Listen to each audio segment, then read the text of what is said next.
What is up, YouTube? My Cowboys family here, bringing you guys another game day reaction live stream as we watch our Dallas Cowboys face off against the Baltimore Ravens. Yeah, week 3 battle is on. Interconference. You know, another game we were watching earlier. The Eagles pulled out a lucky win against the Saints in the last second. The team we got blown out by last week. Yeah, the Eagles handle business. Can we handle business to stay, with them at 2-1? We shall see tonight here, my Cowboys family. But it was unfortunate because the Saints had that game won. They blew it, and hurts the Cowboys. You know what? The Cowboys' own fault sometimes. You got to win your own games. Yeah, we have to create our own destiny. Exactly. And that destiny starts in about 15 minutes. So take a second to hit like, subscribe, hit that notification bell. Follow us anywhere and everywhere at My Cowboys Family. Of course, hop in the Discord. The link for that is in the description box down below. And we have some people to shout out, to proclaim throughout the streets, and maybe some new champions to crown at the end of this game. Yeah, today's the last day, so you may see these names for the last time. Maybe they'll continue, repeat, who knows? So, but yes, thank you very much to the people representing on the board right now. Think like the sponsor of the week, the chillest of all pills, Chill Pill. Much love to you. She had taken over. First time she's taken over as officially in season. So big shout out to Chill Pill. Will she go back to back? She's gone back to back on the months as far as the After Dark session. We'll see if she goes back to back on the weeks. Today is the final. We'll see what happens. She's not on the board yet, but she could just come on one day and just take over like that if she wanted to. Jet Lee 44 is wearing that Cash App crown. Big shout outs to him. By the way, he dropped a $3.32 pre-stream holler in the Cash App. So now he's at 6, almost 7 in the Cash App, and he's the leader, trying to go back to back like our 90s Cowboys. We'll see if that happens today. And also, Marco Seppian fully loaded, 100 points on the Stream Boss. Hey, he was in the 30s, the 40s, and he pushed himself back up to 100. Big shout outs to Marco Seppian, who is also currently the leader and trying to get that Sponsor of the Week crown. And it comes with an extra advantage if you win that Sponsor of the Week crown. But first, let me also talk about the gifting leaders. One of the best ways to give the love here, gifting champion. It is Chill Pill again. Yeah, she's taken over last week, half the board. Big shout out to Chill Pill. But this week, we have a tie. Today's the finale, right? So Jet Li and Skeptical Fan, each with one gifted membership this week, and our 2 streams, our third for the week. Who will win? We'll see if one of them break the tie and keep, hold the victory to be the gifting champion and try to replace Chill Pill, who also could, she could also repeat too. She dropped 10 just saying hi last week. So we'll see what happens in this game by the end of this week, which is today's game. Hopefully we get some winners, and hopefully the biggest winner, the Dallas Cowboys. That's what we're hoping for. There's a lot of ways to support the channel, guys. A super chat. If you, dropping it through the YouTube side, there's a thanks button. And you're in the membership, like Tony Wimbish. Big shout outs to him and back in the Navy Blue crew. So he's on the board. But, that's different ways to get in this thing. If you're in the membership, you can gift memberships. Again, different ways on the YouTube side. Baby, what about on the non-YouTube side? I'll call it the After Dark side. That's the way we work on the After Dark side, with these other 4 different ways of helping the channel out. You have, of course, the Cash App money sign My Cowboys Family, the Venmo at My-Cowboys-Family, the regular PayPal link, and last but not least, the Streamlabs link that lets your comment show up on screen just like a super chat would. Yeah, so cannot say it enough. Thank you guys, however you guys help out the channel. And big shout outs to everybody on the boards, and we'll see who the new winners are, or the old repeats are, here at the end of this game. But let's get to this game and the people representing it on the membership. You got membership all over. You got Navy, Blue, Silver, Star, and Over Everything level memberships. You can check them out if you want. And, of course, drop those emojis if you have them. Yeah, drop them if you got them. Any level can do that. But the Star and Over Everything get nightly shout-outs. Also, they get put into a monthly jersey raffle, where if the Star level member gets 1 raffle entry, and the Over Everything level member gets 2 raffle entries. And you got weekly winners like Chill Pill, who gets a bonus entry. Anyone can win that one as a sponsor. We got Marco Seppian. He's not in the membership, but he can have an entry for our monthly jersey raffle for the month of September. In October, we'll be doing that. And then we also do the nightly shout-outs for those in the Star and Over Everything level. And today it is game day, baby. Shout them out for us. Thank you very much to Skeptical Fan, Jet Li 44, LC, John Luna, and Chill Pill. Over everything. You know how she does it. Thank you to everybody in the house. And we may be seeing Seabass soon, along with Chill Pill up on the channel, representing the Over Everything level crew there. Now, we also talking about this game here, guys, and the people in here watching. So who's in the house real quick? Quick shout-outs before we get it rolling. Shout out to Matt Persico. What's up, Mackenzie? 2 times. Philly. Hello and hi. Dave Brown in the house. Shout out to you. I'm glad he got there safely to his mountain home. There. Yes. And good luck watching the game, too. Yeah. We have Unknown Ninja. Thank you for joining us here. I would say I know who you are. So, LT, hello and hi. Yeah, again, you have reason to be proud of your team. LT, well. Even if I don't like it.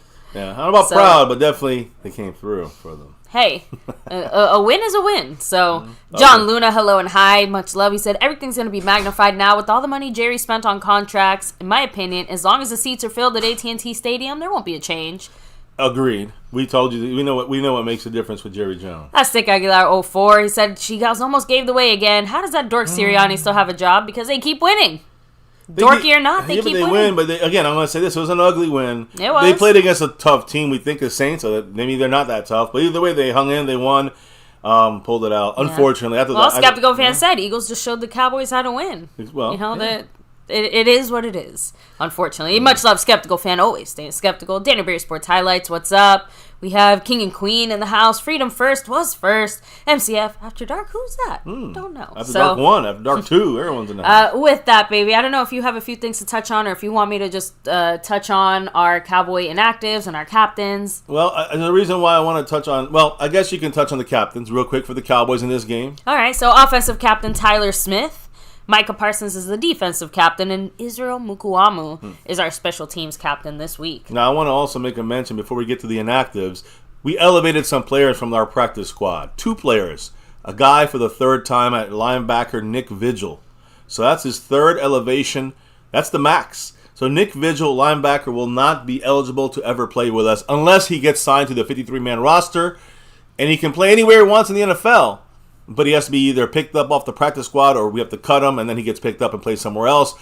I guess we can cut him and pick him back up, and that'll give us 3 more elevations as well. But though you can see Nick Vigil, we'll see if the Cowboys really like him or not after this game. Do we keep him on the roster or do we get a chance? Basically, he's done for the year if he stays with us, or do we let or he get plucked to another team, or do we let him go and pick him back up? A lot of options for him, but this is the end of the road. We won't see number 41 anymore unless any of those things happen. He gets signed to the 53 and beyond. The other elevated player we will see today as well is Carl Lawson, number 72. I think that was his number they gave him. Edge rusher. Everyone's waiting to see what he can do. He didn't look very good in the last preseason game, and he hasn't played since. He's in the practice squad. He's now part of the rotation. You can say, Marshawn Nealon, the rookie, he was a little bit banged up this week, even though he's good. I think he was questionable to go. We got, maybe a little lighter there. So we're adding a little help there. It's the 3rd elevation for Vigil. We did not elevate Dalvin Cook. Carl Lawson's playing for the first time representing that star in his helmet. So that's the way it's going to look there. But yeah, guys, no Dalvin Cook. And we told you this. If you listened to us on Friday's show, we told you that was the way it was going to go. I hope no one's upset because this was completely 100% fully expected. Now, there's also, some of the inactives for today. Yeah. That were announced right before the game. Baby, why don't you go through it for the Cowboys side? Yeah, no surprises on the Cowboys side. Cornerback Andrew Booth, linebacker Buddy Johnson, offensive lineman Matt Waletzko. We have Ryan Flournoy, John Stevens Jr., Tyrus Wheat, and Trey Lance, of course, inactive, but our emergency third. Right. Both quarterbacks have to get hurt or thrown out the game before he's eligible to play. Then on the Baltimore, all that's expected. Yeah. We just know no Dalvin Cook was elevated, which we knew. We told you that earlier this week. So now the Baltimore side, there's a couple issues with a cornerback and Nate Wiggins, or I think they're all good to go, right? Yes, they are. So who are the inactives? The inactives, Bo Braid, free safety, cornerback TJ Tampa, outside linebacker Adisa Isaac, center Nick Simak, guard Selah Omave Laulu, wide receiver Devontae Walker, and defensive edge Brent Urban. Hey, by the way, familiar name there, right? Cowboy defensive interior guy. He's an edge because they play a 3-4. So he's not a nose tackle. He's over the guard, let's say, but he's not playing this game. Yeah, and Stormy, hello and hi. Much love. Stormy in the house. We have Andy and Boogie in the house. Luis Ortiz, hello. Cowboys are running onto the field. The introductions, we've been there. We know how this goes. So we got another 10 minutes or so. Let me go through some information that I have here. about NFL, but it's not, and I don't care about today. We talked about the Eagles already. They won. They got lucky. They're 2-1. We're trying to keep pace with them now, 2-1. After they beat the team we got crushed on by last week. The Saints were in Dallas, and we got crushed. The Eagles were in New Orleans, and they snuck out a victory. So obviously the Eagles, the better team in my mind right now, showing us how it needs to be done. Now, a couple guys out there. Look at the Panthers and the situation there with quarterback Bryce Young. They're looking to trade him possibly now after he got benched. First overall pick last year. Several teams have expressed an interest in trading for Bryce Young. The fact that Dave Canales, which is the new head coach there this year, first time head coach for the Panthers, he said we're not going to trade the former last year number 1 overall pick of the draft. But even with that, there's still a lot of teams out there looking to make a trade for him. So we'll see what happens. Now they're saying no right now. We'll see what happens. But Trey Lance, trade Trey Lance and for Bryce Young. What do you guys say? No, my point is that Trey Lance is Bryce Young and Trey Lance may end up being the same person. If you know what I mean. So I'm just saying the Cowboys may be a team in the mix. I don't know. Either way, don't hold your breath. And don't expect the Cowboys to make any kind of moves for Bryce Young. Now, another guy we may make a move for, and you saw him play today. I think they lost to the Giants, if I'm not mistaken. But the Browns' Amari Cooper reportedly is emerging as a possible trade target ahead of the November 5th. Remember, they moved it forward. Instead of being at the end of October, now it's November 5th, trade deadline. The teams that are mentioned right now for Amari Cooper are the Chiefs, the Commanders, the Rams, and the Cowboys. To get Amari Cooper back? What? So those are the teams that are looking for receivers at the trade deadline. I'm going to say this, though. I know some of you guys may say, it might listen, this is the same old. Number one, we traded him away for a 5th-round pick. We probably got to trade a 4th-round pick to get him back. So that'd be dumb. And on top of that, our front office probably does not even want him back for the vaccination situation. Not because of vax or no vax. It's not about that. It's about that it hurt the team. And it hurt Jerry Jones' money. When you hit Jerry Jones' money, he don't ever want you back. They could be soured on him, guys. But we don't know how they feel about him at all. And also, Amari Cooper, I'm hearing really no chance of him getting dealt. The Browns, his whole salary, guaranteed for this year. All right. So if we get him on our team, we would never, ever be able to handle his contract, is my point. So no Amari Cooper coming to Dallas. All right, let's talk about what's happening in Dallas right now because I like this energy. I'm sorry. So Israel Mukuamu is our special teams captain. Ravens call tails and ends up being heads. So we win the toss. Mukuamu says, give us that fucking ball, baby. Well, we're going to start off with the ball first. We'll see if that's a good idea or not. Energy is nice. Let's not be a 3 and out and a punt. You know what I mean? That would be deflating. Situation. This is supposed to be our house, right? Yeah, well, it wasn't last week. The Dak Prescott has never lost 3 straight home games as a starting quarterback in his entire football career. In his career, not just with the Cowboys. Cowboys are 26-9 when Dak has 5 or more rushes. I think Jerry Jones made a comment, right? Yes. So about Dak. Yeah. So Jerry said this pregame is when he was talking about Lamar Jackson's mobility. He said we're going to turn Dak loose today. Again, let me repeat: 26-9 when Dak has 5 or more runs. Usually, we're winning. CeeDee Lamb, if he has a touchdown today at home against the Ravens, he'll be the 6th player in NFL history to score 9 consecutive regular season home game touchdowns. Chris Carter, Bob Hayes each have 10. Raymond Berry, Tommy McDonald, and Jerry Rice have 9. And since 2006, the Cowboys have had just 2 defensive tackles play 60 or more regular season games. 60 is about the minimum in 4 seasons. Jay Ratliff, Malik Collins, and in this game it will probably be Osa Odigizua, who has 52. So that's not saying much about our defensive tackles and how much we care about tending to that position. Anyways, we're on. It's on like Donkey Kong, and we're going to get the camera on too because we're live with you. First quarter is about to kick off here in a second. We get the ball first. Dynamic returns, you know how that goes. And hey, we are the literal creator of the dynamic returns. We got to represent our shirts, our jersey, because I got one of the returners. Hey, turpentine, baby, let's go. Hey, I got to go that way, baby. You breaking out a new jersey, brand new. Can't see it. Jake Ferguson time. There we go, guys. Right from the MCF store. I almost repped it week 1, but with Dak's contractual obligations, I think I was contractually obligated. They kicked it away from Turpin, kicked it to Wanye Thomas, the slower guy, and he gets to the 34-yard line or so. All right. The teams are avoiding this guy, number 9, to get that ball. They're fighting for a flag. There is a flag. And this was a late hit by the Baltimore Ravens. So we get from the 34 at 15. We're almost at midfield. Yeah, Wanye Thomas stood up and very aggressively started pointing down the field. Good start. for the Cowboys. One play, special teams. But they went to, again, they're finding teams. Our penalty. Teams are already finding ways to get around, like getting the ball to this guy here. And after all that, baby, all that holding, all that penalty talk, what happens? Tell them. It's holding on the Cowboys. So all that happiness. Okay. Great way to start. One play. Yeah, now, love it. Luckily, it's just one play. Because we just started like bullshit. Remember, one of the keys to the game is no penalties. That was last week. Every week, motherfucking penalties already. I know, but I had said it in the chat. I didn't realize that we had to relearn things that I thought we had already learned last year from last year's mistakes. These are the Cowboys. We have to learn everything over again. By the way, Jet Li's drop earlier puts him in a hair in front. I mean, coins in front of Skeptical Fan, who is currently in third place on the board. Big shout out to Jet Li 44. I just want to reiterate that. First down, dumps it down to Dowdle for 1 yard gain. So we throw the ball on first down. We could have ran more for more yardage on that pass play. Very, very, again, remember the first 15 plays in a football game, those are scripted. So it doesn't matter what the defense shows most of the time. It's going to be run according to the plan already. And that's not the Cowboys.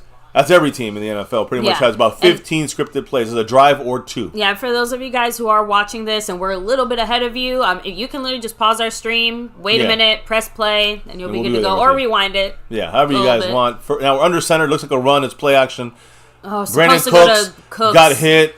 They didn't call it. I mean, it was supposed to go to Cooks. You already saw that's where Dak was looking. There's a flag, though. It should be a flag because Brandon Cooks was hit. I know. And the thing that I don't like, though, it should be a defensive interference or holding on the Raven. That's a first down automatically. If it's a hold, it's 5 yards. Of interference, it's where it happened, which is no yards. But still a first down. It's holding. So it's 5 yards and an automatic first down. But I want you guys to understand something, why I was a little upset about that. Brandon Cooks acted it out. Patrick Queen grabs him, for sure.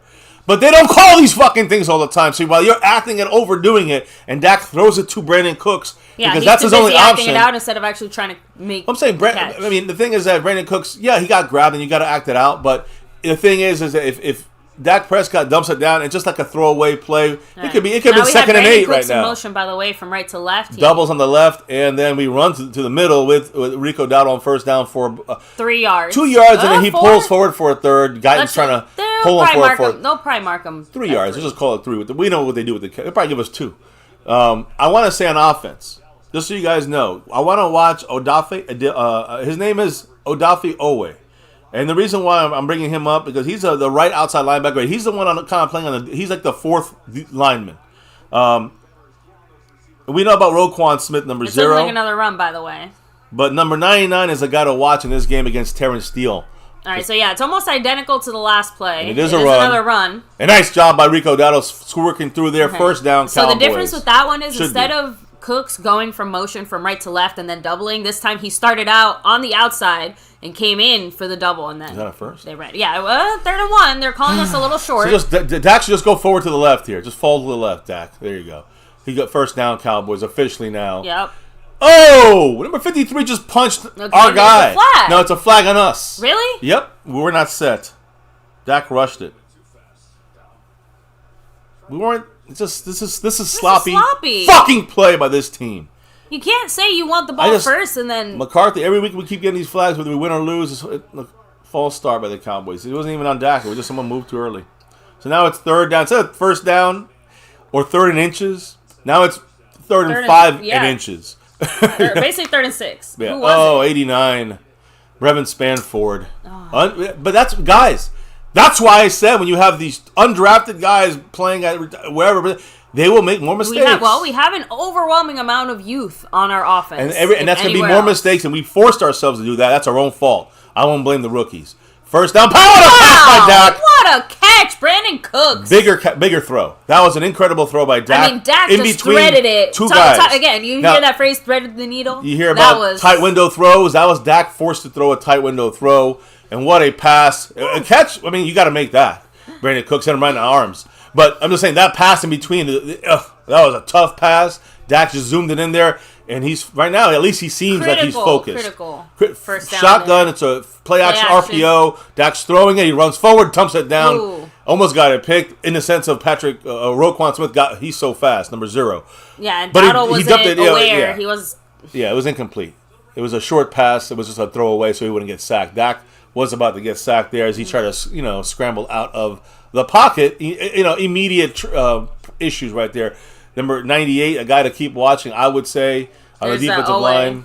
Owen, and number 99, you got to watch him against Terrence Steele specifically, I think. That's got to throw it. Throw it away.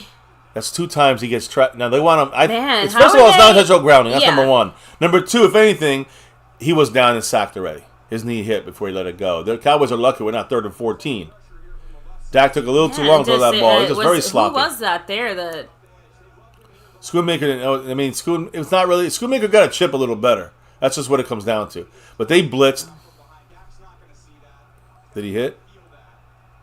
Can't tell. But 3rd and 10, guys. I think they're more talking about his usual injury situation there. Third down defense for them. They're 20th. So we should be able to get. Oh, God. Fuck Ferguson. Me. Piece of shit. Your boy. Damn. Ever since we got that jersey, he got hurt and getting some penalties. I'm just saying, don't look at me. Look at you. you got no more new jerseys allowed for you. Every time you get a jersey, you got Bailey and he fucking got hurt and we never had him again. We're gonna have to get T-shirts. Oh man, that gave away the play though. But Miles, you know what's gonna happen? I'm gonna tell everybody what's gonna happen. Don't get upset. It's gonna be a dump down to Lipke, number 40 or another guy. They're gonna dump it down, let him try to get some yards, and we're gonna punt. It started for almost being midfield, and now we're going to end up punting. Oh, look at Dak. He's going for the marker there, but it's irrelevant. Marlon Humphrey, who I said was a key in their defense, knocking the ball down. Easy money for them. That's not that. 3rd and 15, celebrate if you want. There was no separation.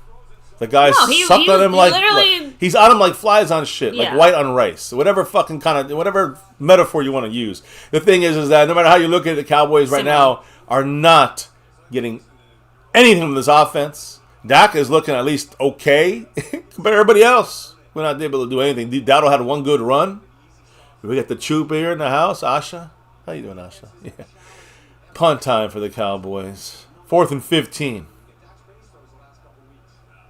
Brian Anger with the punt.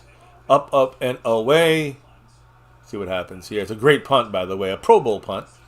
Come on, special teams. We got to get a stop. We'll get the stop right there. Hey, way to go, special teams. Wanya Thomas. And it's funny? Number 44, Trent Sieg, our long snapper. He's had Trent Sieg's had why do we keep seeing him? 4 or 5 tackles already on special teams this year. The guy is he's the guy snapping the ball. he's right down the field and he's involved in the play. Usually means that our outside guys are not making the play, which they're down there first. I'm gonna go ahead and hit up the chat, but that was again for a team that had brought so much energy into let's get the fucking ball. Yeah. I'm sorry, Mukuamu. That was and that is why I was saying I was a bit nervous about getting that ball first. It's a wasted possession. Sorry, this is the first comment I read. LT said, MCF, this isn't a joke intended, but is your dog a therapy dog? She looks concerned like she understands your tension. So, she's not an official therapy dog, but she is very smart it comes to, So she knows that I'm going to either get happy or yell. Yeah, so either way, she's prepared. She usually runs when we get a little too excited because she gets scared of our You see, her tail is wagging. It's just... So maybe she enjoys our misery. Maybe she's not a therapy dog. Maybe she's an Eagle just fan. A bitch dog. Maybe she's an Eagle fan. She's an Eagle fan. You're going to the pound. Yeah. That's it. We're getting rid of you. We're going to turn you into dog food. Or LT can have you. So let me go ahead and hit up the rest of the comments. Skeptical fan said this team has regressed. It feels like it has. But you know what? We all, because of that Browns game, we got blinded for a week. The reality is we've been thinking this way since the whole offseason. We were just worried that it was true, and like you said, the Browns game gave us a temporary. The whole offseason, we were ready for the Saints game last week. The whole offseason, we were ready for this kind of performance so far. But we didn't expect the Browns, us to beat the Browns. Louis Ortiz said no. The dog's wondering what the fuck McCarthy is doing too. Yeah, she's confused. Kenzie Bands, what's up? So yeah, thank you, Unknown Ninja there. Marcus Kersey said, come on, let's go defense. Eat. Said flags. That's undisciplined. Scorpio said Cowboys have been the number 1 most penalized team in the NFL a few times. Yeah, and if we're not number 1, we're over the course of a decade. I don't think we've ever been below the top 5 in the last 10 years or so. Maybe once. We're definitely a top 5 average penalty team, but again, Garrett was Garrett very disciplined. Is McCarthy disciplined? No and no. That's a coaching situation. Go ahead, baby. I'm sorry. Well, I can't said too many mistakes. Dak's too slow. He needs to get rid of the ball faster. I mean, this seems like I don't even say the line is collapsing. The thing is that those guys got in there within those first 3 seconds. Like, not even 3 seconds. I agree that Dak needs to get the ball out when you avoid a sack or something like this, but he can't find someone open if no one's open. You want to throw a pick? That was pass interference. I mean, minimal. Come on, guys. I mean, if they call it on us, yeah, but they usually let that stuff go. By the way, Lamar Jackson on the field, he is 20-1 against the NFC teams, and he's running the ball here on first down. We're getting blown right out. Already they got more yards than us. They got 12 yards on first down. You know, I want to bring this up. I'm going to say it now. They run their quarterback. They know how to do it. Lamar Jackson, guys, let me just say a couple of things about their offense versus our defense. I'll talk more about our offense versus their defense if we get the ball. Lamar Jackson in the read option. You just saw it right there. That's the Cowboy edges. Kendricks. He was there, but he wasn't able to get to the edge because he had no other help there, guys. We have to face weapons on this team like Mark Andrews, number 89, Isaiah Likely, the other tight end. I think he's 88. Zay Flowers, Rashad Bateman, and Derrick Henry. Right here, the running back. Okay, good tackle by DeMarcus Lawrence there on the stop there. But these are these weapons, right? And then you got in there Lamar Jackson in the mix, all right? He is the best athlete on the Ravens team. He touches the ball in every play as the quarterback. The Cowboy defense has to account for him on every single play. And you see him on first down, get 12 yards. He blows by defenders and sometimes gets into the end zone before you can finish breathing, taking a breath. The guy's fast. So the play that they use, and you'll see it again probably here, is basically the read option with Lamar Jackson, Derrick Henry. Here they're in a shotgun. Here's the read option. They didn't give it to Henry. Open. They gave it to Justin. Well, because we're watching Lamar Jackson, and no one's watching the little Justice Hill guy, which they just give a big contract to, and he's the backup running back. He got 20 yards. This is going along to exactly what I'm saying here right now. Yeah, he got 20 yards. I mean, we haven't been able to stop anything or anyone, and nothing's changed from last week. So this kind of play, whether it's Derrick Henry or literally when you said that, she just moved closer to you. Whether it's Henry or Justice Hill, it doesn't matter. The Cowboy edges have to stay true to them. Let's watch DeMarcus Lawrence and Micah. Yeah, let's see how the edges play. It's an outside note. DeMarcus Lawrence got taken. There's Likely there, I think. I mean, another 20 yards, right? 25 yards on the 10-yard line. So again, this game is going to be a blowout. They're going to blow us out. I didn't think I was going to miss Dan Quinn this much this early. It's not even that. God, nobody is even being disciplined. I'm literally talking about the thing we need to do, and you're seeing everything going wrong in the first drive. Oh, that's Kolar. That's their third-string tight end. They're using third-stringers against us right now. So, look at. Do you see how we ate that? And not only him, but also Malik. What's his name? Malik Hooker. Yeah. Got taken on that. We were confused. Micah's confused First and goal here. on the 10. They're confused. Look, Micah got, again, the edges, touchdown. And Lamar Jackson touchdown. Guys, this is the edges did nothing. I said that's the key to stopping this team. We did nothing. Everything I said, every time, watch every play. They just dog walk us. Guys, yeah, down the field. Did you guys watch the edge? I almost just want to say this because I wish I was the coach. Did you guys see the edge? Micah, you're sucking cock out there, Micah Parsons. You suck cock. He's confused. He goes inside, forgets about Lamar Jackson. I mean, we are right now on the spin cycle. We don't know where the fuck we're at. Don't even give that much credit because that implies they did something. We did nothing. We let him run down the field on us. Tucker, I might as well put the 7 up because, Justin Tucker's knocking this through. They knocked us to listen, guys, you guys wanted it. You guys got it as far as, I say some of you guys wouldn't want Dak and all that stuff. I mean, Dak is not the issue here. Our defense is disastrous. It's embarrassing. Where's Overshone watching him? Yeah. Where's Overshone watching Lamar Jackson? Yeah. So let me just say one last thing because this is. No, go ahead. I was talking about this. Literally, they scored faster than I can say. Basically, you didn't even get the chance to get the words out. And everything I'm saying has to do with this drive. We just fucking saw it. The read option play with Lamar Jackson and the running back, you just saw it multiple times. The touchdown, the 20-yard run before that, the 15-yard run before that, the 12-yard run on first down by Lamar Jackson. Whoever's the running back, doesn't matter. Guys, the Cowboys, he already has 167 yards in 2 games. Oh, now he's got 200 yards. Lamar Jackson so far this year. That is more than all of our running backs combined for the season. Lamar Jackson, the quarterback for the Ravens. And when and Micah Parsons ain't even fucking watching him. 5 plays, 71 yards. All on the ground. Micah Parsons absolutely blew it. twice there. So I was trying to make a point here, baby, that Micah Parsons, DeMarcus Lawrence, Marshawn Nealon, Carl Lawson, Golston, whoever the fuck is playing the edge, anybody's playing the edge, they got to be more disciplined. This whole team, the big word today is lack, or statement is lack of discipline. Again, the word is discipline. Discipline, because we got none. And the lack of it. Yeah, we have no discipline. They do. We have no discipline on the edges on defense. We have no discipline with the way we're making play calls. We have no discipline when it comes to penalties. Embarrassment. And hey, I'm not even going to get... this is probably the most upset I'll get all day. That's the way it's going to be for me. So... let me go Disgusting. ahead. Embarrassing. Get up the comments here. Fuck goddamn Ninja. I don't think there's enough of that to make this better. The Scorpio said, we only need one person to quarterback spy Lamar. The rest just need to stop the run. John Luna said, if the Cowboys allow another 27-35 point first half, Jerry's going to need to make changes. Only thing he's going to change is adjusting the ticket prices accordingly. Yeah. He'll raise them $3 instead. He'll raise them $30. Yeah, he's gonna raise. Yeah, he's gonna raise them to make up for all the people who aren't gonna go now. Yeah, but he's a raise. He'll just say, "Listen, I was gonna raise it to 50." The lunatic said our defensive players are looking around for the ball. Confused. Marcus Kersey just said, "Wow." Wiseman 27 said, "No one can set the edge." William Birdie said, how is it possible our defense is worse with Zimmer than it was with Quinn? Incredible. Eubanks said, RPO is a killer for defenses. Aztec Aguilar 4 said, I'm okay with Parsons going to another team. He can kick rocks. Listen. Eat said, Zim's a whole defensive scheme. John Connor said, this defense is sorry. But you know what's funny? LT said, Dallas is beastly with the lead, but they have to stop the run. And we can't. And we won't. And that's why we suck. Yeah. And the thing I'm going to say is this on that play, Micah was confused. And he should have been, he was the guy that should have been in that play there. He got fooled, but... Look, and there's Wanye Thomas again. They're kicking away from my guy.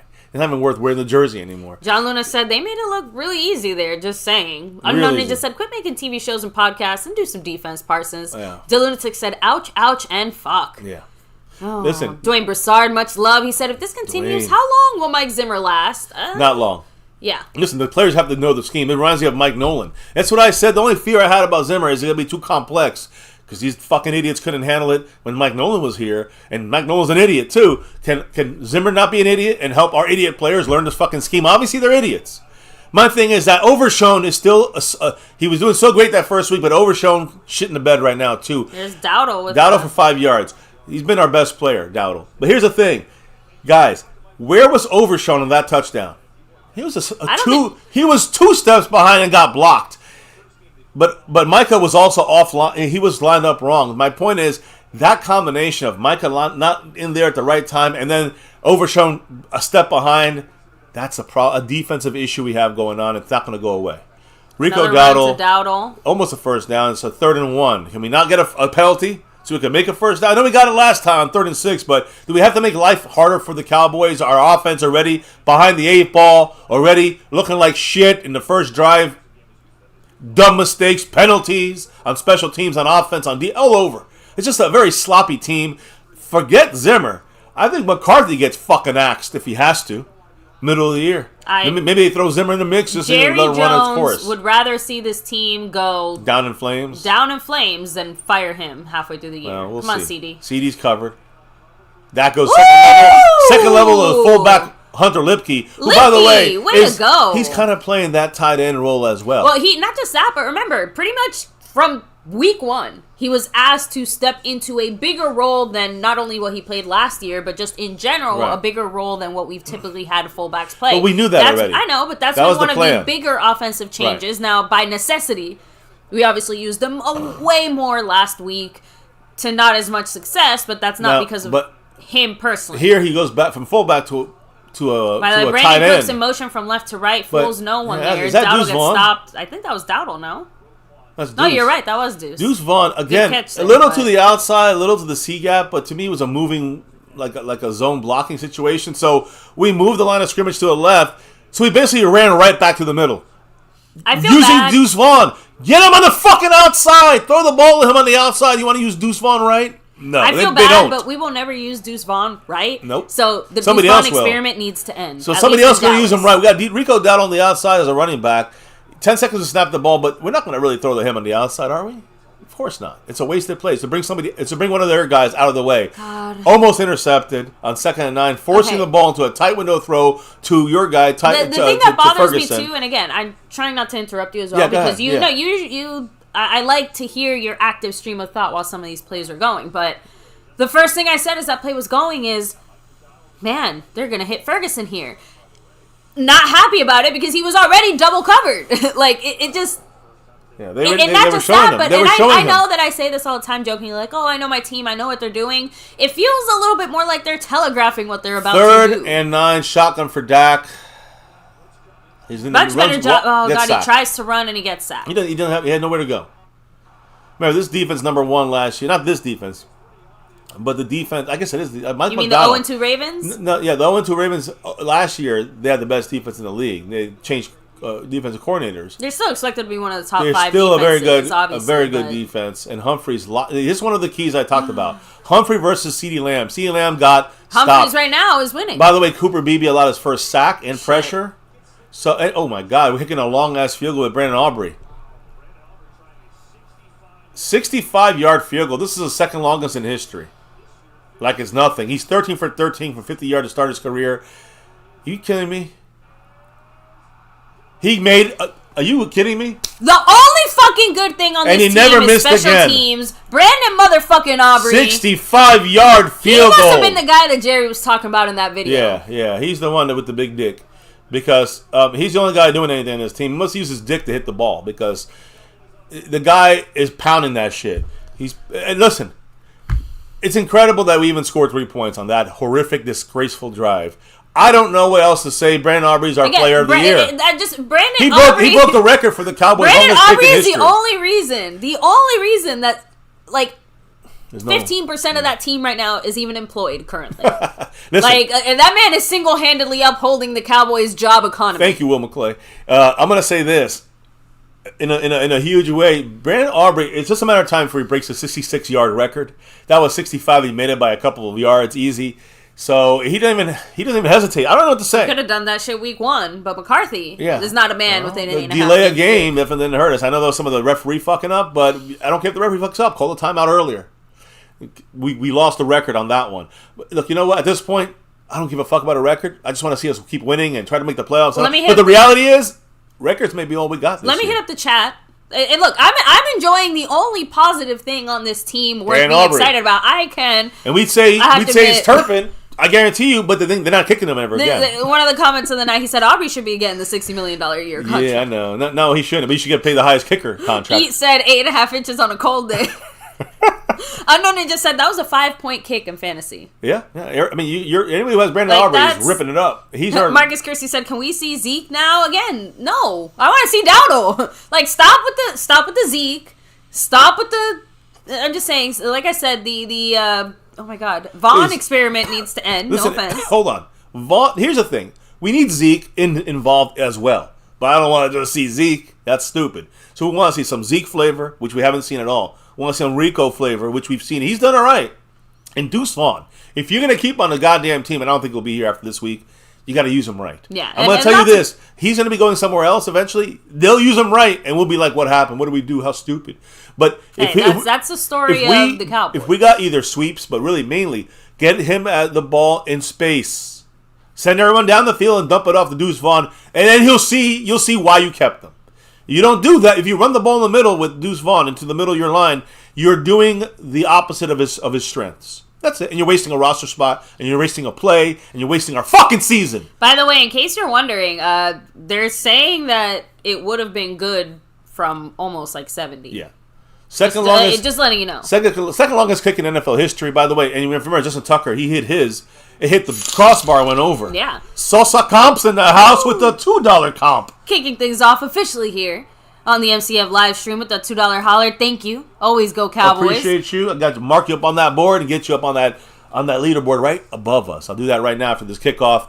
Kicking the ball to the corner. Perfect kick from Aubrey. Kicking the ball, knuckleballing it, hitting it to the 1 yard line. Mastery. I mean, by Aubrey, whether it's kicking field goals or kicking off. Future kickers are going to be studying him. Yeah. And his I can't believe. Remember when we got him on our team? Tucker. After missing the extra point, he got blocked in that week 1 game against the Giants last year. He had to get the poison out. He got that poison out. Jesus Christ. Hey, other than that, let me go ahead and hit up some comments. But yeah, and credit where credit's due as well. Like I said, one of the only positive things is we know what we have with Aubrey. And we are. And we know we have this team. It's the most confident part of our team. Yeah, I never say it, but it last year at the beginning, by week 3, I would have never said. Yeah, you don't put a guy out there to kick at 60 something. Yeah, especially the Cowboys saying he moved, they didn't move. I guess they didn't call him move. Derrick Henry runs right into when we called he was going to run it, and he gets 4 easy yards. I will say. And I'm sorry, but like Derrick Henry, he is just a big guy. Right. Like he is towering. That's why people want to get him. Well, maybe he's 6'5". I know. He's like an offensive lineman that can run the ball. I know, but we obviously it's one thing to know about it. Like it's not good in shape. 6'5" guy. But I know. Whew. They got They got good linemen too. So no, Ninja said nobody wants Deuce to succeed more than me, but he's not better than Dalvin Cook in any way, shape, or form. No, right. Trust me. Absolutely. He is the type of guy that you want to see go far in the NFL. But he's one of those guys you have to know how to use. Here's the again, who didn't set the edge there? You know what his name is? Micah Parsons. Yeah. No, he got lucky there that he didn't get the first. The second level got him, thank goodness. But Micah Parsons just is not doing a good job setting the edge. Yeah, Reality Cowboy, by the way, says stop with the old guy shit as far as people wanting Zeke back or things like that. Rico is doing fine.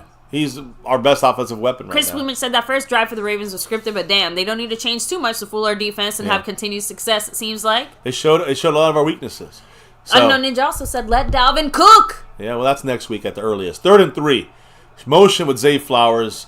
Speedster on the outside. It's a run and oh, God. We can't stop him. We just can't stop the running game. We stopped the run, the one running back, Justice Hill. But Lamar Jackson just runs the ball. We have where's Overshown? He's the key. One of my keys in this game is Overshown. And he's not not being shown. Overshown is over there. Yeah, he's over somewhere else right now. Here, let me keep. I didn't get the chance. I'm sorry, baby. Yeah, it's all right. There are some good Micah comments missed here. the tackle there. Royce Strassner, what's up? Let me see. I want to go back. Let me see. Delunatic said, we wasted 3 years of Pollard. We're going to waste Deuce also. Emeraldo Cruz said 40 is my favorite number. Let me see. D-Lunatic also said, look at the defensive tackles on that drive. They never even moved off the line of scrimmage. Yeah. There's Mike that's finally gets some pressure. Rolling out. I mean, he still gets a yard. That's the best you're going to do with him. You're not going to get sacked. At least we saw him. At least we know he's somewhere out there. Micah is screaming he's getting held. Which he probably did. At this point, I mean, I'm so tired. Say that on your podcast, Micah. Yeah, tell the podcast. He was held. No one's calling it. The fucking back judge the head judge is watching this, and he don't call it. But I'm not going to even... Number 62, the head judge. The white hat. Don't worry, we know Micah wasn't holding the other 14 plays before this, or wasn't being held the 14 plays before that. I'm going to tell you something else here. If they get a 2nd and 9, I want to make a comment here. You got the RPO look or the option look here. Come on, but it's stop not. them here. Cowboys are blitzing, throws it quick, and our rookie Kalen Carson misses the tackle. He's gone 50 yards. Safety finally makes a tackle at the 1 yard line. Overshow makes a tackle at the 1 yard line. Guys on the 1 yard line. Baby, this is comical for the Cowboys. We're gonna get. I'm laughing so much. Anally fucked this entire year. So hold the cheeks open, guys. That's what's happening. Now you're gonna see the tight end. If they don't run it in, which they probably will, you're gonna see the tight end score. Our safeties versus their tight ends was one of my keys. Does it matter? Does it even matter anymore? Baltimore likes to run 12 personnel. Here's a run right up the middle. Derrick Henry, and he's short. But for how long is this going to happen for? We got to stop a team. I mean, the Kalen Carson's a rookie, so whatever. But that's again. Let me explain this so everybody understands. Go ahead. Yeah, we can sit here and say we suck and the defense sucks, and we do. But why? Is it because Overshown sucks? Is it because Micah sucks? Is it because Kalen Carson blew that play? Is that because he sucks? These young guys, specifically Kalen Carson, I mean, he's forced out there because we never went and got they're not Stephon the guys. Gilmore. They're not the guys who signed personnel. Right. They're not the guys who Touchdown, put Derrick schemes Henry. together. They're the guys who execute them. That's my point. But when you put guys out there that are rookies, that are young, that are undrafted, Derrick Henry touchdown. When we put out guys on that field that are inexperienced, that are young, that are unproven, whatever the reason. Maybe they suck. Maybe we never gave them a chance. Maybe they're rookies or undrafted. You remember one of those key things that we mentioned a lot right before the season started, how we had so many young guys starting on offense and defense. If we didn't make up, if these guys didn't step up, it was going to be an ugly season. And not only that, but my point is, when you put rookies in situations, when you put unproven guys or undrafted guys in situations like this over and over again consistently, you are in my mind, you don't realize that we are literally just allowing teams to, and then you're throwing a new scheme like a defensive scheme. I know. When you put in rookies, they're going to make mistakes. You hear? They're going to make mistakes. And you know what? Those mistakes, I can't get mad at the rookies for it. I can't get mad at the inexperienced guys for the mistakes. I don't even get mad at the coach that much about the mistake on that play by Kalen Carson. I'm more angry with Jerry Jones and Stephen Jones because they decided to not shore up the situation behind DaRon Bland.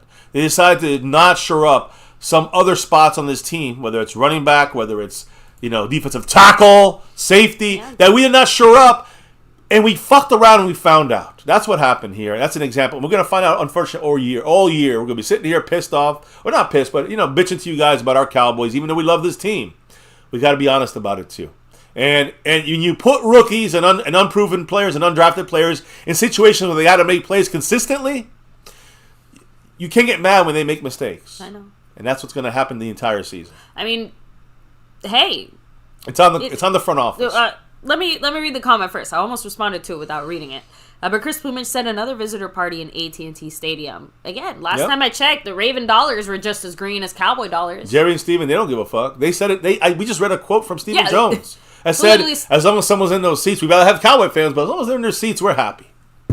They want to see our product. It's a product for them. It's not a team. Matt XL, what's up? Much love. What's up? Eat said allowing 8 touchdown drives straight is crazy. Scorpio said Ravens almost beat the defending Super Bowl champs. If we can't beat the Ravens, we're not going to be winning the playoffs. We're not going to get in the playoffs. We're not getting in the playoffs. Said Jerry overpays a few players and keeps young, unexperienced, and expect championships. Lewis Ortiz said they did, but they're not paying them. They're on the bench. Mm-hmm.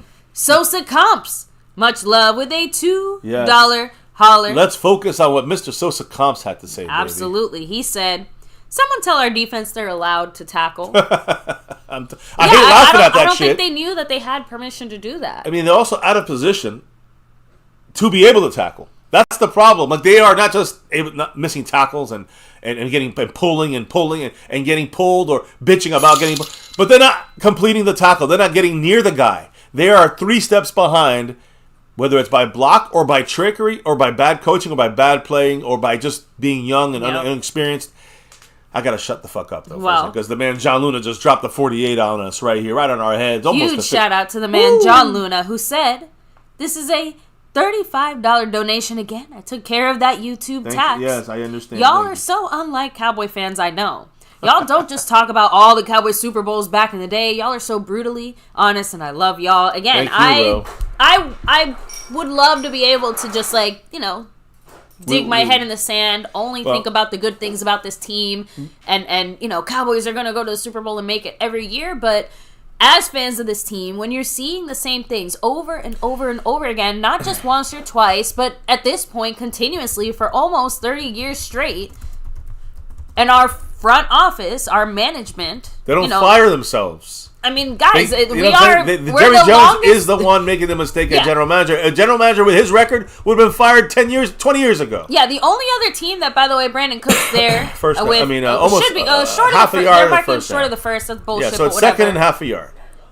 But if I remember right, and again, this is where you guys here in the chat can help me out. But football history, right? The Bengals was the only other team that had their front office almost as long as we did. They had their same front office for like 18 years or something. And guess what happened? No offense. The second that they moved on from that, they have seen better days. Exactly.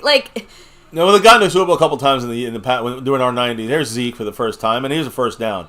But I just want to say something about this. That success from then kept them holding on to, we're going to get back there again. Listen, Jerry Jones is the reason why. He wants to win it his way, and he knows all 3 of those. You weren't really there for the 90s. I wasn't. You were a little tiny person. I was a little older. But my point is that I was there for the 90s. I know the Super Bowl years. I'm not going to sit here and talk about those. 5 is greater than 1 if you're an Eagle fan. We're going to always troll them like that. By the way, Dak going deep on this one. Trying to get a pass done to Tolbert.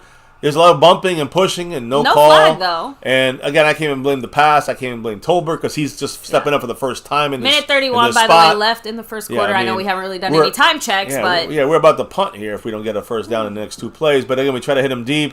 There's some pushing and shoving, but it's not enough for a flag. If you want the refs to help you, then we're bitch made. I'm sorry. Yeah. You got to earn it. You just can't. You know the refs are going to fuck with us, so you just got to overcome the refs. We did it in the 90s. You want to talk about the 90s.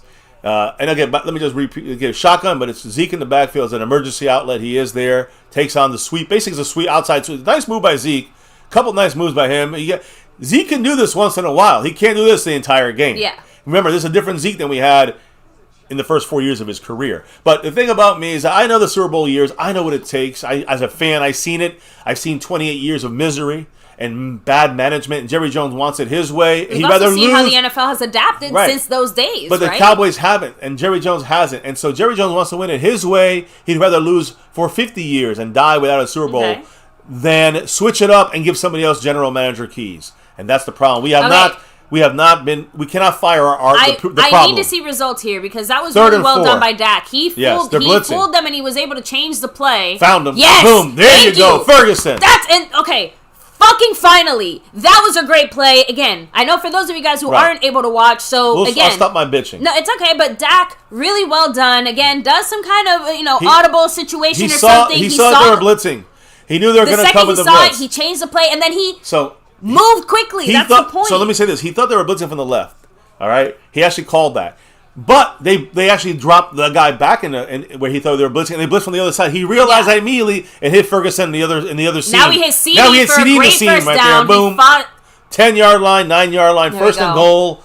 And it's going that was almost a 20-yard play, by the way. Second quarter well here. Done. About time. We're hitting and it's funny. We're not we're not celebrating. We're not happy. Yeah. CD's not doing his. We're fucking mad. Well, they better be. Finally! How many touchdowns do other teams have to score on your ass for you to get pissed off? Not a great pass by Dak. But a great job by CeeDee Lamb to hold on to that. He had to put it in a certain spot for Ferguson. That's great adjustment by Dak and Ferguson on that first play. Dak could have done better with CD. I agree. The point is, end of the first quarter. That could have been a touchdown probably if he had thrown a good pass, Dak. And then you get $60 million. People are going to say, you got to throw that. But either way, Dak, here's the thing people don't understand about Dak Prescott, and I wish that our offensive coaches and our McCarthy would understand this. But the more you keep Dak moving the ball, quick huddle, no huddle, control. Let him control the fucking flow. Don't let McCarthy and Schottenheimer control the flow of the game. You can throw the plays in there. You can practice and all that, but let Dak control the flow. And Dak is not a quarterback that will just take over like Romo did. And that's one thing Romo is better than Dak. Dak's better in a lot of different ways, but Romo was better in taking over. Fuck the coaches. I'm going to do what I want. I know. Dak is scared to take over. He's been that way since the Garrett years because of the way I think he got his job. The way he's just thrown in and babied. So whatever the reason is the way Dak is. That's his personality. That's the way he is. You have to let Dak say, Dak, take the fuck over. Yeah. And the coaches seem to just say, hey, we want to control this. And Dak looks worse when he's controlled by the coaches than when he's out there really kind of free-flowing, getting the plays and knowing what he's got to do, but let Dak work his magic. And they don't let him do that enough. When you put the game on the back of the offense or the back of Dak Prescott, I know $60 million, he should be carrying the team. Yeah. No, he's not Mahomes. Jerry Jones thinks he's Mahomes. Give me a second. Let me adjust the TV. I see it. Jerry Jones thinks he's Mahomes, but he's not Mahomes. Just because Jerry Jones thinks he's Patrick Mahomes, so if he's not Patrick Mahomes, let him play like Dak Prescott, which is, if he plays like Dak Prescott, he's one of the best quarterbacks in the league.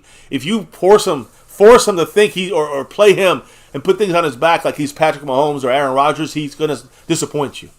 That's Dak, and we've said that for years about Dak. But when Dak is put in the right situations, and I don't mean the players around him, or scheme-wise, letting the flow, let him control the game, the flow. When you let Dak do that, Dak, it goes from average or above average to a top quarterback in the league, in my opinion. Now, could he have done better passes there? Of course. Can he improve other things? Yes, of course. Is he worth $60 million? No. But we know the quarterback market is the way things are judged, and that's the way it is. I know that. The Joneses knew this, but they wait to the end to make sure we pay not $57 million or $56 million, but we pay $60 million. So it even looks worse for the Joneses. So now let's add the pressure to Dak, put the game on his back. Now we're down 14-3 in the second quarter, and we still get going down the field. Dak Prescott here, first and goal from the 9 as we got on fishing. 72 in the house. Dak stepping up. It looks like there's a hold by the Cowboys unfortunately, in the pass, in the passing play, there's a hold on the Cowboys. They'll call it on them. They won't call it on us. So now Tyler Smith, probably trying to help both rookies to his left and right, Probably holding there. You know, the thing about that is, I mean, it was just too obvious. Yeah, that's the thing, guys. That's a hold. Guys, if you complain about the Micah hold, which was obvious as well, this is like a elongated hole. This is the, you know, it's unfortunately now we just killed the drive. Now it's 1st and goal from the 19. 1st and goal from the 19. Instead of first, that ends the drive. We get another 3 points. We got Brandon Aubrey. At least we got Brandon Aubrey. Dak goes back, looking at goes there to CeeDee Lamb and fumbles. No, the drive's over now. Well, now it is. CeeDee Lamb fumbled the ball. We got to the 8, then fumbled. And now you got your $34 million guy fumbling the ball after a beautiful pass by Dak. You just can't get both guys on the same page. Just horrible. Yeah. And guys, that's why the Cowboys fucking suck dick. Plain and simple. Not because some of the haters out there hate us. That's nothing. That's why we're greater than them. No, the reason we suck dick is because we suck dick. Self-inflicted wounds. This is what we deserve. And if our best guys are failing us, how can I count on Kalen Carson and Beebe and Guyton? How can I count on them when Tyler Smith is holding? Dak is, making some. I'm not going to blame Dak. Here, let me share some joyful news with you. Dak has surpassed 30,000 career passing yards, becoming the 9th quarterback in NFL history to reach this mark in his first 117 career games. And then CeeDee Lamb fumbles the ball in that play. Historically. And then CeeDee Lamb fumbles the ball, and we give a possible touchdown drive or a 14-9 game, and then we give it away. Yes, we do. And we wonder why. By the way, that's only the 3rd fumble of CeeDee's entire career. He's got very good hands. Well, CeeDee Lamb cost us fucking 3 to 7 points right there. Tyler Smith helped that become harder, and then CeeDee Lamb cost us the points. It was a team. Effort to turn over the ball. This when people say, you guys got to do like a crow video. What the fuck you think this whole fucking 3 hours are? The 3-hour crow video. No discipline. What a way to kill the momentum. John Luna said, I think it has a lot to do with the culture of playing with the star on the helmet. Yep. It doesn't matter what kind of product they put on the field, and it looks like he just didn't tuck the ball away properly. Yeah, well, that's on him. Listen, you know why this CeeDee Butter Lamb. We can sit here and say CeeDee Lamb, right? We can sit here and scream about Dak Prescott. Where is he? I just want to say something real quick before we hit the chat. And we can sit here and complain about Micah Parsons and, again, and I will, about his lackluster play today and his confusion. Where the fuck is Overshown, number 13? I'm just saying, I took all these things, but in the end, it's on these two motherfuckers. And I don't know if people understand that the culture. You can say, listen. I want to understand. Yes, the offseason was bad, and we know the front office made the mistakes about this offseason, the way they handled it. We said Jerry all in. We know about this, but you know what's bigger than all this with this fucking clown show? You know what's bigger? The fact that it goes back to what we said about GM. The GM of this team is not held accountable because we cannot fire the GM because his name is Jerry Jones. No accountability from the owner. No accountability from the GM, same person. No accountability from his son, Stephen Jones, next in charge, the COO. No accountability from the coaching. Why? The front office doesn't have it. No accountability from the players. Why? Well, the coaches don't have it. You guys understand what I'm saying? You understand what I'm saying, Ash? That's the point I'm trying to say. There is no accountability from the top. The culture the culture for the Cowboys is no accountability. Well, defense. That's that. Take the ball right back. That's the answers. That's the answer to this. That's the answer to the last 28 fucking years. We suck. And there's a good tackle by 21, a rookie, right? Kalen Carson. Yeah, he's again, making up for the last mistake. He's got a lot to make up for he now. Does, but he's a rookie, and I can forgive the guy like that. I can't forgive CeeDee Lamb for giving up points on a player that's getting $34.5 million and is a star of this league, one of the best receivers in the league, and he makes a dumb mistake. Later, we will continue to talk about it throughout the game, later on in the game, or whatever. Right now, I need him to get the fuck over it and not do it again. I agree. That's it. Yeah, well, let's see if we even get the ball back. They got to go 90-something yards. They probably will. 2nd and 6, shotgun. It's a trick play here. They hold Micah. He gets the first down. And I can't even blame Micah on it. Micah's confused because no one's helping him. He can't. The other guys around him are just not. Where's Overshown? Yeah, we looked confused. Overshown's playing like shit. Micah's playing like shit. But Micah's all he did was Kendricks is playing like shit. Overshown and Kendricks are playing like dog shit. What happened, man? This every level of our defense sucks. And DeLunatic, that's the craziest part too. He said it, and we're playing at home. What? the heck? What the fuck? Yeah, this is the season. The season, not that this game is the season, but this is the way the season's going to be. If you can't defend your own home, and then we don't have like the pride. Look at this, Derrick Henry just running all over us. Thank goodness Overshown barely can grab over. Overshown is like getting dragged in the freaking turf. Niners have their whole team injured. They're up 14-0 right now. You know what I'm saying? That's the difference between us and them. We're not like them.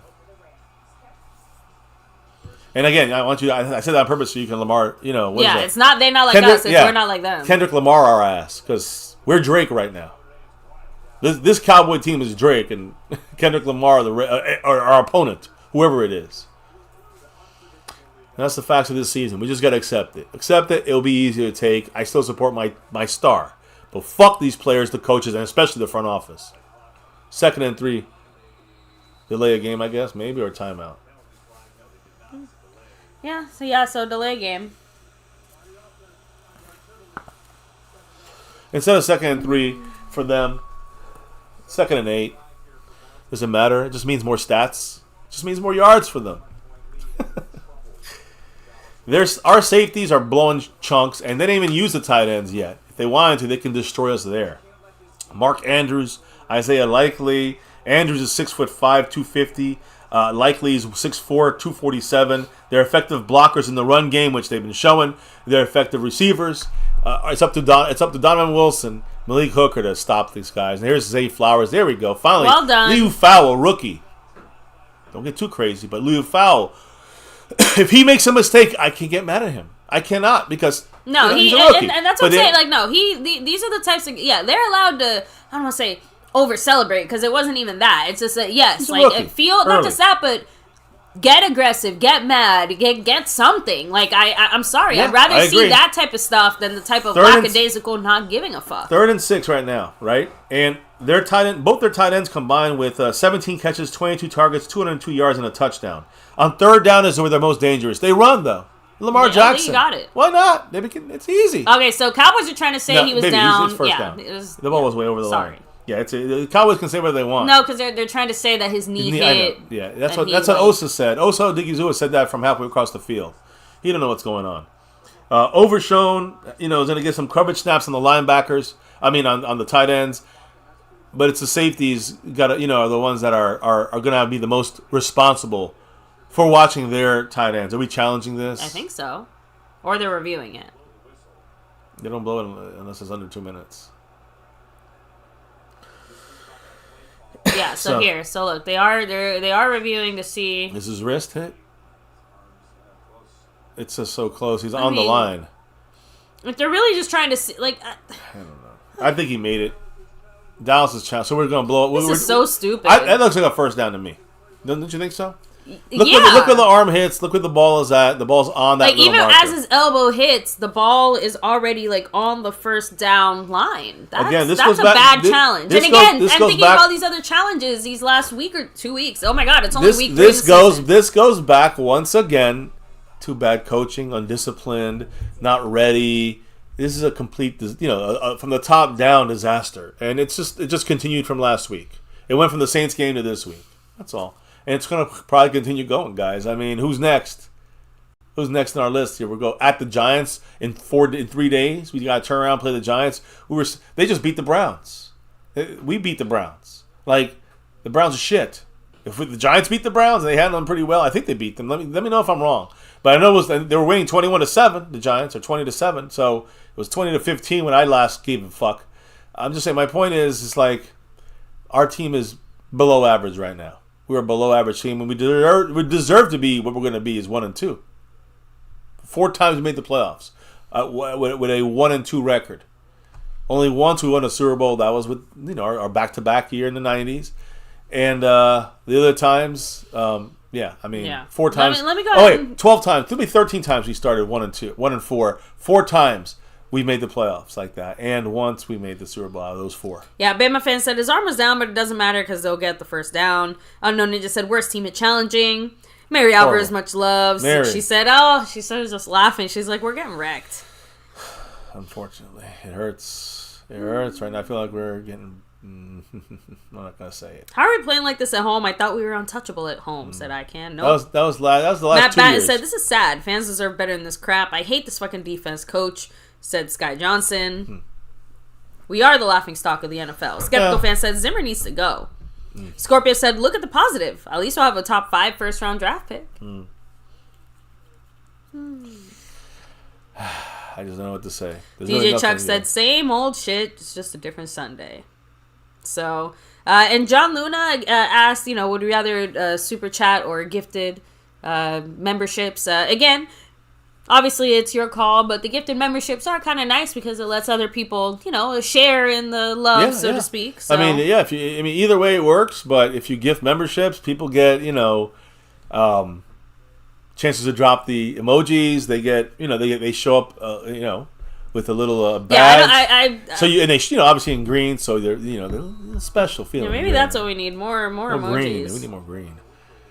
Right, we're the dead bird right now. By the way, they called it a first down, so we lost the timeout as we knew we would. Maybe he was just trying to call timeout anyways. He figured, hey, let me rest the defense and challenge this. Yeah, who knows? At this point, the Cowboys are so bad, it doesn't still really feels matter. Demoralizing. Mike has come in and put some pressure on him. We got a sack. No, we don't.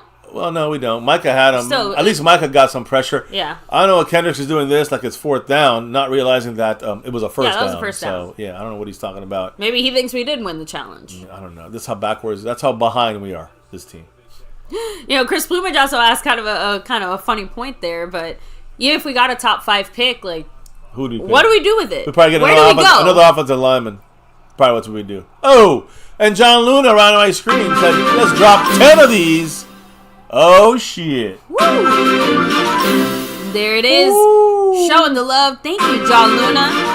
Oh, damn. Boy. A lot of members there. The Ravens run the ball. We do get a good stop there. Hey, finally a stop. 1-yard gain.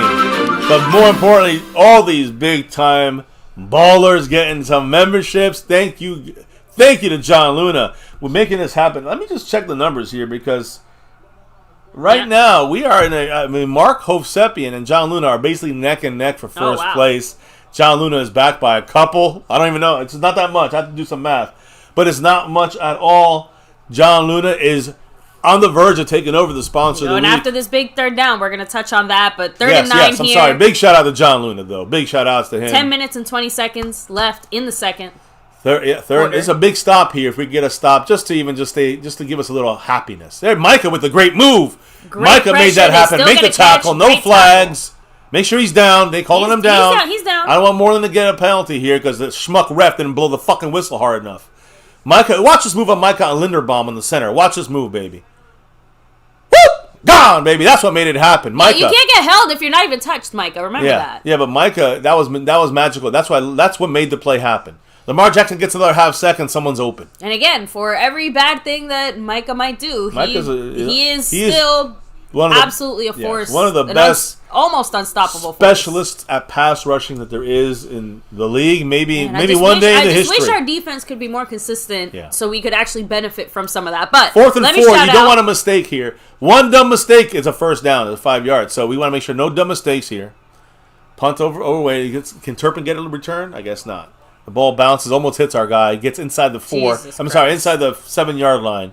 All right, 93 yards, let's go. Well, but let me shout out all the people who got gifted memberships here. So Chris Plumage, Matt Batten, Reddy Red, Justin Johnson, Jump Tube, Talk Cowboys, Rich Lampkin, McLovin, Just Don, Soulless Ginger, Drums and Cowboys.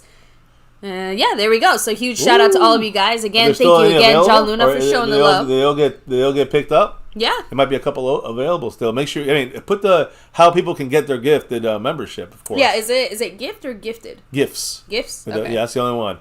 So if you guys want to be able to receive one of those, if there's any remaining, if you guys want to... if you want to be eligible to receive a gifted membership, YouTube you have to literally say, yes, please. Yeah, you have to go and you click that link there, it tells you how to do it, and you can allow yourself to receive gifted memberships, so you can drop emojis. We got a whole bunch of different kinds, not just hateful ones for the other team. We got funny ones. We got the clown emojis for our front office, and even McCarthy. Talk to Sully when you put it that way.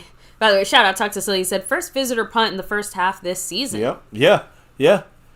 Gary McKnight said, now that fumble by CD infuriates me even more. Yeah, Because this is 14. Yeah, and not just that, but the field position, all of it. Like, it's like, damn, right? Seabass, much love. He said, upsetting representation. 14-6, yeah, this, again, like I said, we're all hoping that our ass getting beat as bad as it was by the Saints was more of a fluke than it was, right?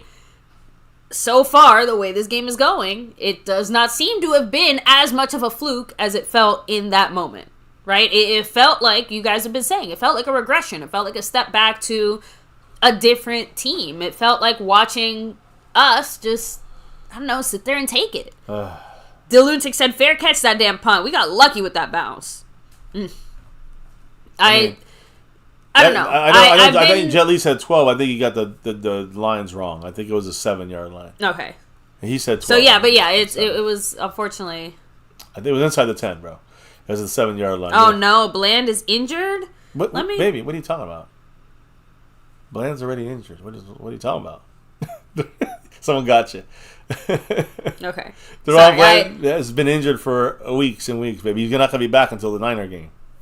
Oh yeah, you're here in preseason. Yeah, I mean someone got you. I know it's that type of game right now. Forgot Kalen Carson is. Baby. Kalen Carson's our replacement. If the Cowboys did not do something stupid, like say, we're fine with those 3 guys in case someone gets hurt, like Trayvon Diggs coming back from ACL. So we decide to not ensure the 4th, cornerback spot. So we have to throw a rookie in there now, and he's gonna get burned sometimes. Here we go, 1st and 10. We're under center on our own 7. We run in with Zeke here. He loses a yard. And you see number 99 throwing around somebody named Terrence Steele, who I mentioned earlier, is a problem for us on that side of things. Terrence Steele, I don't know if I can trust him too much on this offensive line. He's supposed to be one of our veterans at this point. So when you look at Terrence Steele, this Owe, number 99, he's a guy he got 2.5 sacks on Gardner Minshew against the Raiders last week. Steele, again, he always overcompensates, so I hope they keep here. Boom. Button hook. Oh Great my God, defense. almost picked once again. Great defense, though. There's nobody open. And it just was a target to Ferguson, by the way. Yeah. A failed attempt. Yeah, I mean, just Dak is like forcing it into. That's not even tight window. That was no window. Yeah, that was a no window throw. You throw it to the wall. But then people get mad when Dak doesn't throw the ball. But when Dak is showing you when he throws the ball, look at who's open. No one. Anyway, 3rd and 10 here. Obviously, Steele just got to tighten up on his fucking fundamentals, especially when he's up against Owe. Look, please just give. I'm watching that right side because they're coming to that right side, and now Owe's on Guyton, by the way. Yeah, Ferguson kind of shifts inside and then resets chip himself, a little bit. That's going to get safety. Illegal touching. Can't do that. It's illegal. So it's probably a safety. If he's in the end zone, you had the penalty. When Dak threw the ball, illegal touching because they hit Tyler Smith. It should be a safety, in my opinion. Yeah, that's what they're talking now. We're lucky if it's not a safety. Not a beaky, guy that is going to be wrecking havoc. Look who he was against. I'm sorry to call this. Nostradamus over here. I can't. I hate. The ball might have been over the line of scrimmage when he threw it. Let me see. He's not down yet. His knee's not hit. Yeah, he's still not down. Still not down. He lets go of the ball. Okay, so the 1-inch line, like that. Dak might have saved those 2 points. Way to go, Dak. But if he didn't throw it, it would have been just as good. He could just put the ball forward. I can understand why he felt like he had to, though, because he's an inch away from a safety. So yeah, you do whatever it takes. I'm just saying, he. Yeah, I think Dak is good. Actually, Dak saved even those if 2 it was, points. and honestly, but I don't think he was expecting necessarily Tyler Smith to catch it. Let's see. Illegal touching on the Cowboys. It's just decline it probably. The ref's mic just went out. No, Harbaugh wants to talk to him. And I just talked about Terrence Steele having to adjust his technique, and he literally fucks it. He adjusted Cooper it, but Beebe, worse. Horrible game, his worst game of so far. Tyler Guyton also falling down. Everyone getting wrecked here. Beebe did not switch off fast enough. You got Guyton throwing Owe around, but I mean, just too many guys flying in a Dak space in a second.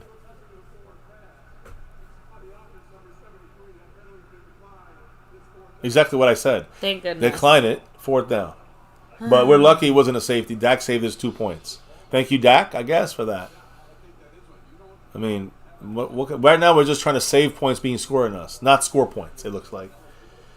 Anyway. And the words that left my mouth before that happened were literally just, please let's just give Brian Anger a little bit more room to work with. Like that's all I wanted at that point. Like just CeeDee Lamb generally looks like someone kicked his puppy. Like he can't understand what's happening.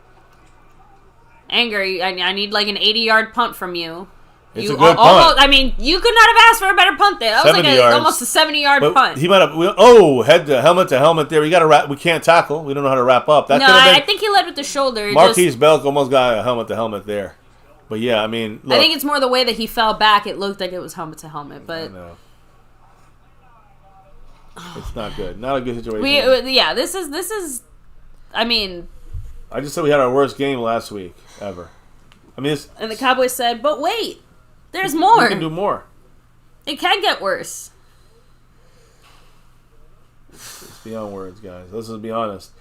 But it's beyond words because we're real fans. We love this team. I know it's because the words that we want to use are basically just shit and fuck in a constant cycle. Yeah, this is disappointing. We were hoping. That the Cowboys would at least I'm just saying, even if we lost, let's say, we never able to give our score at least a better performance. Oh, but yeah, I mean, this is the worst you can do out there. Eddie Pulido in the house. Thank you so much, Eddie Pulido. The $2 holler. He said, "What it do?" LOL. Not good, Eddie. Really bad right now. Derrick Henry. Not doing much against us. Bad. I'll say the only good thing is we stopped Derrick Henry pretty much, but that's the only thing we've done this game. Everybody else has been running on us. Everybody else has been throwing on us. They've been controlling the game. Somehow it doesn't feel like it's like yet lost. It feels like it should be lost. Oh God! JP said Terrence Paper. Must have a Terrence Steele. Yeah. I appreciate again. Yeah, I appreciate the jokes in the chat. They do make me feel better because I'd rather laugh through the pain than cry through the pain for the most part. Whoa, John Luna, that's right. He's the gifting leader right now. Yes, he is. Forgot about that. Ravens, quick screen out to Zay Flowers, and oh man, that was almost a horse collar there by Overshown. I know Overshown's having a poor game. Just him? I mean, I'm saying specifically he's having a poor game. He specifically is not looking great on an individual level. I wanted to tell John. What was it? Go ahead. No, I just want to say John Luna real quick that the only thing about dropping the gifted memberships is that you don't get to attack the stream boss. True. That way, right? Stream boss is so if you do have to stream boss, you do have to do super chats or stream labs or something. Yeah, that's the other. Oh, great stop. No, it's 3rd and 1. They don't get it. Stop hitting him. So it's 4th and 1 now. The question is what they're going to do. Marshawn Nealon with the big play there. Good for him. The rookie. A lot of rookies coming through. They're just going to make some mistakes, like Kalen Carson's mistake. You know what's funny? And I was going to say, I can't remember exactly what I was going to say, but this reminded me of that too. One of the things about week 1 that I remember surprised me the most is that Zach Martin had kind of a rough performance. It feels like what has been happening here in these last 2.5-ish weeks of football we've seen. They want to put us out of our misery. Our starters are the ones who are falling short, while our rookies are the ones trying to... They're looking a little better than they maybe should. Even if they make rookie mistakes. 4th and 1. This is the game here. They're not going to snap the ball. It looks like they're not going to snap it. Are they going to go for it anyway? They might be playing us here. Be careful. 5 seconds forward. The Cowboys got to be careful. It does look like they're going for it. No, they're not. They do not. They're taking the delay of game. Thank goodness. I mean, is Tucker going to kick the field goal? They call timeout. I'm assuming they kick for 3 here. They try to get us offsides. They take the flag. So they take the penalty. So they're going to punt now, which is interesting. Over the... the ability of Justin Tucker to hit a nice because they're not, and no offense, but they're not trying to play cute football. They're not trying to get into a kick-out situation. They want their defense controlling the game. Yeah, why even bother to give us even the chance to get good field position? It's stupid. Their defense is doing what it has to do. Their offense will do it again the way that they've been going. So, they don't have to scramble for every We stopped them the last 2 times. You know what I'm saying? We forced 2 straight punts. William Birney also But we get nothing out of that. And they know it. Their defense is too good and our offense is not good. So, but William Birney, by the way, said Ravens couldn't afford to start 0-3. They're a desperate team. Here's a fair catch from my guy, number 9. Yes, I'm wearing number 9, Turpin, but I don't think he's any opportunity. He may be the guy we need. Maybe you to got wake the Brandon us up. Aubrey jersey. Shit, I could have worn Brandon Aubrey again. I had him last week. True. I had him last week. The only guy who scored points for us. Right now, when we got a chance to score some points for Aubrey, even. You know what? Let's just get to let's get to the 40. So we get our own 40. That's what 50, 67-yard field goal. That breaks the record, right? So if we get to our own 40, you got to add 17, and that's how long the field goal is. So we get to our own 40 at 60 yards. Oh no, our own 40 at 60 yards. No, we want to get to the 50 then. We get to the 50, we kick a 67-yard field goal. That's all. House Nelson, by the way, said, "We held them! Super Bowl, here we come." Back to back, we held them. Holy shit, Super Bowl, here we... Yeah. Playoffs, if we're lucky.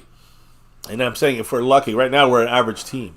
If we're lucky, we're an average team right now.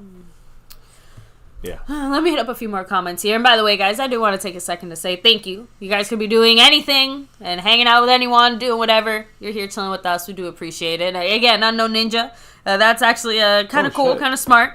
He said, "I'm just doing Lyft now. I'd rather make some money instead of watch the Cowboys, but still listening to y'all." So thank you. Appreciate it there. Appreciate you. And everyone's got their things going on, busy and stuff, and we all of us, I take out time in our lives to watch our Cowboys. Some of you guys take out time to watch the Cowboys and listen to us. We sit here, take our time out of our life, and in front of a camera with our passions and our thoughts. You hear us. What we're saying probably similar to what you're saying on your side of the screen. Similar things, so we could all relate, and that's really what the point of this whole channel was. Because when I was a kid and I wanted to, and I was growing up, and I had the 1 in 15 year and the 3 in 13 year, and I wanted someone to relate to me when we felt my pain. You know what I'm saying? Because my mom was, she's a Cowboy fan, but not like I was. My dad's a Giants fan. My brother's another fan. Yeah. So, I'm like, I'm a Cowboy fan. There's no internet. There's no, nothing to talk, like to let it out. Now, this is what it would have been. Yeah, you had to cry into your mirror. I could have been like, at least MCF understands me. Literally, would have been me as a kid. Anyways. I know. So let me go ahead. Like I said, let's hit up the chat a few. A couple chats. A couple shout-outs. I know. Look, it sounds like you guys really do make this a little easier. Bearable. A little easier. So hope we do that. Eddie Pulido said the Cowboys are a bane to me, but I like y'all. So hey, they're. I understand. It was the best of times. It was the worst of times. So Dylan Tick said, "Motion offense is the new NFL, and we are stagnant." Oh yeah, we don't do it, and we don't know how to defend it. And the thing that grinds my gears consistently, the most static man on this fucking team is the one guy that needs to be moving the most, Dak Prescott. Here it is. They got a blitz, and someone's open. We got time. Dak's going deep. Somehow overthrows Brandon Cooks, but it looks like, how is Brandon Cooks slowed? How did he have such good coverage on him? Like the guy was on him every step. Okay, so was that an overthrow or was Cooks just a little? Nothing you can do. That ball's in front of him. It's just Stevens is just fast enough to keep up with Brandon Cooks. That's it. Cooks is irrelevant going deep against this team. So now we're in trouble because unless we use Turpin, and I don't think we're going to use Turpin, they're coming in with late switches here. Cowboys under center. Looks like we probably I would say we run, but I guess we're throwing quick throw here to Ferguson. It's the equivalent of a throw. Yeah. It's the equivalent of a throw. The good news, Ferguson. You mean a run? I'm sorry. Yeah, equivalent of a first down run. It's a second down throw. It's a second down run. I don't want to see us running the ball second down and 10. So we threw it and got half the yards. Yeah, Cowboys abroad, much love. Mr. Abroad in the house. Holy shit, where you been, bro? How are you doing? I know, unfortunately, you were at the freaking opener last week. What? That was disappointing as hell. Yeah, home opener. I hope you're doing well, you and yours, family. You, me. I hope everyone is doing well. Yeah, I saw the video you posted. It just... Yeah. It sucks that you even had to be there to see that in person. Just 5 minutes to go for the half. Dak looking back. 3rd and 4. Dumps it down. Hey, there we go. Second level guy there. Who is it? Turpin, baby. It's Turpin time. There we go. That's what I've been saying. Use the motherfucker right. Let's go. And he was very effective last year when you use him right. In the slot against Humphrey. Humphrey lost coverage on him because of his quickness and movement. They're out here scoring touchdowns with third stringers. Turpin needs to be used more often in the game. That's all I'm saying. I'm not saying Brandon Cooks cannot hang with Turpin in that sense. Turpy. Yeah, Fergie and Turpy. Let's go. Now how about Dowdle? Tries to get through that second level. Cannot. No, he gets like 2 yards. Gets like 2 yards. That's it. But you're not now at 4:20. Time is ticking, right? What Cowboys want to do is control this clock and get a touchdown. This is the goal here. Turpin's coming back in, by the way. Control the clock. Keep moving the ball. And they might try to go deep with Turpin here. I wouldn't be surprised, but Ravens are watching as well. You move the ball, down the field. Yeah, Dowdle lined up as a receiver, by the way. Under 4 minutes. is lined up as a running back. Yeah, Dowdle's back there moving to get it to Turpin. They got to get blocking for Turpin. Oh, Turpin almost gets broken into 2 pieces. Now Humphrey just took his helmet off. Not Humphrey, number 14, Hamilton. That should be a flag if it didn't just fall off his head. Are you sure it didn't just pop off his head? I look like he took it off. He went like this. It looks like, but I guess we'll see. He took his helmet off. That should be a flag, but no flag comes out for him taking his fucking helmet. He thumb hooked that bitch off. No flag. It's incredible. Like, I'm calling these plays from here watching this. I can understand that just because even we had to say, well, it kind of looked like it felt like, you know, I'm just saying. Here we go. 5-6 guys on their defensive line. We're shotgun. They're dropping everyone back. Late blitz on the outside. Bad pass to Zeke. Even if it was a catch, it would have been down. 3rd and 7, 4th and 7. We punt the ball to get the ball back. This is why they took the delay of game instead of kicking the long field goal. They don't need the points. They own us. Yeah. They got our number. Said, they don't have to go out of their way to bad stop throw. us. You know, but the bad thing here is that $60 million quarterback, $60 million Dak can't even throw the fucking outlet to Zeke to give him a chance. Yeah, Cowboys. Like, you got to give him a chance, Dak. And yeah, Cowboys abroad said disappointing is one word for it. Yeah. I can think of a few others. Yeah. I mean, if I was ever at a game like that, I don't know. Well, I would I might throw something on the field. I don't know. I just get so pissed off. That's why I don't want to go too many games, especially when we're losing. Especially when Jerry Jones is the reasoning for this shit. I mean, he is one of the main reasons we have to put rookies, undrafted, and unproven players to fill this team instead of using the money we had to acquire better players. And you can blame it on Dak, you can blame it on CD, but we opened up space on our cap this year for that. And the Cowboys said, nah, we're not going to do anything. So you know what? Now rookies and undrafted and unproven players have to step up, and they're not going to consistently step up. When that happens, what happens? This happens. Saints last week happens. And that is not on the players. Not even doing the most. Coaches can do it. The most they're doing is on the front office. The lack of accountability starts with the front office, with Jerry Jones, Stephen Jones. Lack of accountability also goes throughout this fucking team, to the coaches and the players. I'm going to celebrate the good things, though. I was just, not just that, but Anger, once again, fantastic punt. I think he got him to the 11-yard line or something. Yeah. I'm about to see him line up here, like 13? Let's hope 11, 13, 12 yards. There you go. The point is, let's hope the defense can get a tipped pass or a strip fumble or something lucky is what we need on defense just to get back in this, because we're going to get blown out if we don't do anything. They're running to Henry here. From behind, Moreland goes for a 6-yard ride. Nealon, our rookie, goes for a 6-yard ride, number 94, and Derrick Henry takes him on his back for it. So first down for the he got hit after 4 yards, and then he took him for a 6-yard ride, amusement park ride. Hey, that's one way to not hit the ground. But can I get mad at yourself on top of our players? Can I get mad at number 94? Yeah, we can say too bad, but he's a second-round rookie that's forced to play more time. Yeah, Sam Williams got hurt, but a lot of this is, you can say, oh, Dorrance and what's his name is gone. Look at Derrick Henry. You're running all over us. Oh my God. I mean, Micah barely can tackle him. Who did he get? Dante Fowler. I'm saying we got rid of some of our depth guys and we rely on Sam Williams, which we should. He gets hurt, and now we're going to rely on Carl Lawson, who we just elevated from who I haven't seen, and guys like Golston and guys like. Easy to forget. Oh, Micah got. No, that's the stiff. I know. Yeah, I didn't say it in a penalty. I'm just saying, like Micah got. At least Micah finished the tackle there. But he finished the tackle. 2-minute warning. We're going to get scored on again here. So what I'm trying to say is that all these things are the reasons why the Cowboys are going to have, unfortunately, probably an 8-win record in that range. 8, I'd say 7 and 9 wins this year. That's not playoffs. And if we did, does it matter? We ain't a playoff team unless something happens between now and then and they change it and they show it consistently.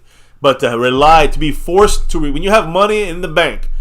And you're forced to rely, and you're the Jerry Jones, Stephen Jones duo, and they're forcing you to rely on not just 1 or 2 guys, everyone that we drafted. Yeah, Seabass said everyone that's undrafted. Vanilla. They're telegraphing every play for this entire scheme. But they have these guys are undrafted, untested, and unproven. House Nelson said, "I thought bullying was frowned on. Someone tell the Ravens." And you do it in football, you can bully. Texas Cat saying Dak seems to audible on most plays, which makes him the play caller, and he's a failure at it. Who's the play caller? Dak? Texas Cat said that Dak seems to audible on most plays, which makes him the play caller, and he's a failure. I don't think he actually audibles on most plays. That's maybe more of the failure of Dak. Is not audibling. I think you're wrong about that. Scorpio said Dak is consistently overthrowing wide receivers on deep passes for those potential touchdowns. Chris Plumage said one of those games where Dak is throwing it all over the place besides hitting the receivers. DeLunatic also throwing out here, since we're technically on defense, right? He said Micah's effort statement last week is creeping into this game. Yep. And it's showing again. And the coaching. Listen, it's the combination. But again, I think that some of you guys are kind of not realizing that if Dak throws that pass to Brandon Cooks perfectly, it's still incomplete. I'm going to read two or maybe even intercepted. Yeah. I want to make sure people have to be clear about this. That long pass to Brandon Cooks was not an overthrow. That would have been an interception if that was a perfect pass or a knock. It would have been incompletion. It's the coverage that's working against our players. And Dak makes mistakes. He's bad throw to Zeke to even give him a chance. But we're 3rd and 6, and there's a guy about to pound Zeke's ass into the ground. So does it matter? I mean, it matters. Yeah, it's a failure from the players. It's a failure from the coaches. And I'm sorry to tell those that love Jerry and Steven, but it's the foundational failure starts with them. Ends with the players in the field. Starts with the front office, through the coaches, and to the players. No accountability to players because the coaches don't have it, and the front office don't have it, and the GM don't have it, and the owner don't have it. No accountability because they can't. The owner and GM cannot get fired, Jerry Jones. So there's no accountability, and that drops down even to the players. Here, so I'm gonna hit some bam bam comments. I just need a quick answer from you. Talk to Sully, said Mr. C. You finally agree with me now that this team is not a playoff team? I mean, as of now, they are not a playoff team. Gary McKnight said, does this remind anyone of those Campo Zimmer years when we went 5-11? Yeah, people don't understand how bad it's going to be. Cowboys Abroad said, defense started out bad this game, but managed a couple stops. Now the offense needs to do something. Here's a blitz, but they screen it. How do you beat a blitz? You screen. Now they're in field. Right now they're in field goal range. Cowboys Abroad, they must have heard you. Yeah. Now Justin Tucker is able to kick a field goal. So there you go. Ready. I Can, by the way, said, the problem is Jerry is still stuck in the 90s. He only features QB, one receiver, and a running back when today's NFL is made up of multiple receivers, a good quarterback, and usually a dual running back set. Again, we have not adapted to this modern NFL. We're still getting guys. It still feels like we are a day late and a dollar short. We're still bringing in guys and coaches that bring in concepts that were famous and worked in the 90s. We know this. We talked about this. And the bigger thing is, as the NFL has moved money-wise into the place they're at now. Some pressure, another screen to Henry. As the Ravens get a first down through the 30, and more. Through the 25. Fumble! Cowboys got it. I think he was down, though. Malik Hooker gets the fumble recovery, and Kendricks made a tackle, but they called him down. Yeah, they called him down. They're calling him down. Now, we'll see if it's true or not. Remember, you can't review this. You can't challenge it. It's up to the refs booth to challenge this. Okay. Yeah, he was down. He was obviously down. Yeah, he was down. I must at least try, but nobody's trying really, let's be honest. There's another screen that we got, another play we got screened on and got destroyed. They're on the 27. They're not stopping. 1:15 to go. Lamar Jackson's changing up some stuff here. He sees the weakness in our defense. We're overloading the right side of their offense. So our left side is overloaded. They run up the middle. They get 3 yards, run the clock. You know what? The one thing about this is the Brandon Aubrey factor. Most teams will actually be attacking a little bit more, but they have 3 timeouts now. 2, they hold timeout. Mm-hmm. And the other thing is this. Here's this thing crazy. If you even leave 3 seconds on the clock, Brandon Aubrey's going to kick a field goal. He's going to attempt a field goal. You may see a field goal attempt here, no matter what. Listen, 30. And listen, that'll be an 87-yard field goal, so he can't do that from the 30. But if you leave 10, 12 seconds on the clock, you got a play or 2, and then you're kicking the record now. And I'm going to be honest. I don't care about. I want to win game. I don't care about records, but I'm going to be honest. At this point, the way this has been looking, let's be real, guys. Even if we somehow come back and win this game, do you think this is a good team? Do you think this is a good team? We're playing an 0-2 team. Do you think this is a good team? And even if they are better than the 0-2 record, do you think our team is a good team? Not them. Us. Because we're not. The Browns lost to the Giants. That's the team we beat. Remember that. The Eagles just beat the Saints in New Orleans. That's the team we got raped with here in Dallas. So keep that in mind. Right now we got a penalty on us by Osa if they count that finger. That finger's on the line. They could count that. Finger makes no difference. They double him and with barely any issue. Boom, first down, and they stay inbound, so they're going to run that clock. That's what they want to do. Our team's getting up slow and tired. Our defense is not even trying. Like, they're tired. They're just not even, they don't have the heart and the passion. Is done. Best thing the Cowboys can do is just let them score a touchdown. Oh, I remember what I was gonna say. Let them score a touchdown, and then we kick a field goal for the record, and then we can just go back to playing like shit. Micah coming, but boom, nice hit there by Carson's a good hitter. Yeah, it was about the money and the contract stuff. Basically, that as the NFL has moved into like this new money era that it's been in the last 20-something years. You know what I mean? Yes. Like you can't like the things that worked for us early on in this team's heyday, right, when we were winning Super Bowls and stuff like that, a lot of that was really good and heavy drafting. Like the draft carried so much of what we did. And yes, obviously free agent moves and other things like that, but we're not in a place in the NFL where drafting alone is going to get the job done. It's a combination of drafting and picking up usually available free agent things like that. So, look at her. She wants you. Yeah, she wants you. She knows. So but and that's all I'm trying to say, that the Cowboys have remained consistently, again, one of very good at drafting, really good at getting those undrafted guys and things like that, but that by itself will never get us where we want to go. So I know, come here, beautiful. No, I'm just letting you take her because I know she's like a little knocking everything over here. Crazy. She's watching with us. I'm not even gonna get that upset when they score a touchdown. 2nd and 7 in shotgun. Very little, no pressure, all the time in the world, easy touchdown, wide open. There you go. Like, wide open touchdown, number 7. Bateman, Rashad Bateman. I mean, like I said, at least we get a chance to see a record. Let's go, Aubrey. That's all I'm cheering for this year. Brandon Aubrey, let's go. And what am I supposed to say, guys? This is what the Cowboys wanted. This is what they're going to get from the fans. They want to give us second-rate players, second-rate coaches. They want to get a second-rate product. Then I'm going to say let's go for the first-rate players like Brandon Aubrey. Thank you, Will McClay, for him, by the way.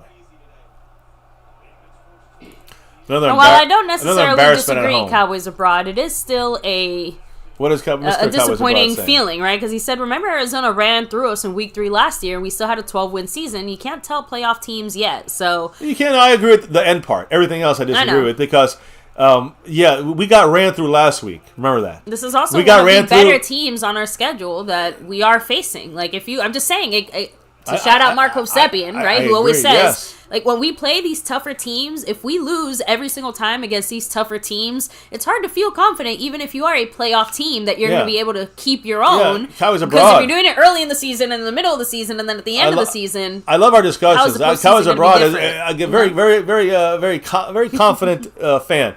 I can't have that confidence. I'm the pessimistic fan, and I will always be that. So yes, I'm sorry that we can make the playoffs. Maybe if we're lucky. Who gives a shit?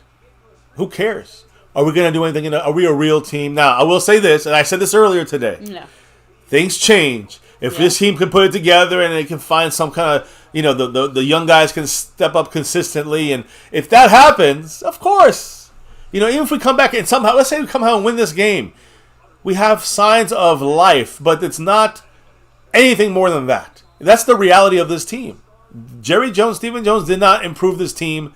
We got worse. Our fears throughout the offseason are coming true. Yeah. This team not only didn't improve during the offseason, it has gone backwards. And it's so funny. John Fossil's little improvement to the kickoffs literally is making no difference for this guy here. Yeah, because you know who figured it out? The Saints. The Saints said, we just kick it to Juwan Thomas every time. Yeah, LT, man. This was generally like one of our specters that was haunting us throughout the offseason here. So even though I know you're surprised, we're just we're not surprised, but we're certainly still frustrated by it. By the way. So he said, I'm shocked. I had y'all 31-21. No way you guys are going to win the second half 28 nothing. There's no way you guys are going to. Yeah, no. It's going to be, we are, all we can do is chip back and then hope for the best. But listen, no foul. They picked up the flag. No one here is getting their hopes high, trust me. Gary McKnight said, I can't see the game. Is anyone getting pissed on the sideline, or are they just holding their damn heads down? Just holding their heads down. Yeah, I saw Mozzie. Mozzie was like, Mozzie was... I was actually going to say, do you see how absolutely wrecked our defense looks? They look exhausted already. Mozzie looks like he's barely breathing oxygen. I'm going to be honest. I don't care if anybody hates me for this. I'm looking to get the record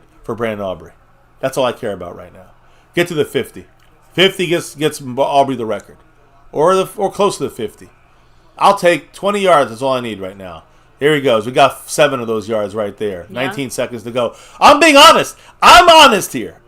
You think you get a touchdown? You got to be motherfucking crazy. So get us a field goal and might as well be the record. Why not? Why not? What the fuck not? That's all we got. Guys, trust me when I say this. This team ain't ready for the playoffs as of the way we're... Like you asked me, are we good now? I'm sorry, Cowboys abroad. Right now, this team is not a playoff-looking team. But there's time. Of course. Last year, week 6, we were looking like shit.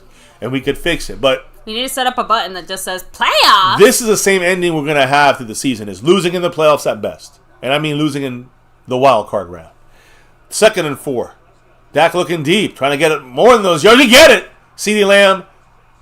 And a late hit there, but they don't call it, of course. So, right now, we easily got a big pass there. This is too easy. This is like a 50-yard kick. This is like a 55-yard kick. We're way in.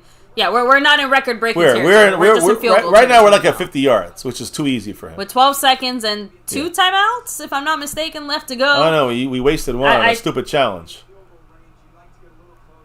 Oh, we don't have to worry about getting close. Yeah. We're fine. These guys... No, again, Tom Brady's used to not having a crazy... Yeah, we're going to try to attempt a touchdown something here, I'm assuming. I don't know. We have a timeout, right? We're going for the end zone. Could be a flag. There's a flag! Thank you, on the 1-yard line. There it is. That was the point. Get the flag. Oh, no. I saw the hat come off. Does that mean that there's another flag, or does that mean that CD was out of bounds and ineligible? Because if that's the case, then technically... they could pick up the flag. I don't think he was close out of bounds. He wasn't out of bounds. Oh, was it an extra penalty or something? I don't know. Like something happened after while they were getting up? I don't know.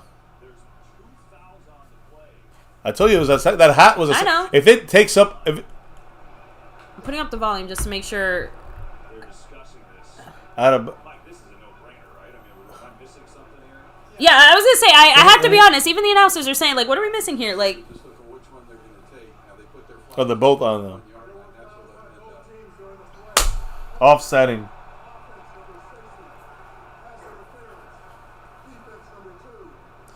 Who's the penalty on? Tyler Guyton. What is he, a rookie? Again, first round pick and all, whatever. But my point is, this is what happens when you overload your team with guys that are not ready. I literally talked about Owe. I don't even know where's the flag. He literally just. How could that be a flag if he didn't? I guess he grabbed them from the inside there. He did, but I mean, I think that Micah was grabbed worse than he was. Just kick the fucking cock-sucking field goal. We went from it doesn't matter. Yeah, we went from a touchdown to another 51-yard attempt. They're calling a timeout. Yeah, they're just trying to ice him, but Brandon Aubrey don't get iced. Don't start jinxing. I don't care anymore. I'm going to jinx it. He's going to make it because that's all we got left. If he don't make it, we got nothing. Zero. This team is disaster. And of course, CD is rightfully pissed because again, LT in the house. Shout out to you, LT. Much love, representing as one of the truest NFC East rivalries Fans we have going. Yeah, with the best Eagle fan we know, one of the best for sure. He said, "What did he say with the $2? 65-22 in the past 2 games from the Dallas D is wild." Yep, it's beyond wild. And a lot of that is probably Zimmer, and the team is not ready for it yet. But it's also also a lot of young guys getting thrown into. We still allowed basically more points than we did in a span of 6 games in less than 2. 51-yard attempt for Aubrey. The only highlights we have are kicks. So this is the best of things, right? 51 yards. Is he able to continue his streak? Yeah. He continues the streak because the guy's incredible. And I just want to see is the record broken. I don't want to see nothing more. I don't care anymore. It's a disaster. My goodness, why are you she is aggressively shaking her tail right now. She likes it. I know. She again, like I said, I can't tell if this dog either really loves us and cares when we're upset, or she really hates us and enjoys our misery and is just excited because she's like, "Yay!" Oh boy. Are you a secret Eagles fan? You better not be. To the pound you go. Yeah. Off to the pound. Lowered expectations. That is a good way of putting it, Patrick Kennerson. That's really the only way. I'm going to hit up the chat a little bit here. I'm going to take a break. Baby, go ahead. Yeah, you go ahead and take your break now. We will tag team here in a little bit, but horrible. Share your thoughts, chat. How do you guys feel about that first half of football? Remember, we went out there with all the confidence in the world, won the coin toss and said, give us the ball first. Scored no points with it. They scored on us right after. And they also now get the ball to start the second half when we are down and they're up 21-6. They had 5 possessions, I think. We stopped them twice. Didn't make a difference. They scored touchdowns on the other 3. And we've had 5 or 6 possessions and we've scored 2 field goals from 50 yards and beyond. So we haven't gotten their territory in a realistic way. That's right. I think she wants to go with you. I got it. Come on, let's go. Oh boy. So here, like I said, let me hit up the chat. Oh wait, there's 2 seconds left. Oh. Maybe they'll return on us. I don't know. Look, there's actually going to be a return. They're returning it just to get the freaking run out the clock. You never know. You get there. Yeah, run out the clock. Smart, please. Thank you. If they run it back all the way, I mean, fuck, why not? Why not do what's wrong? And I remember, I want to give you credit. I can't remember who it was that said this, but if you're still in the chat, please let me know. Someone had even said, like the Ravens started 0-2. They can't afford to start 0-3. Like they are desperate and fighting for something. We're just desperate. So anyway.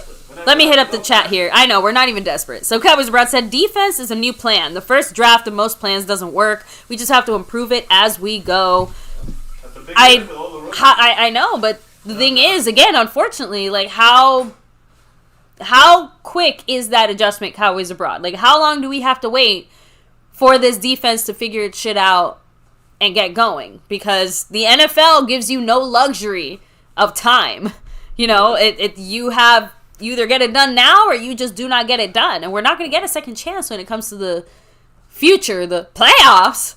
There's no second chance. So once we get to that point. So, oh man, I don't think the second half is sealed just yet, Eddie Pulido. Seabass said, terrible team, both sides. Again, special teams coming through once more. I laugh at the days when people would shit on me saying, how do you care so much about special teams? Big D said, goddamn Cowboys. Wiseman27 says, CD's acting like Odell Beckham. It's saw it a few times. I can understand why CD is upset because, again, you're going out there, you're making plays, you are obviously interfered with, right? And you can't even count on that shit, not because it was blatant, but because, once again, someone on your team is fucking up. And so it doesn't matter if you made that great catch or if you dropped it or anything in between, right? Because we're still back at the same spot that we started in. So it just is frustrating. So Cowboys have less than 35 rushing yards. Yeah, and there's not going to be any rushing yards when you're down 21-6. Like, it's, to take the run game and throw it in the trash. Once again, whether by design or by default, right? Our run game has been made irrelevant, and we're not going to be able to see much from these guys. And it's going to be very easy for the Ravens to stop our already relatively simple game plan. So, have a shot. It'll make you feel better. Not much of an imbiber myself, Mr. McLovin. So, and right now, I don't think it would make me feel better. I think I would just get more upset. Mary Alvarez said, at least there's not much to expect this season. Woo! Yeah, that is the one quote-unquote nice thing, right? When the Cowboys do something good, at least it'll actually surprise us and maybe make us feel a spark of joy. Jared Jones said, the next head coach I hire must have a 12-incher. How many inches is it going to take to get it done, Jared? Dylan Tick said, cap strapped. We have 20+ million in cap space, but no good players to spend it on because the Joneses played games in the offseason. Guys, we didn't even spend our money on the guys that we had to sign. So, yes, we have, like you said, we have $20 million. What are we going to get with that? So, and the worst part is, let's say that the Cowboys did want to do something where they want to spend some of that money and they want to do it on a good player and they want to make these types of moves. It would require some type of trade scenario to happen where more than just money has to be exchanged. So, we're like double fucking ourselves since we rely so much on the draft. So, Seabass said we're one owner away from a Super Bowl.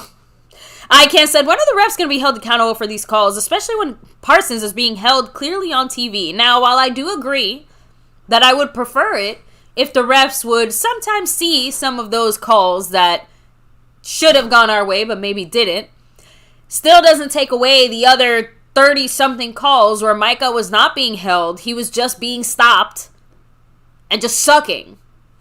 So, maybe one of those plays could have made a difference at some point. Maybe instead of 21-6, it would have been, 17-6, right? Maybe we could have held them for a field goal or something. But the one or two plays where Micah was being held do not counteract everything else.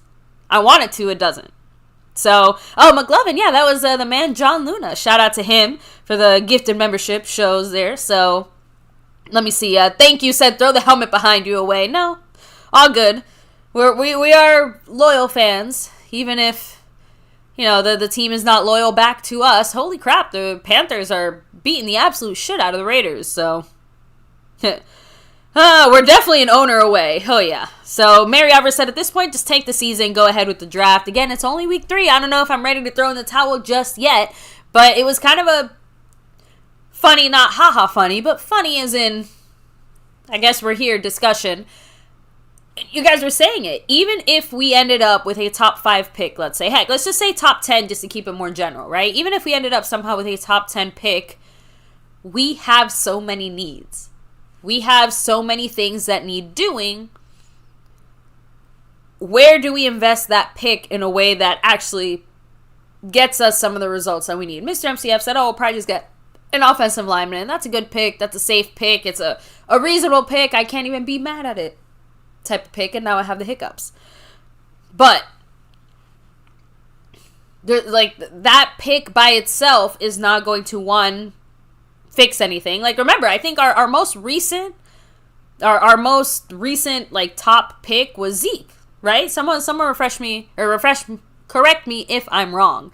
But Zeke was the last top 10 pick that we've had, at least in the last handful of years. And while Zeke was certainly extremely impactful and immediately impactful, right? We didn't do anything with it. So what makes us think that our management and our front office is going to take the quote-unquote gift that they would have been given if we ended up with a top 5, top 10 pick and still get usage out of that in a way that actually shows results, right? Because we can improve the offensive line. Hell, we could go next week into having the best offensive line in the NFL. Does it matter anything if we still can't run the ball? If guys still can't, run their routes correctly or something? If Dak can't get the ball to the guy that needs the ball?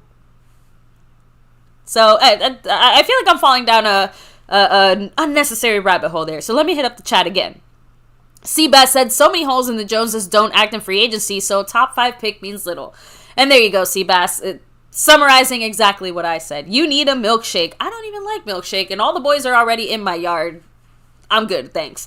DJ Chuck said, would rather throw Jerry Jones and his son away. Agree. The Lunatic said, ouch. Since Green Bay, we have been outscored by 54 points in the first half. Slow damn starts. And yeah, again, talking about things that I thought we had learned from our previous mistakes and previous situations. Can't remember who it was. Again, shout out to you in the chat. But someone had said that I thought McCarthy said that we learned our lesson after that Green Bay game. So, obviously, no lessons learned. And not just that, but yeah, McCarthy is repeating a lot of mistakes when it comes to at least the game plan as well offensively. I mean, both sides of the ball played like shit. So I'm not even going to say it was more offense or defense, because with the score of 21-6, clearly it was a team effort there by both to make that happen. So there is no hope for this team. Jeff Coughlin, again, it is just disappointing because we are ending up in these same situations in the same positions. The Ravens were one of the tougher teams that we faced before our bye week, right? I don't have the schedule off the top of my head, but don't we play the Niners either right before our bye or right after our bye? So you don't get a break here. There's no we get to sit back and rest on our laurels. There isn't even a quote-unquote easy team on this schedule. Right? Just saying. I guess our only gimme was that week 1. Maybe that's what we need to do. I got it, guys. We just need to sign guys to $60 million a year contracts every single week, because then, that's when we're going to put up those big numbers and perform. That's all we need. So, Jerry, just, break open the bank and I guess sign Micah. There you go. Sign Micah. That's going to lead to success. So pay him a 10-year, $50 million a year contract or some shit, right? So there you go. Asmodeus said, not fixing to give me a heart attack. Oh man, definitely some cardiac events happening in the great city of Dallas currently. And if not, then please, medical professionals, be on standby because, yeah. House Nelson said, other teams make football look so easy. And even the times where they don't, you see effort, you see change, you see an attempt at something, right? Because if you throw everything against the wall and nothing works, like at least you know you went down fighting and you tried making adjustments. You tried doing something. I mean, I think the only adjustment we're making is getting out of people's way so they can score a little faster. Let me see. Prince NY said, although it's only a couple games, do you think that they look worse than last year? Absolutely. This was, like I said, this is our biggest fear throughout the preseason and off season. You know, realized in full form here. Our concern was that we did not make enough moves to fill the holes that needed filling. We didn't make enough adjustments to other personnel, even draft-wise. You know, they were not even trying to shit on the draft. It's not even about that. It's just that with the guys that we drafted, with the moves that we made there from a draft perspective, we knew that did not fulfill all the needs of this team. So when the season started, and on top of all those things, we had these weird contract situations and questions and guys not there, and then injuries, of course, that happen to every team where we have a few pieces that are missing that we are waiting to get back. It's like, damn, we did not improve. At most, we were hoping that we vaguely maintained, but like Mr. MCF said, even with every single one of the rookies that we have starting for us stepping up and playing okay at a minimum, we absolutely took a step back. Offense, obviously, took a step back. Defense clearly took several steps back, left, around the corner, left the building, not even here. I don't know. The only place I would say is either the same or possibly better is special teams. And the reason I actually say it's better, it's not even from a personnel perspective. It's from a schematic perspective. I think Bones has done a great job of adapting to these new kickoff rules and these special teams rules and adjustments. And of course, why wouldn't we expect it? He's the guy who single-handedly brought the proposal and wrote it up and said, hey, what do you guys think? And let's get this done. And then it got done. So single-handed is a little over-exaggeration, but he was the primary driving force behind this special teams change. And that at least has been showing some results. Unfortunately, teams have also adapted very fucking quickly to some of our initial attempts to maybe succeed on this, right? Because Turpin is once again, irrelevant when it comes to any kind of special team scenario. Apparently irrelevant on offense too, not from his fault, but the scheme, right? Like, what do you expect the guy to do that's not out there on the field? So, let me hit up the chat. Here we go. The Lunatic said, at this point, I am not proud enough to not steal plays that teams use against us and to try something to kickstart our offense. No offense, but pride doesn't do shit for you when it comes to a Dallas Cowboy NFL game, right? Like, we don't have enough pride to even fight for ourselves. So, yeah, leave pride at the door. You know, lie, cheat, and steal your way to a win because, and maybe don't cheat, but, you know, steal a play or two. Who cares? So, although if I recall, again, you guys let me know here, but we tried to do some of the Eagles, you know, the tush push shit. Like, that never worked, right? Like, we have tried that a few times, and it's not like it has done well for us. But I had to kind of go back to a few things that Mr. MCF said. We don't need to do anything all that crazy, right? Like, just one or two small things could easily have taken us from 21-6 to at least like 21-13. Anyway, sorry. I keep getting lost here. Dustin Roberts said Jerry Jones needs to make some trades because we got 11 draft picks. Yep.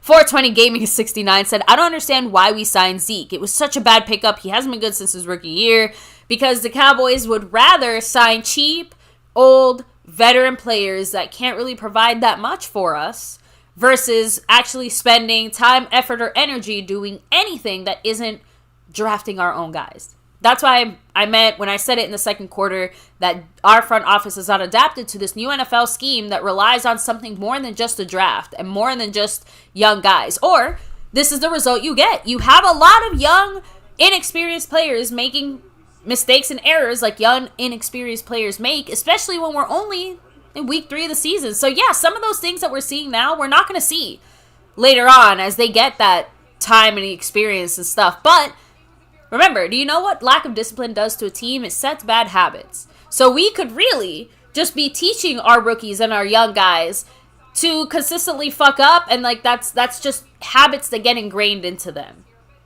Right? Discipline goes so far in keeping things going penalty-free and increasing the football awareness of these guys so that you don't have to sit there and handhold them.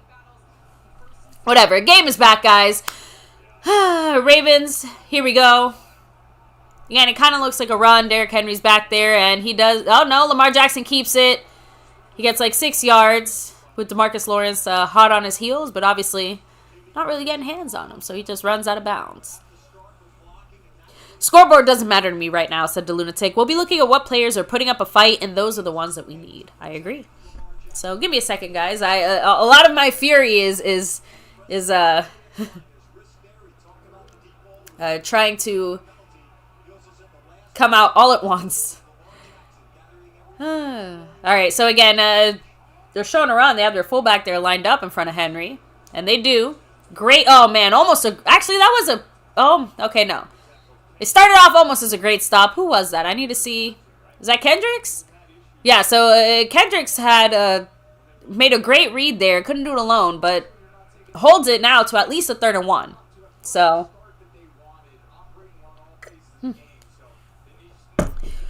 Oh. Look, yeah, they just need to do whatever it is that's going to work. So...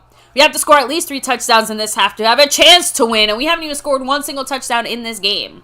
Unfortunately, Henry gets a first and more, and he's gone.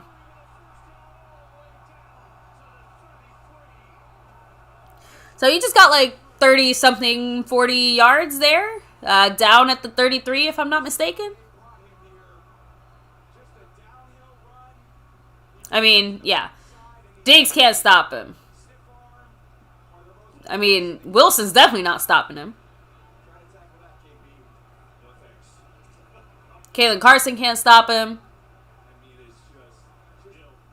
Yeah. So, there you go, guys. This is fun. Oh, a little fake pass there. They got their rookie guy, Hills. Can't remember his name. Hills? Kills. Bills. This is embarrassing. And yeah, it could have been us. Scorpio, thank you. And not just Scorpio. Several of you guys have said it throughout. We could have had Henry. We could have had a bad bitch. But we didn't even pick up the phone and call back. Derrick Henry hit us up saying, hey, how you doing? Where you at? You up? Oh, there you go. A penalty there. Looks like a holding for the Ravens. I don't think it...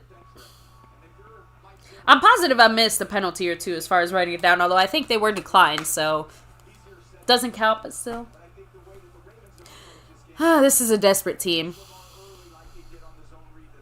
So, but thanks for hanging with us. Thanks for being here. Always appreciate all of you here, hanging with us here in the chat. Take a second to hit like, subscribe, hit the bell, all that good stuff. Ravens are going over their playbook. Lamar Jackson calling a play. Yeah, so I've actually kept up with the penalties. Only 4 penalties technically on each side called. Why does it feel so much worse, our penalties? Lamar Jackson with a big run there. Micah hot on his heels, but he still gets like 15 yards. So,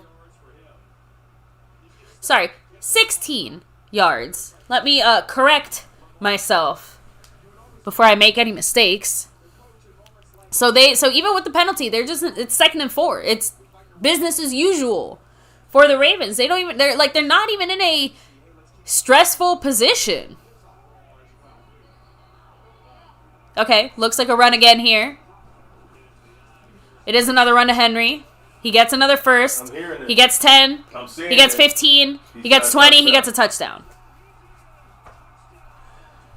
In less than in about 3 minutes and 2 seconds, guys. They were not stopped, not once. So we didn't stop them once. It's 27-6, about soon to be 28-6.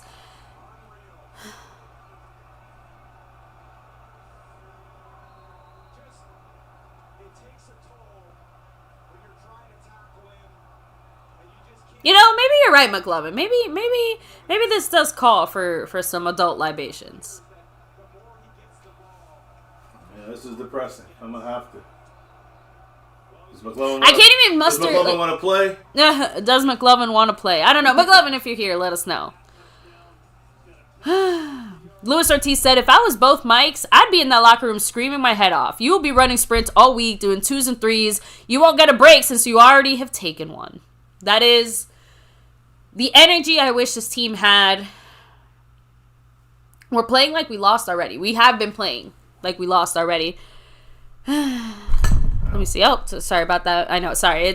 We've got a tight table set up here for Mr. MCF to try and squish his way back in. I know. This is a desperate Ravens team, but they're playing efficiently. Unlike us, yeah, we have no desperation. That's the star. You know, unfortunately, the star, as much as I love the star does not breed desperation. It breeds lackadaisical. Well, you live off the history. Yeah, that's what I'm saying. It just you're fine. You are content. You are settled. You are chill. Because at the end of the day, you're gonna go home, tuck yourself into bed at night, and you're gonna be just as okay as you were the day before. Because you know it doesn't fucking matter. Yeah, I mean. So. Laughing. By the way, Tuck said laughing. Let me fix the score. Carolina would beat this team. By the way, Carolina's beating the Raiders. Raiders, I heard. So, you know what? Yeah, Carolina probably could beat this team. We'll probably lose some college teams. Justin Quarles said embarrassing. Q, man. Bro, Zimmer needs to go. You understand the pain. Yeah, Dallas has the worst run defense in NFL history, said Justin Quarles. Oh, in the NFL. Sorry. In the NFL currently. Yeah, no, we talked about that this week, the efficiency, the success rate, especially inside, but you can see here outside. I mean, I said the key here. I said this pregame and at the beginning of the game that we have to set the edges. We have to have our ends, and that means whoever. I don't care if you're a rookie in Nealon or if you're Micah or DeMarcus Lawrence. We haven't set the edge once, it seems. They've been fucking out of place almost every single time, and they're running and killing us in every single direction you can imagine. In the air as well, they're hurting us. There's nothing we can't stop. We have a shitty defense. And even though some of these players are really good, that's why I'm saying it's more than just people are getting mad at the players. And yeah, thank you. It's we didn't even call Henry. We didn't even call him. Yeah, like I said, you guys haven't been following my Cowboys family. He's like, you up? Yeah. We left him on. We didn't even read the message. That's the thing. The Cowboys are never interested in him. They were never interested in Stephon Gilmore. And this is the point here. That's the Gilmore saves us a touchdown right now because he Kalen Clark, what's his name? Kalen Carson does not miss that tackle. He does not miss on last week as well. You know what I'm saying? You see better Stephanie performance. Stephanie just said, wow. Wow. Well, exactly. Well, again, hit me, chat, with your one-word answers. He's got 110 yards on 123 yards. He has 23 receiving yards. He forced 8 missed tackles. Like we literally shrugging guys off of him like he's running through a field of toddlers. 8 missed tackles. That's embarrassing. Here we go. Return from Wanye Thomas, of course. Turpin's got a block, but he don't do anything. He gets to the 30. Basically, 29. We lose a yard because who can we pair with Turpin that would give us Deuce fucking Vaughn? Or I guess he just can't do it. Look at us getting handled at every level, guys. Yeah. Oh yeah. Sorry, you missed it. Mozzie just blown out the way. Like I said, Wilson can't stop him. Kalen Carson can't stop him. I heard you. I saw that play. This is a rundown Dallas defense. It's embarrassing. Micah's laughing. Fuck your podcast. Yeah, Justin Quarles said it. Jerry Jones said he had the personnel we needed and he didn't need to spend money in free agency. So this is what happens when you don't spend money in free agency. Now we have, I think it was Scorpio who said it, we have $20 million in our pocket and we got no one to spend it on. Listen, here's the thing. Here's the thing. Now this maybe, you know what?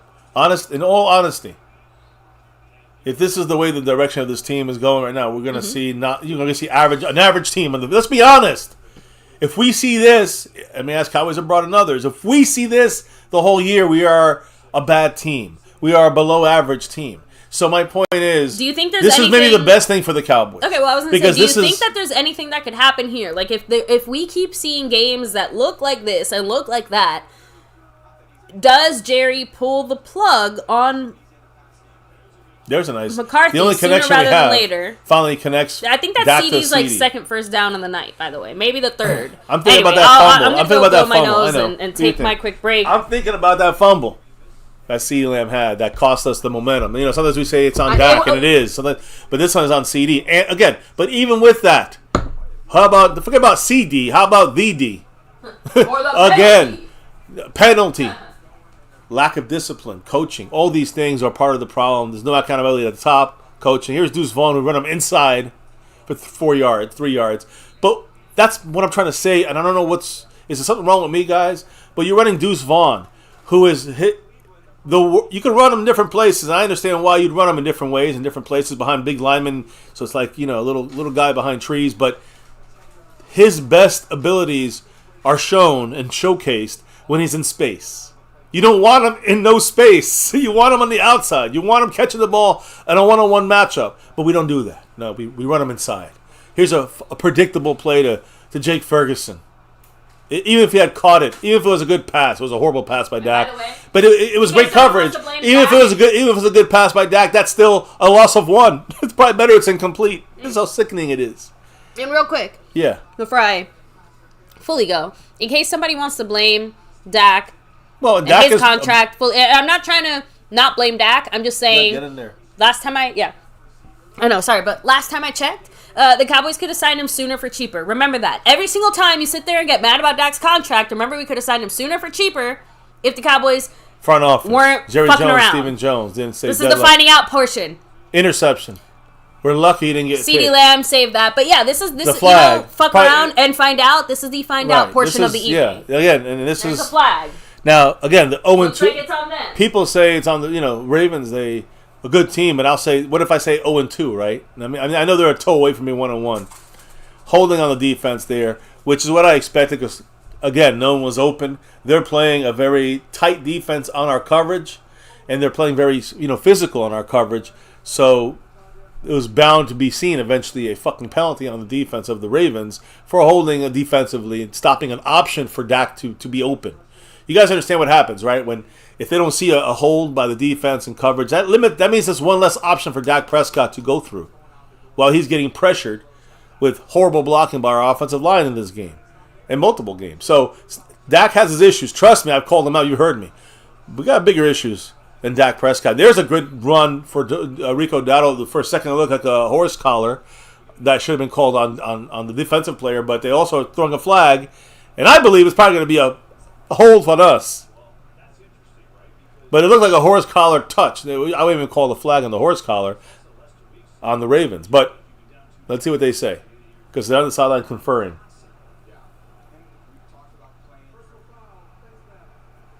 So it was not a horse collar. It was personal foul. They grabbed his face mask, Rico Dowdle, and it really didn't. Well, they did grab his face mask. So he did get his face mask finger-tipped. And Rico Dowdle gets also a horse collar. And it actually was a horse collar when you see it. So I was right about that. You need me, ref MCF. What do you say, Sully? You think I'll be a good ref? I think I see a lot of shit here that happens. That the fucking announcers, Tom Brady, got his thumb up his ass.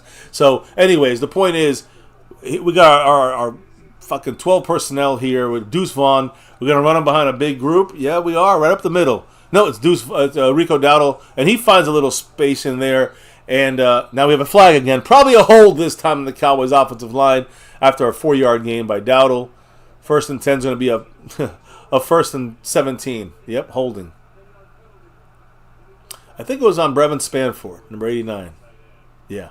Spanford is, again, and on Ojabo. The thing is this. Spanford held. Why?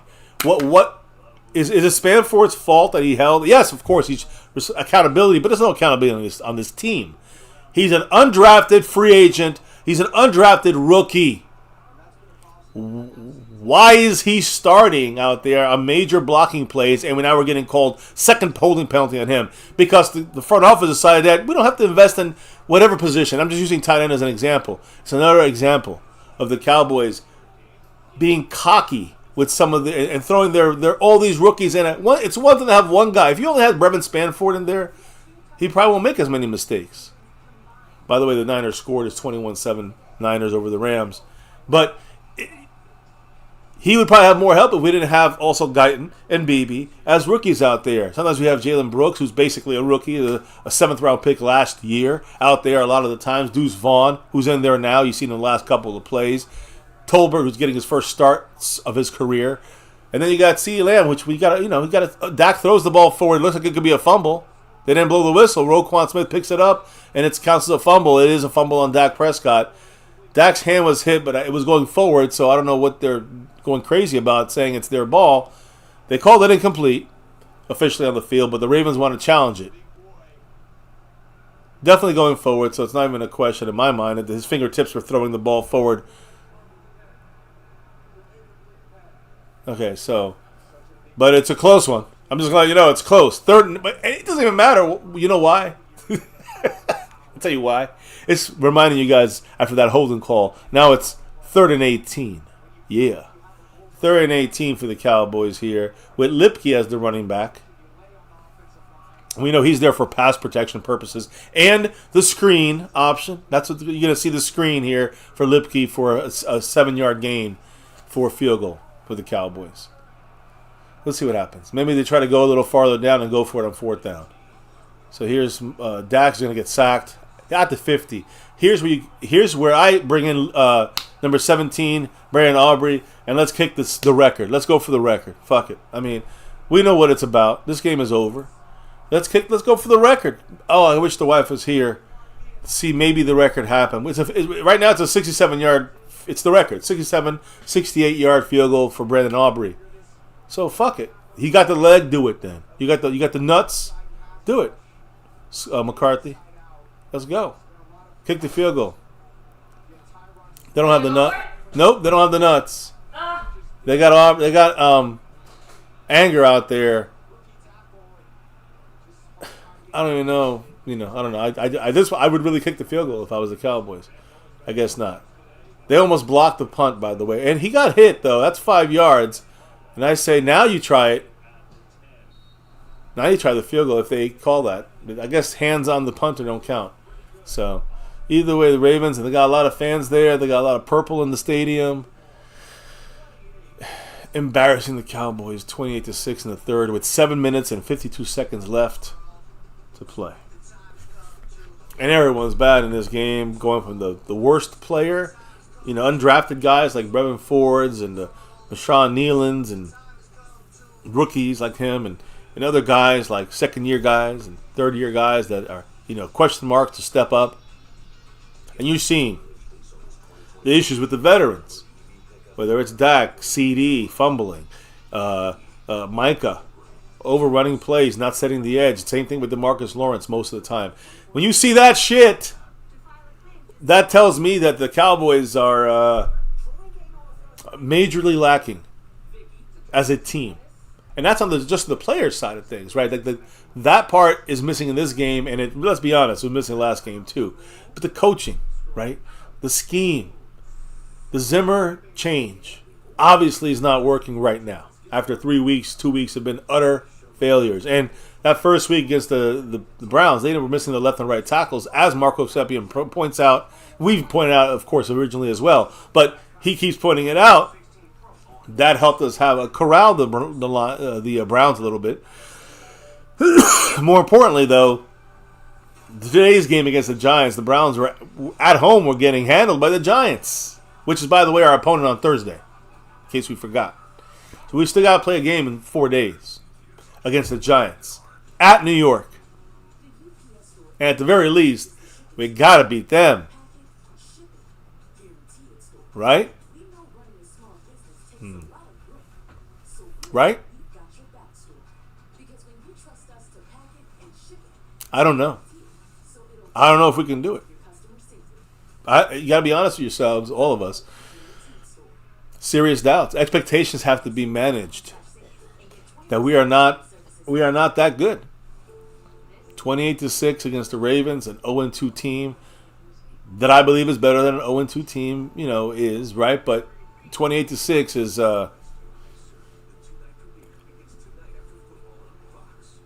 44-19 last week against the Saints. These are things that should not be happening. Two things. If your team is a playoff team, that's number one. If you lose, but not like that. Number two, at home. Both games at home. In front of your home crowd. In your friendly confines. God damn. For a bunch of rookies, that's a big deal. That's the best they can play right now. Why are they out there? Why is number 55 out there? That's Carl Lawson. That's a former practice squad player. Just want to let you guys know. There's Trayvon Diggs with the tackle in the run support side for only a 3-yard gain for Derrick Henry. Sully says we lose to the Giants. Jeff Coughlin says season over. C-Doc says, will the team win 9 games? I don't know. I don't know either. I can show you a schedule. You guys can look at it while we watch this shit on our screens right now. But you're seeing here those 3 games. Then we got the Giants in 4 days on Thursday, Night Football. And that one we have on Prime. So you guys want to join us. We'll probably have a big show that night because there will be a lot of people that will not get this game on Thursday. So, and there's the 2nd and 7. Why not? Henry with a first down. Yeah. Even with a big, nice tackle by Malik Hooker. By the way, while Malik Hooker is celebrating, Derrick Henry got a first down. 1st and 10 for the Ravens. Yeah, you're seeing shout out to everybody. After that, we get a week and a half break, a 10-day break for a tough 2 games. And I'll say tough because I think the Steelers won. They're like undefeated, right? So Steelers, then we get them in 2 weeks on the road in Pittsburgh. Then we go back home against the Lions before the bye. And remember, their quarterbacks are beating each other up preseason. Yeah. The bye after the Lions, but the Lions are obviously a top team in the NFC. We get the bye, and then we get the Niners. As Lamar Jackson has his way with us. Can't stop him either. Yeah, of course not. He's the leading rusher, and we cannot stop him. But the Niners, the Falcons are going to be tough. I mean, are we going to win a game? Giants are our best chance on Thursday. Join us then. I'm not. Am I bullshitting you, or am I right, or am I wrong? Out of these teams, who would we beat? I mean, Nadia. No one. Not Giants, maybe. I don't remember what our season prediction was for our record. But I think we all had them at least double digits. Is this looking like a single digit win season? As of now, still a long way to go. Obviously, as of now with the schedule, yes, it does. How about this? If things continue this way, because that's the whole point. We won't win a game if it continues this way. We won't win a game. Henry gets the first down, by the way. So then we're in for it, baby. We're in for a tough one. Buckle up. We got the second half of the season. We finally play the Eagles. Hey! And, that one's a home game for the Cowboys. Then we get the Texans. Another one in here, a Monday Night Football. That's to be the Battle of Texas. And we're going to give it to fucking Eastside Harold there. In our house. On the road against Washington on a short week. And then on a real short week, we get the Giants on Thanksgiving in Dallas with the old school uniforms and the throwbacks. The Bengals... in Dallas, I guess there's a chance that if we play like this, we lose to them too. I know. Then we go at the Panthers, and they're beating the Raiders, so, By the way, why couldn't they beat us? The Bucs are pretty good enough to win, against us. They're even in Dallas. The Eagles on the road, obviously very tough, and then Washington to finish up the thing in Dallas. Would we just be playing for a draft pick there? C-Doc80 said, I can't believe Zimmer is this much of a downgrade. Damn. It's the players don't understand the scheme yet. It's obvious they're confused out there. That's why I say when I say coaching is a big part of this part of the defense of both sides. But defensively, we don't know what the fuck's Lamar Jackson's literally spinning around and it looked like a broken play, to be honest. There's a flag, but they still got 2.5, 3 yards there, Derrick Henry, just on a bullshit play they had that just barely worked. That's why it worked because it was holding. 4th, 15 to go. Can we score? I'm not keeping track of the. Can we score 3 touchdowns against this defense in 4 minutes and 15 seconds? A Dallas Miracle in the third quarter. I'm sorry, it's the third quarter. So we got like 20. We got like 19 minutes plus. The real answer is not with this offense. Not the way. Not with this play call. Not with this execution. Not with this. Right now, we lose easily 35-6. I think that's the final score at this rate. We did nothing right on defense. On offense was sloppy, and the whole game was penalties. Yeah, the way we're going now, we're going to allow There we go. There's DeMarcus Lawrence trying to put Justice Hill out of bounds. He gets a 2-yard gain, nothing. 1st and 20 goes to 2nd and 18, 2nd and 19. But Cowboys, they've had 228 rushing yards and 0 sacks allowed. Real shit's a member. Oh no! Congrats, real shit. Much love to the man, John Luna, who now, guess what, baby? I think he is in first place, right? On both boards. Kelly Lincoln as well. Congrats to you, John Luna. Thank you for at least brightening the day somewhat for all us Cowboy fans. And he really is a Steeler fan. So he'll be having fun with that in a couple weeks. Shit. He can drop his own team. Lamar Jackson somehow outruns everybody. Micah is overrun by Lamar Jackson. And he's looking at his hands like something's wrong with me. Something's wrong, all right. Because there's no accountability on this team from best player to best coach to best front office, even Will McClay. No one gets a pass. We allowed 190 yards last week. It was horrible. Yeah, this is like a ghost of a defense. Last week you allowed 100 yards. This week, 228 on the ground rushing. 190 yards rushing last week against the Saints, 228 rushing, and we're in the third quarter. I don't even know what to say. Is there something to say? There's nothing to say. Other than thank you, big shout out to John Luna. Let's see what happens this play. John Luna is first place on the overall board and the gifting board as of this moment. 3rd and 15. They drop it down. Are we going to make a tackle? We're going to make a mistake. There we go. Make a tackle. There we go. But yeah, let me go ahead and shout out the people who got the memberships. Yeah, real shit. C-Doc80, much love. Micker. Quachemo187 and Kelly Lincoln. Shout out to you all. Appreciate you all. And big shout out to those people that got those subscriptions for a month. That hits the Steeler game, so get ready to drop some Steeler, making fun of Steeler emojis. Well, if it is, it just said no mistakes on us. Boom. It's going to be a first down for them if it flags on us. No, it's on the Ravens, it looks like.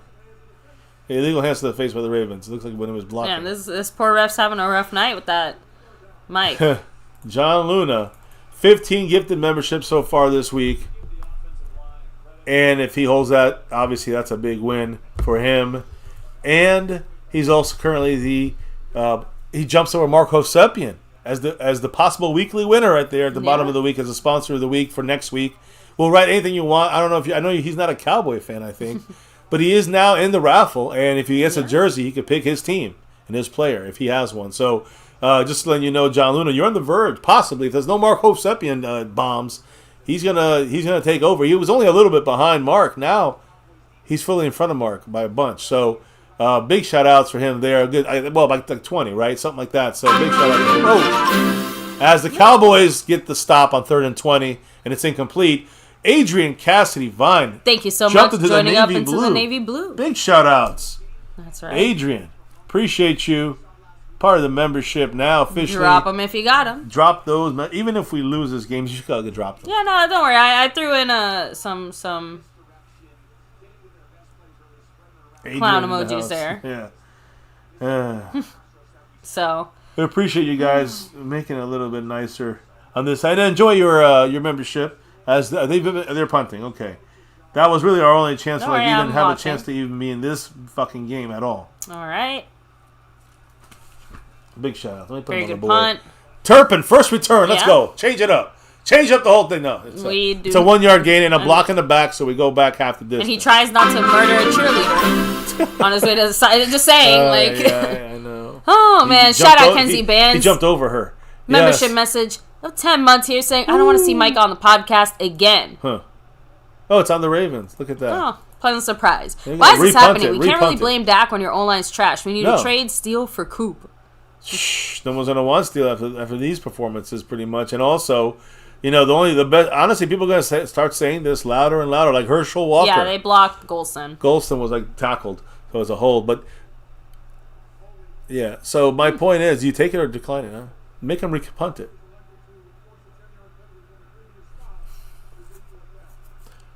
So repeat 4th down. Yeah. Good. Because now here's the deal about that. I always say this.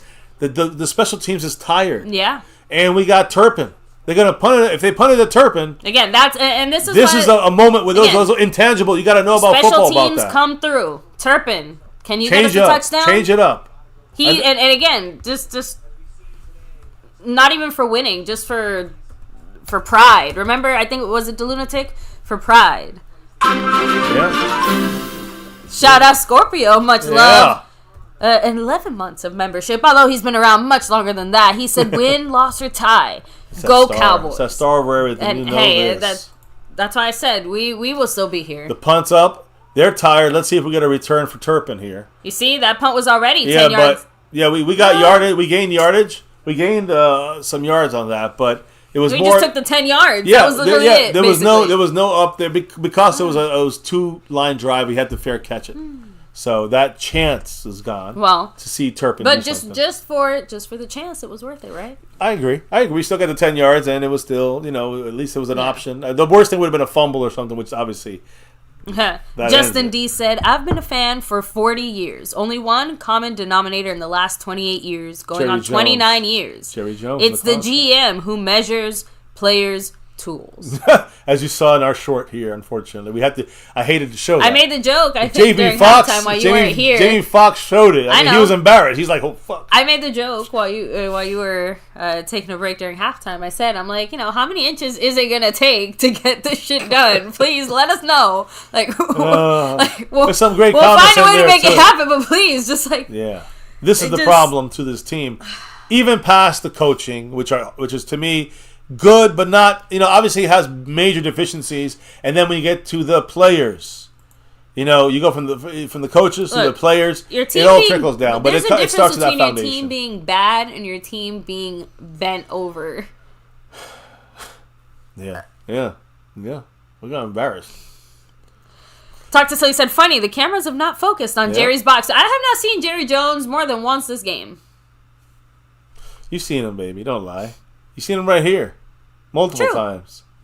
Both of those fuckers. That's right. Sometimes how like your ears ring or like you think you hear something. Like that's the clown music. Just kind of, passing by for a second. It sucks so bad. Aztec Aguilar 04 said, this team doesn't have pride, vato. No guts, no glory. This organization is soft as charming. Dak or no Dak, Lamb or no Lamb, Parsons or no Parsons. It will continue until we change the culture. Right. And yeah, the Cowboys. That's up to the ownership. That's up to the GM, and that's not happening. And that's not going to happen. They're going to listen. People are going to still. And down to the brass tacks, it's also down to bad execution, bad play calling, right. Bad performance. Like I said, special teams is the only singular part of this team right now that has done anything. Overall, even a little bit. Overall is by far our best. Of they our, haven't of our 3 fucked levels. up. That's basically all you can give them. A penalty neutral or 2, to slightly it. positive statement, since obviously the only points on the board are from special teams. Yeah. And again, Kalen Carson missing that one. They're showing that. Ruben Gonzalez says Zimmer needs to be fired tonight. He won't be, unfortunately. Well, I just think that is it Zimmer or is it the players learning? Is Jerry, like, how deeply is Jerry gonna let this wound fester Cowboy ship hit the iceberg, so to speak, with McCarthy, leading it at the helm? Yeah, that's the question. So that's what I'm saying. Like, is he gonna just let McCarthy, absolutely just murder the fucking season, or is he gonna? But the thing is that even if we switch coaches halfway through, that murders the season regardless. Blitz. Zeke picks it up. First down for Ferguson. 1st and 10 for the Cowboys on the 40. He gets like 15 yards. I mean, the only way the Cowboys can save face is make this a game. House Nelson also said Zimmer doesn't coach offense. That's why I said Zimmer is not a singular. Like, they're not going to get rid of Zimmer and somehow get somebody else. It's time to watch because now you're seeing Dak. And again, I'm not saying it's going to be perfect, but Dak is kind of leading this offense. Now they have a false. No, not on Dak. That's on false start. I'm just saying. But my point is the one thing that's on CeeDee Lamb, of course. But the thing is that. Now it starts it over. But to me, when Dak has the ability to run the offense and have the flow of the game, manage it, he's been given the opportunity to do that here. I think you're going to see a more open game by Dak Prescott. They cannot afford to give up points here to Dak. 75 yards away. So 1st and 15 after the first down, Dak rolls out, makes space, gets down the field, and there's overthrow pass. Well, everyone's covered, but it was overthrow pass to Jalen Tolbert, having no chance at that. Someone has a T-shirt that says Atlanta 28, New England 13 in the third quarter with 2:12. I mean, 28-6, you weren't far off, buddy. Yeah. So this is basically what they're saying, and everyone is saying is if you had any hope, this is the end. This is the end. This is the last chance for some hope. This feels like the 12th quarter. Yeah. Yeah, it's torture. So here's Dak. Oh, man, off the fingertips of it's a first down for us, but first and 15, second and 15 now, but it's a flag. It went off the fingertips of Brandon Cooks. That was a bad pass, right? Still hit us in the hands. Illegal hands to the face by the defensive player against, I think, Marlon Humphrey again. Yeah. Against CeeDee Lamb. So we get a first down there automatically. And so what they're trying to talk about now, what Tom Brady is saying, is that the Falcons in their game, 28-3, they were screaming, we just need that one stop and we win this game. So they know this too. The Ravens, basically, they need one stop, they win this game. For sure, it's over. They're still playing like they're losing, the Ravens. So we got to play and attack and get them here, and we do. We hit Ferguson, way to go! And that's one of those attacks I wanted. I told Roquan Smith we'll cover the tight ends. That's when we need to attack. Roquan Smith in coverage, and that's what happened. Jake Ferguson, maybe rep that. That's what are a few good offensive plays. It's it. Way to go! Hey, thanks. That got us a lot. It kept us on the monitor there, on the fucking breathing machine. Dax just fumbled his own. He just fumbled it. No, Dak fumbled. Dak sacked himself. Yeah, he fumbled the ball. The fall. I looked like the ball. I don't think he fumbled. I thought the ball fell out of his hand. No, I think he just he literally oh, you're right. Yeah. Great catch, baby. Yep. The ball fell out of his hand. He had to drop on it. So self-sack, yeah. The guy who touched him, the guy closest to him, I said fourth quarter. So the guy who's closest to him gets the sack. Gets the sack. I don't even know what to say. This is a bad. I wish this was a bad dream, but this is our unfortunate reality. I wish. Well. Eat said rename this team to the BBL Cowboys. C-Duck80 said Cowboys need younger, creative, offensive, and defensive coaches. The Cowboys always had a bunch of all pros, and it starts at the top. Jerry Jones thinks that Kellen Moore is the young, creative coach. Even though the Eagles won, I mean, they had 0 points until the fourth quarter. Yeah. Because of one play by Saquon Barkley. It opened it up for them a little bit in the fourth. They scored some points, but that's not Kellen Moore. Yeah. Kellen Moore is not that guy. Jerry Jones thinks he's a superstar new guy, like the way he thought Garrett was. So, and thank you, John Luna. Take it easy. Have a great night. Big shout out to him. Night. John Luna, appreciate you. By the way, if there's anything you want to say special on this banner here, the sponsor of the week banner, looks like you're going to win it. Yeah. Send us an email at MyCowboysFamily at gmail.com. Yes. Let us know. Let us know what you want us to put in there. If not, we'll come up with something. And, whatever team you're repping or whatever, we can mention them in there. Either way, they'll appreciate you and your fandom and for our channel here and what we do. So thank you. It looks like I'm going to say this right now since he's leaving, probably the sponsor of the week and probably the membership gifting champion. So thank you on both those fronts. Marco Seppian holding strong with 40 right there. Yep. And of course, Jet Li, currently the he's the leader in the Cash App. The Cash App. He's a Cash App king. He's trying to go back to back like our '90s Cowboys. Jet Li, we're far away from that. It's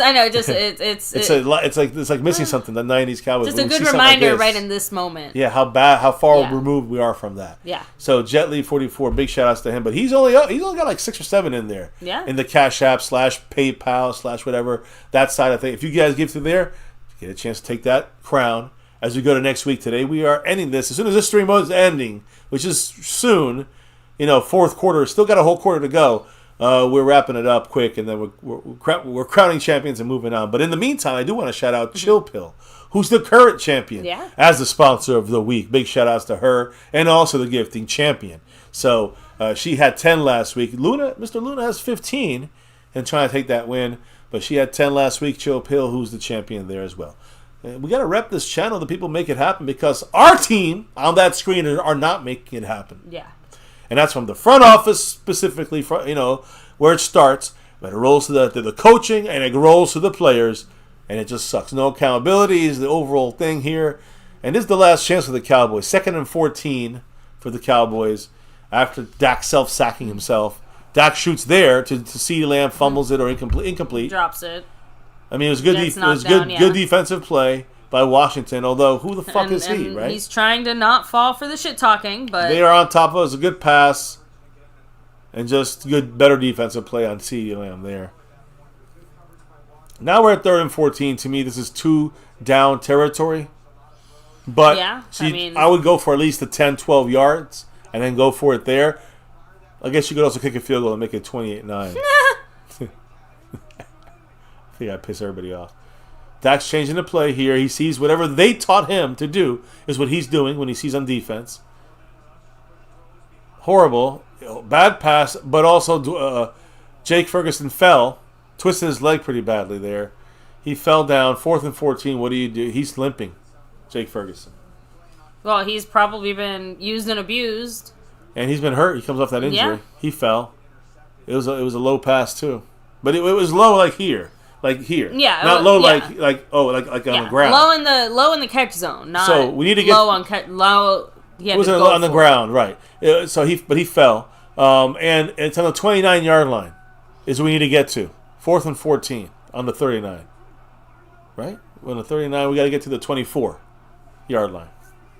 4th and 14. Oh, it's not going to delay a game. We're just throwing that ball away. Cooks had to pay a penalty there for Cooks to throw him down. It would have been better if he intercepted it. Well, it's just for the stats. Brandon Cooks yanked him down. I mean, this is a team of embarrassment. And it's not even Brandon. I feel bad for Brandon Cooks having to play on this team.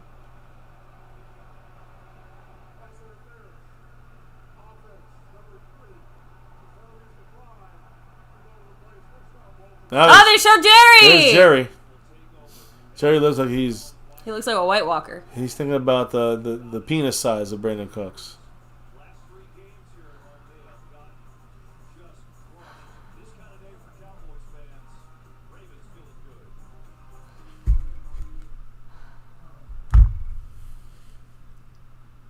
Yeah, there you go, nail in the coffin. Why are we so shit? Said Gabi. I don't know. Starts with the front office. But Wiseman27 said they're all just back there expecting to pass, and Dak is needing to pass in tight coverage. It's not loose coverage at all. Not at all. Now for the rest of this game, it'll be loose coverage. But it doesn't matter. House Nelson said they never showed any promise in this game, and that's sad. There's no hope. Ravens have a great defense, but we did nothing on offense. Nothing. William Birdie said it's a comedy of errors. It is. There's nothing much to say. Nothing much to say about this. Talk to Sully said, let's talk new head coach. Who are the choices? There's really only one in my mind. Bill Belichick seems to be the number one top contender, and I feel like Jerry will move heaven and earth to make that happen. Depends on... here's the reason. I have a reason for Bill Belichick, and that means whether it's now or later. Bill Belichick is the only guy that is the real deal. I think this will be a good test year for Bill Belichick. If he comes in here mid-year, I'm hearing his broadcasting stuff. It's not going. It's not very good. So my point is this: he needs to get back to coaching where he can do his shit and get this defense in line. The point is, this is a test year now. If we do something like that, we might have 5 wins. My thing is this: Bill Belichick is to me and here's the reason. Please hear me through. He's the last thing of having a new and improved defense or new and improved offense. He's a defensive-minded coach, and he's not very new and improved. He's Bill Belichick, and that's what you're going to get. But here's the thing about Belichick. He's the only guy that can affect the 2 people that need to be affected by making moves in this team. And he is friends with Stephen Jones. He is friends with Jerry Jones. Now, I'm not talking about friends like, hey, how you doing? Or acquaintances. These guys have dinners and have vacations together. So these guys are friends. Yeah. They will listen to Belichick. Spend the money, Belichick says, and they will spend it. Nobody else can make them do this. Not Will McClay, the only people that can make him do it would be someone like a Bill Belichick who's kind of running the team. Yeah. Can't be the GM with the Cowboys. That's Jerry Jones. The closest GM that we can have in this team that's not named Jerry Jones would be Bill Belichick, being the head coach of this team and putting his 2 cents into these 2 clowns. Bill Belichick is also, I personally think, the only person who might be able to get a minuscule amount of power more than other head coaches in the past from Jerry. Because of that personal relationship that they do have. But, of course, that can only take us so far. I mean, this year I wouldn't expect anything big. Because Bill Belichick would still have to make, To me, Bill Belichick will have to get the offense and Dak Prescott on track with using his coaching mind or set or whatever thought he may have on that. That is Trayvon Diggs' job. Trayvon Diggs' job is to set the edge there. Trayvon Diggs to set the edge there, help run support, and he completely took the bad angle there. I mean, this everyone is doing badly. Trayvon is one of the better cornerback tackling defensive players in the Scorpio league. did say Bill's a defensive coach, though. So I know we need an our defense is the biggest problem. Didn't we just hear you all say the Cowboys are stuck in the past? So you want a head coach in the past? That's what I was going to say. People are going to say, but the reason I say that because he's the one that could make a difference at the GM level. We have 52 yards on offense this half. They rushed for 133. We rushed for 15 yards this half. They've thrown for a lot. And we've not. Here we go. They're running the ball to the outside. We get the little stop here. Not that it matters much. Mozzie Smith with like a tackle. There you go. Second. Right now, at this point, I'm just thinking at least no injuries. That's it. I mean, like we're back in basically preseason mode. Yay. Timothy said, "What's Stephen A. gonna say?" I don't. Stephen A. Smith is a Cowboy fan undercover. It doesn't matter. He's there for the clicks and the views. You see the Cowboy fans, the faces. When are they going to learn not to go to games anymore? House Nelson said, "Here's hoping I don't develop Alzheimer's and forget the Super Bowls I was lucky enough to witness. If it makes you feel better, usually, aren't some of those memories some of the stronger ones that stay?" He had two options there. First down. He had two options. He had Andrews, a tight end, which the Marcus Lawrence let go to go after the quarterback, and he was open. And then Andrews was like open 10. Look at this. And, he's open 10 yards down the field. Lamar Jackson could have ran, could have thrown to two different guys. The defense is broken. It's not about one player on defense. You know why the passion isn't there? Because the system has not been picked up by these players. The system's not there. Just saying. I know I said Zimmer looked great that first week, but I said we need to see more. We need to see consistency. And since that point, we haven't seen any consistency. Oh, no. Yes, we have. We've seen consistent shit. Yeah. Sorry. Micah making Sorry, a good not play. the kind of consistency Micah we wanted. Finally setting the edge. And I'll say set the edge in the sense that he was able to not be pushed backwards and pushed into and basically made the play there for no gain. So there's Micah playing. There's a good play of one of our defensive edges doing what they're supposed to do consistently throughout the game, which we have not done hardly at all in this game. Yeah. Bruce got the toxic juice. Much love. Yeah, I completely understand. It's understandable. He said toxic. This is love toxic. MCF, MCW. These last 2 weeks' highlights have been why I've been less locked in this coming season. Oof. No effort to get better was made, and I've found yard work more interesting. Yeah, it's sad. That's sad for the Cowboy fan. I wish Jerry Jones gave a fuck the way I give a fuck about you saying that. Yeah. Like I wish Jerry Jones give a fuck about our fans saying these things about their team, about this team and his product, which is just that Jerry star. Jones stays That's his unbothered. product. He stays That's unbothered. his product. Is that star right there in my hat? Oh, that star is looking more brown than blue right now. That star is over everything, over his old motherfucking ass, over Tom Landry and over Roger Staubach. Over Aikman, over Emmett, over everybody is the star. Yeah, he might own the star. He doesn't own our fandom. Right. That's it. That's the way it goes. So we got gear for years, and that's what we're going to be doing. We're going to go back to that, baby. We ain't buying. We get new gear. It's not from Jerry Jones. We get new gear. It's from other locations. And not only that, but we don't have to get any new gear ourselves. We have like 50 fucking jerseys. Yeah. So we have enough gear for years. I know you guys do too. If you guys need to, just re-gear. Rewear your gear and just hey, you're still repping your team, but you're not going to give them, and I mean them, the fucking clown show, any more money. And it's not about changing the coach, changing the quarterback. Yeah. It's about changing them, the GM. And all good, C.80. Again, shout out to everybody here chilling, hanging with us. Yes. We understand. This is painful. Those of you guys. Justin Tucker misses a field goal. That's to this season. He missed a 46-yarder. Oh my God. Brandon Aubrey did it. He sucked the soul out of Justin.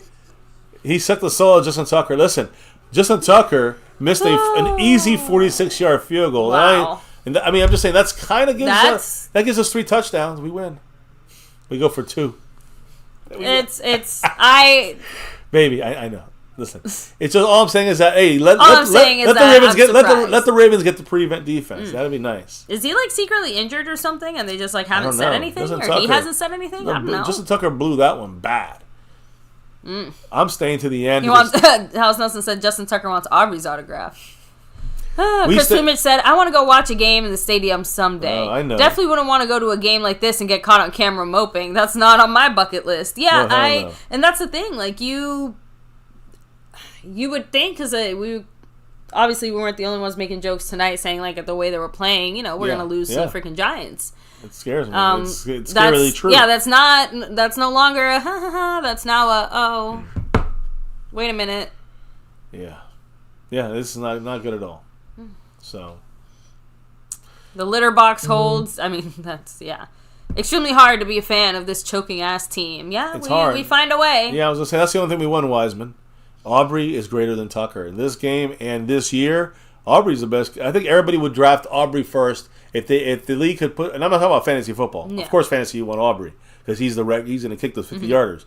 But if everyone was to redraft kickers, I think right now at this moment they would take Aubrey first over Tucker because of his age and his 2 misses he's had here in 3 games. And so I'm just saying, like,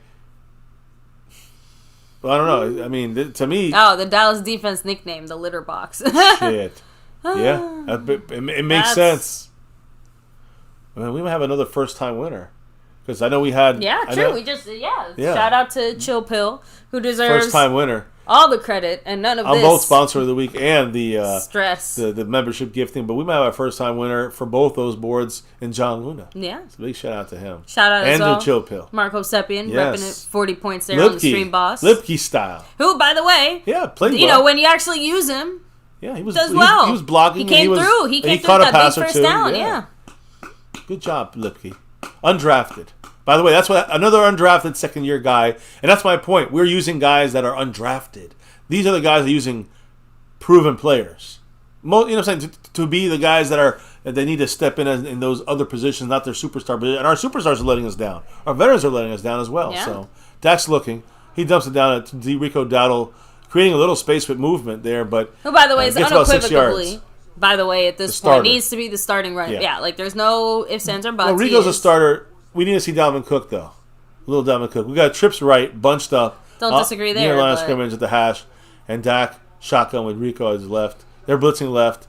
Rico picks it up. Dak dumps it down. Ferguson rolls, gets the first, gets up to the 50, the 45, to the 42. Get up. I say keep moving. Let Dak get in the flow. This is where Dak is the best. Just let him get in his flow. There's nothing to see. Dak just did this. He did the Australian fucking kangaroo breaking. The Australian breaking Olympic breaking event thing. He went like this both sides. So that's an audible into play.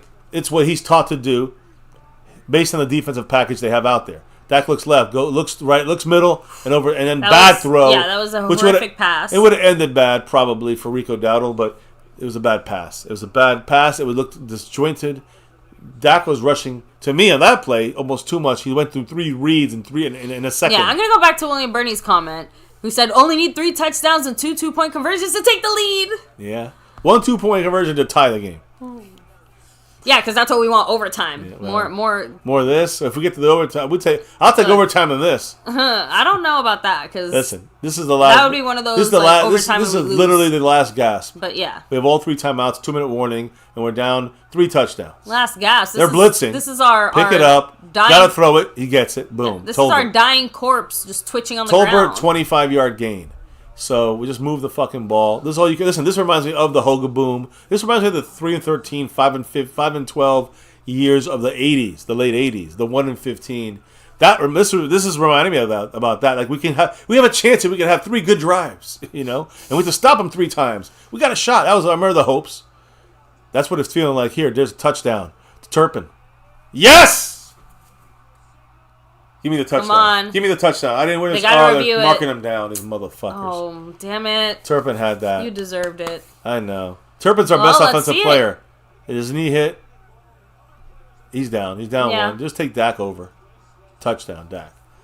So Dak touchdown. Cowboys scored. Don't celebrate. Do nothing stupid. Good for the Cowboys. Dak Prescott got the touchdown, but it was all about the Turpin, baby. Turpin made that play. I wore the right jersey because he's the only one doing anything for us on offense. And and Ferguson is doing some stuff. He did some stuff, but he did. Look, everybody had their moment to shit or shine. Cowboys going for 2 now. They are. We have to, unfortunately. Again, now, and this is where they also cut us at the knees. If we get in a position where we can't afford to even just go for the extra point. Horrible choice to throw that pass. The route was bad by CeeDee Lamb. What the good goddamn Everything about that fuck? was bad. What the fuck is wrong with this team? That's the play you designed there, fucking Schottenheimer and McCarthy.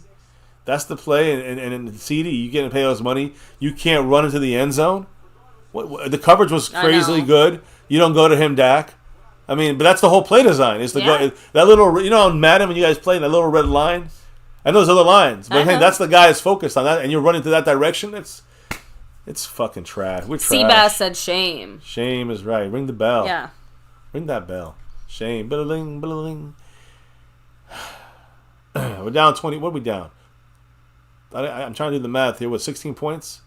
So we need 2 touchdowns and 2-point conversions. So we're still down 2 touchdowns. I guess there's... So you're saying there's a chance? With what, 9 minutes to go? I don't know. I mean, technically? I guess. Well, listen, if we come back and win because get lucky and shit, don't celebrate like we're a Super Bowl team. And yes, or a playoff only, team. like we agree with you guys here in the chat, the only bright spot here has been Brandon Aubrey. Is Brandon Aubrey. And special teams. Turpin! Yes. I'm joking. You know what I mean. Turpin got us to the 1 yard line for our first touchdown of the game. You know, for Dak, but Turpin got us there. Anyways, there you go. There's nothing else to say. Yeah, no, we kind of said it all throughout the night, so let me go ahead and just hit up the chat then. Yeah, hit some comments up. So, actually, how about this? Let me just triple check because, everyone's healthy, right? Like, it's not like... That was the worst Cowboys defensive performance since last week. I'm just saying. Like, what else to say? You didn't catch me off guard there. I thought you were gonna hit me with I just thought about that. An interesting stat. I'm like, yeah. There's no stats left. there's no stats to go. It's over. I mean, we see it. There's little hopes. There'll be glimmers. Some games will upset a team. Some games will come back and win. But are we gonna win a playoff game? Are we gonna get in the playoffs? I mean, I'm not even starting the Super Bowl. Like, are we going to get in the Super Bowl? We're going to get the champion. Are we going to get in the playoffs? And if we get in, are we going to win a game? Are we going to hit 500? I mean, we're at 500 now. But I'm talking about at the end of the season. Are we going to be at, 7, 8 wins? Are we going to be at 9, 10 wins? Are we going to be any, and is that going to make the playoffs? Hit me. I'm trying. No, thankfully no one's hurt. I keep seeing all these stats about the Panthers. Oh. And I'm just like, what in the actual fuck? Because we can't onside it, can we? Yeah, we can. Oh shit, we can onside it. Fourth quarter, you're trailing. So here you go, onside kick. We haven't seen this in a while. Wow. Congratulations, Cowboys, for being probably the first team to be able to do this. It reminds me of when we coach flag football. Like, if you were down a certain amount, you get the ball back every time you score. True. Because you were down so much. Yeah. That's what I feel like right now. We had to keep our defense we have the chance to get the ball back because we're just bitches. We got the ball sideways like the watermelon kick. Here it comes. Aubrey with the kick. He pooches it. It's live. The Cowboys got it. CJ Goodwin got it. Special teams.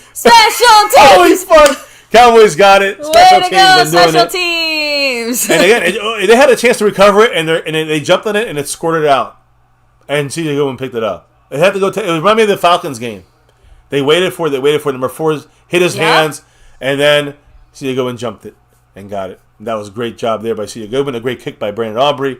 Pounced to his hands. Cowboys got. They locked the inside, pushed it to the inside. Hey. And we got the outside space to be able to let the ball bounce out, then go out of bounds. So that's part of the plan there, is to squeeze them, to bounce it short and push them in.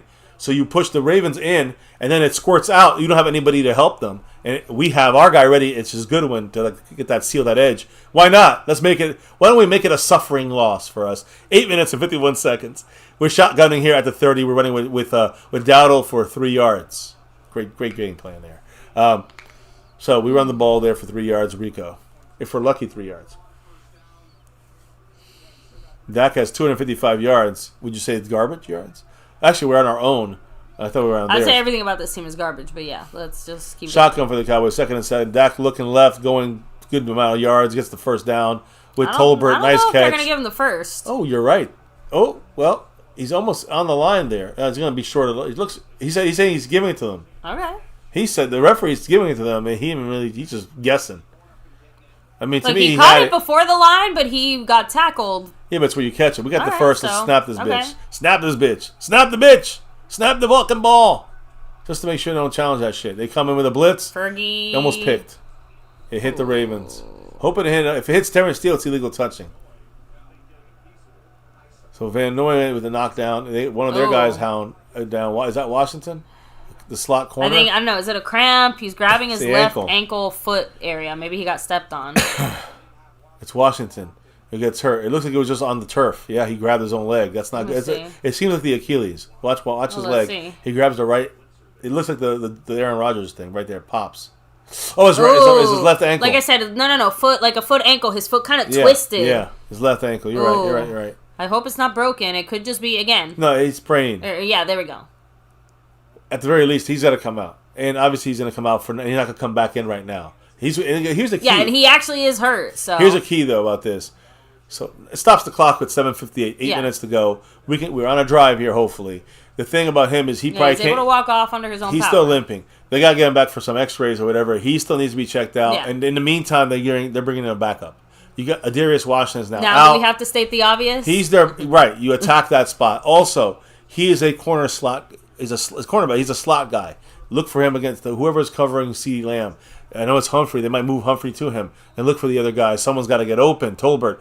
Cook. We just made a great play to Cook. Yeah, well, I want to see Turpin again. There he is. He is in. CeeDee over to the outside. Turpin's in the slot. I wouldn't be surprised if Turpin's where we go. That's what we're doing because we're using CeeDee Lamb to get Humphrey off and using the slot off and away to get Turpin. Need some time. Or Ferguson. Now. Ferguson does get this one here a little bit. We need a little more time for Turpin. Turpin was going deep. He's like fucking. Yeah, he's hurt. He's hurt. It looks like his shoulder is helmet. Neck. He's off the field. I don't know. Who's coming in? Turpin's confused. 29 seconds on the play clock. 7:38 to go in the game. 3rd and 4. Shotgun for Dak. Trips left. They're blitzing. They're bringing everyone. Dak's going to take a hit. But Jalen Brooks, 7th down. Come on, don't now fumble. Good job. There you go, Brooks. 15-yard line. The Cowboys get right back up. Get going. Dak's getting everyone up on the line. Let's go. This hurry-up offense, like you said, this is flow. As much as we but hate it this is fact, it just, They're not playing prevent yet, guys. No, They're still playing their starters. And they're playing them in their normal. That Cowboys they're tired.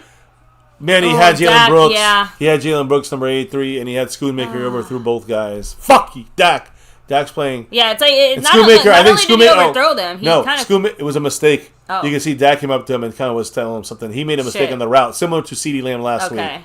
Ferguson's back in though. And you see that's where Ferguson. If we had Ferguson in for that I know. play, now CeeDee Lamb is out. CeeDee Lamb's out and throws his helmet down. I don't know why.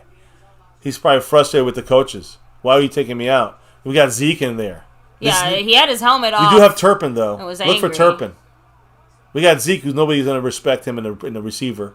As a receiver, 2nd and 10. Dak's throwing, giving Dak less options. Going for the end zone, touchdown! Yes, Tolbert! Touchdown! Here we go, baby. Just a little something that give us a little hope. That's all I was asking for. Why is CeeDee Lamb out, though? I'm sorry. I'm going to just triple check it's not an injury reason. It's just I don't actually. I know it would be worse. 7 minutes. We're down 10. You go for 2. You make it an 8-point game. If you miss it, you still need a field goal anyway. A 10-point game. So you got to still go for it. You got to go for it. Go for 2. Go for 20 points and make it a 1-score game. If you miss it, it's still a touchdown and a field goal. It's 7 minutes. You still got a shot. Here we go, guys. Let's see if we get a better play this time around. You got Tolbert in the game now. CD's back. Not Tolbert. You got little man here going a little outside route. No one's open. Run it, Dak. Dak's makes it down. Nothing. He throws it. Horrible. Dak just is missing today. He's missing all over. He had him open too. Even with all the people around him, Dak is just a minute late on everything today. Not a good game from Dak today. Even with the 255 or 270, I'm going fuck. Damn it. He had Rico Dowdle open at the end. And Dak, if he runs here, he's got it right there. You see, 98 came off of him. No, but he could have run it there after. Yeah. After that, he could have tried to at least run it, and And that's the difference between him and any of the elite quarterbacks. Between Dak and the elite quarterbacks, they double. No, this is what happens when they're bracketing and doubling CeeDee Lamb. But CeeDee is like, throw it to me in the corner. And please understand this metaphor and the way I say it. But this is what happens when you put a dog that can run on a leash and train him not to run. That's it. It just when you take the leash off. Guess what? He's been trained not to run away. He's been trained to only go as far as his leash is let go. I see. So Dak is never going to go to that same, I'm going to run for it. Because by the time he even thinks about running it, it's already too late and everything's collapsing around him and there's nowhere to run Timothy to. McMillan said false hope. Again, this feels like false hope. Of course it is. Yeah. But it feels like false hope again. And again, like you said, down 2 scores in 7 minutes is not impossible. Because we got the onside. Are we going for another onside kick? Is that what we're doing? It looks like it. Really? Wow. Another onside. The Cowboys said, fuck it. This feels like tempting fate now, but you know what? It worked the first time. Even if it doesn't work now, it's worth trying. The probability is very low. It's like 1 out of 10 on onside kicks. It goes down to even less when you look at it like after you have this. a successful After you have one, one. Or any of them. Yeah, 2 successful ones in a row. They're gonna this time Zay Flowers catches the ball and gets out of bounds. So there you go. That's what he should have done the first time. The game would have been 100% over. Now it's almost over. Because we basically gave him a field goal with that. That gives him a field goal with Justin Tucker. And now, unless the defense, again, we have to stop them. But we have the Cowboy off. We know that we can't stop them. Yep. That's why we're onside kicking, because McCarthy knows Zimmer's defense is not ready. Whether it's the players, the coaches, or both. We're just not ready on defense. Better let special teams handle this now. Yeah. No, they did the best they could. Let me hit up the chat because we. Yeah, sorry guys. Actually, no, it's okay. That was a crazy turn of events there for a good chunk of time. So they're on our 47-yard line. Wisen27 said CD's still crying. What was that whole CD Lamb thing? I'm gonna read the comments real quick. You watch the game. See, Derrick Henry runs and gets about 4 yards, 5 yards, powers up to about 5 yards. After bumping around in there. But again, it's a lot of hard hitting. They're just going to keep running. They're just going to lean on I know, and if we had Henry. kicked all the extra points, it would be 8 points right now. So it would have been better off. Yeah. We would have missed one both. Score. Yeah. Well, we didn't think we were going to get the outside kick, I guess, you know. But here's the thing, guys. We can't stop them. And guess the guy we can't stop? Not Zeke. Derrick Henry.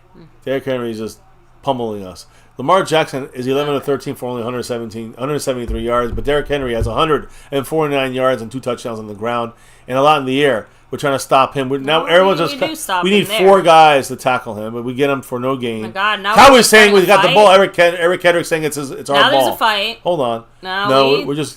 We're saying it's our ball. Eric Kendrick saying he pulled it out of his hands. I think it's tough to see, but it may be a challenge moment for the Cowboys. 6 minutes to go. They're at least going to review it, I'm sure. It's 6 minutes, Dougie Fresh. You're on. I guess they're not going to review it. Well, we'll see. They're probably checking it up in the booth right now, but it looks like Eric Kendricks pulled it out when it was down, is the point. 3rd and 3. This is the game, no matter how you slice it. Derrick Henry's out, by the way. So you got to watch Justice Hill, which is the little running back next to the main guy there, Lamar Jackson. 2nd and 3 on the 40. Here it is. Quick throw. It's incomplete. Stops them. No flags that I see yet. 4th and 3. Are they going to go for it? Or are they going to try to kick a long field goal? What are they going to do? That's a good question here. Let's see what happens. This will be an interesting decision. I maybe give Tucker. Oh, no, because he missed. Well, look, Tucker's coming out. You know what? I was going to say, you take the chance with Tucker and you trust that. No, they're punting. Oh, wow. They're punting. Huh. Damn, so they're giving Turpin a chance to return? That's what I was going to say. He won't. He won't be able to. This will be a high kick, and it'll land and he'll have to fair catch it. Yeah. But there's 5:34, and we got to score twice. What can I say? That didn't take up too much time. I guess Derrick Henry did run off some minutes, but we got that incompletion that stopped it. Let's see. They might fake it here. Be careful. No, they're punting. It's going to be a high punt or angled punt out of bounds. Oh, what a great punt. To the 9-yard line. Look, they're winning with a lead. They need to play it safe, and they need to just trust that our offense will make more fuck-ups than their defense will at this point in time. Our offense now has to go 90-plus yards, and that's going to take up most of the time. At best, we get one more onside kick. You know what I mean? It doesn't really matter much at that point. So we know right now we need a touchdown and a field goal. We know we need 2 possessions. Yep. We need 2 scores. That means a touchdown and a field goal to tie the game. That's it. We got 5.5 minutes. That's the game, guys. At least there's a chance, I guess. But do not mistake with us being fans with their false hope. We know this team is not that good. Yeah. Even if they come back. I said this. Even if we come back and win. Right now, the Ravens want to put us to sleep. Yeah, that doesn't somehow excuse all the other bad stuff that came before. We're desperate. They want us to put us to sleep, and they have a good defense. We got to be careful for a quick pick 6. Deuce Vaughn with finally getting the catch. Now, couldn't do anything after the play. Dak is hurrying it up. Saying we got Deuce hurrying it back up on the field as a receiver. Remember, we tried this and talked about it in OTAs in training camp, and we never used it. Now we're seeing Deuce Vaughn as a receiver on the outside. Let's see if it makes any difference. You get one-on-one coverage with him, he can find openings. CeeDee Lamb, right through CeeDee Lamb's so you can't cry on the sideline. You can't slam your helmet and then blow every fucking opportunity that comes your way. The ball, 5 minutes to go in the game. It hit CeeDee Lamb in the hands, the pass. You can't blame that. Yeah. 39 was reading it. It didn't matter. Yeah, it slipped right through his hands like a fucking egg. I mean, I feel better going to anybody else but CeeDee Lamb right now, in a way. And it's crazy. He's I off don't. This game now, I don't, but obviously. Yeah, he's off. Dak's a little off, but CeeDee Lamb was really off. 3rd and 2, obviously a 2-down territory situation here. Dak throwing off the back of his foot. And Lipke breaks the tackle going. 35-40, 42-yard line for Lipke with 4:50 to go. And again, and the mindset to get up and give the ball right back to the center. And not even that, but I was just about to say, I'm like, you can tell he's a back because the second he felt someone near him, ball protection. Yeah, he switched hands. You got to switch hands, though. He never switched hands. It shows me he's not a running back. And you know what I mean? Like, I understand that you're saying when he got hit, he wrapped it up. Because as soon as he saw someone was getting close to him. That's looking. One-on-one coverage, Jalen Brooks right through his hands. That was good defense. Good defense. Humphrey, 34 is killing it. I got to say it. Whoever he's on, he's fucking locking the fuck down, including CeeDee Lamb. 4:26 to go in the game. Cowboys still have all 3 timeouts and a 2-minute warning. So, again, figure there's 2 minutes and 26 in our hands. In 2:26, the Cowboys have to score. Then we have 4 ways of stopping the clock. 4 times we can stop the clock. So you got about 2.5 minutes to score a touchdown here if you're the Cowboys. Or even get a field goal. And remember, then we got to score again. It's all right. I know, one at a time. Bad decision there. We caught the ball wasting time there. Schoonmaker with the catch. I don't even know if it was a catch. Schoonmaker looks broken. It would have been better if it was incomplete, honestly. But Cowboys have to hurry up and get this ball off here. We're in the sun. The sun is hitting Dak in the eyeballs right now. We got 157 yards this quarter. Good job, AT&T Stadium. Ravens 40. Dak's got everything in his eyes. He can't see anybody. He's getting blitz. He's going deep to nobody. Almost gets picked. It's because I'm telling you, a lot of this it's a flag on us. Yeah, it's going to be on Ferguson. Ferguson tackled him to prevent Dak getting another interception. He should have been 2 more interceptions on Dak. He wouldn't have had the pick, but like you said, Dak had sun in his eyes. Cowboys had to go for it. Oh, illegal contact by the defense. Oh, wow, lucky. You know who that sunlight's coming from? The issue? You know why we have that issue? The sunlight, the clown show. They know. Yeah. We got lucky there. He got a little bit of a push, but the clown show knows that there's an issue, and they say no. We like to leave the windows open, the doors open. Yeah, I seen it only hurt us. I've never seen it hurt another team. We're out of the sun. We're at midfield now. No, we're still in the sun. Dak's in the sun. Roll him left. We need a couple of yards to get out of the sun. Dak's looking left, throws it left, and it's overthrown because of the sun. Or is it? Can't even tell. Can't even tell because Dak's been throwing like this whole game. I was going to say, we would have been better off running the ball for like 2-3 yards just to get Dak out of the sun. Wide open. And people are going to say it's the timing. Training. I mean, look, it's whatever the reason, it's fucking stupid. Right now, Dak is thinking, why didn't Jerry fucking Jones pay to... Why didn't he close the goddamn curtains? That's what Dak is thinking right now. Like, if we wait if we call timeout, the sun will be down low enough. Could that be the difference in the game? Like the chance in the game. 2nd and 10, Dak's in the sun. Dak's getting hit while he throws. No flag there, looks like. They're trying to say it should be on CeeDee, but no. CeeDee was turning around, and they're saying that Washington pushed. There's a flag. It looks like it's hit on Dak. They hit Dak late or low. Well, they are showing it again. Let's see. They blitz. Please 14, don't let it be a hold. Hamilton blitz and roughing it's just falling on him afterwards. Owe, who fell on him afterwards. Yeah. You cannot let your weight fall on the player, on the quarterback. I'll say he fell more on his hips than in his body, his chest, but he fell onto him and kind of let himself fall onto him.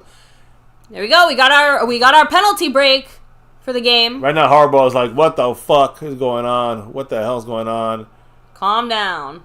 They got 12 penalties. We have only 6 against us. Like I said, why do our 6 penalties feel so much worse? Know. It's because we're probably happened at worst time. Shotgun for Dak on the Ravens 34-yard line.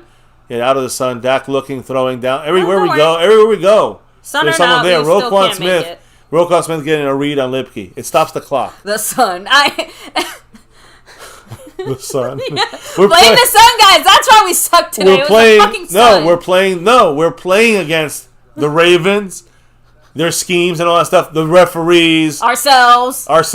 We're Mother playing Nature. against the sun, and that's against Jerry Jones. And that's so funny because it could be preventable. Third, it shouldn't even be coming to this. Dak's quick screen, they're figuring it out, but Rico Dowdle gets out in front, first down to the 20, to the 15. He gets like 20 yards there. And hurry up, a minute and a half before this 2-minute warning. So we should be able to get some points here. Let's go. Dak's hurrying everybody up. 3.5 minutes to go in the game. 28-18.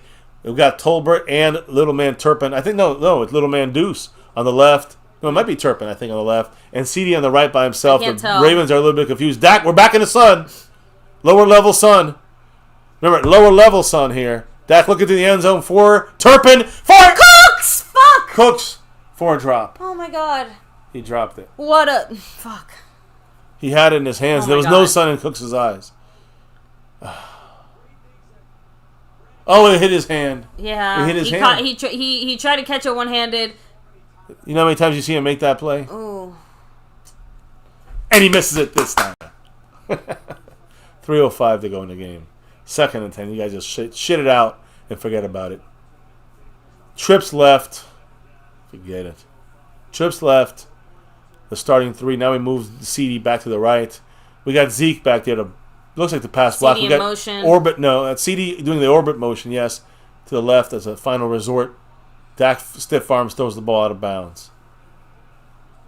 2 minutes and 58 seconds to go. It's now 3rd and 10. And we've got 2 plays to get at least 10 yards. Right now McCarthy's thinking, why the Like fuck didn't Jerry close the goddamn our twitching drapes? corpse, like we're dragging our our barely living body across the fucking floor. Like, just one more touchdown. It feels like the Atlanta game, and it feels like the Atlanta year. We were really bad. Oh God. So yeah, and it game 5 and then with Dak's cracked ankle. So let's see what happens here. 3rd and 10 for the Cowboys, spreading it out. Trips right this time with Schoonmaker. I do see Tolbert there on the right. Yeah, Tolbert there with CD as the inside of the 2 inside guys. Dak sees something. He'll see it's 3 seconds God. to go. I need to see you snap the ball. We get it off. Dak's looking left. Goes to the end zone. Goes for Turpin. Touchdown. And gets a Turpin touchdown, baby! What did I say about Turpin, baby? Yeah, fuck Give it to me. Let's go. Turpin touchdown. Yeah.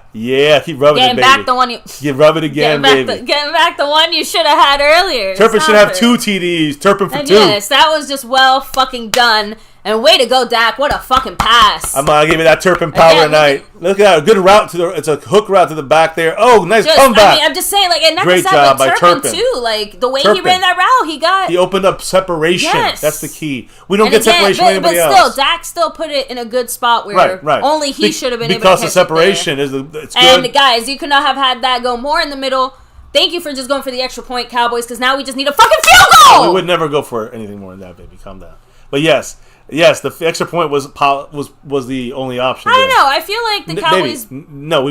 You think we go for it and we barely got back in this. This team has done things much more stupid than that. So nothing is off the table at this point. That's what I'm trying to say. Like, just the basic fucking shit you should have done. Dak puts it in a beautiful spot, like you said. Beautiful spot, but Turpin turned at the right time and looked back and found it. Now, the Ravens are not... This is not technically not prevent. The Ravens are not playing prevent defense. They're most of the time they got guys still pressing our receivers. So it's still, but you know what's changed is that Dak gets the flow of the game. Dak is allowed to have You gotta be a man. You're not a little young child anymore. You gotta be a man and take all the time. Take over. But you know what? McCarthy don't want him taking over. You know what's his name? Schottenheimer. No, I'm taking over. Are we gonna kick the onside kick? Or are we gonna kick off normal? Normal kickoff for the Cowboys. Normal kickoff. Again, trust in your special teams that has been continuing to... Well, it's going to be out of bounds. Well, they're going to kick it out of bounds or out of the end zone, or who knows, kick it short. Well, Brandon Aubrey has done some historic things today, so... Brandon Aubrey could kick it from pretty much anywhere. And we're going to... You know what I'm saying? So that could always happen, to tie the game, possibly. We got to get a stop on defense. Or lucky fumble. We're pooch kicking this here, so they have to return it, and they do. We're coming at them here. Got to solidify the outside. We lost the outside. We got Mukuamu out there. Good job. There's a flag. It's probably on them. If that's on them, it goes back 15 yards or 10 yards. If it's a hold, it looks like it is a hold. Let me see. There's no face mask. Nothing like that. They have been the sloppier team tonight, technically. They are sloppier. We've been sloppy early. They took over sloppiness. When it comes to penalties, let me be Lamar clear. Jackson's complaining to the cameraman. It's on the Ravens, right? I think so. They keep showing the Ravens looking pissed, so... But I hear the crowd's like booing. Yeah. Coach, I'll take the 30-yard line. Yep. It's on the Ravens. Further return, hold it. Good. So at the spot of the hole, wherever that happened, it goes 10 yards back from there. Huh, and it looks like wherever that hold happened, Yeah, it was not a happened good early. spot. It happened early on, right there. 41's Yep. Vigil's being held, it looks like. And so is 18. 18, yep. Damone Clark being held by 49. So basically where he caught right there, it. yeah, So like but, 3 yards off. yeah, and then you go back 10 from there. So they're inside their own 10, 15-yard line. So you know what? Once again, Defense, special teams. show me something. Yeah, I know. Special I'm teams just saying got it us was to a that good point. decision to just go So for now, a regular if kickoff. we have timeouts and we have 2-minute yeah, warning. they're on their own 16. They have to get like 2 or 3 first downs after running. You know what I'm saying? They have to so it's still a way to go at the end of the game here, believe it or not.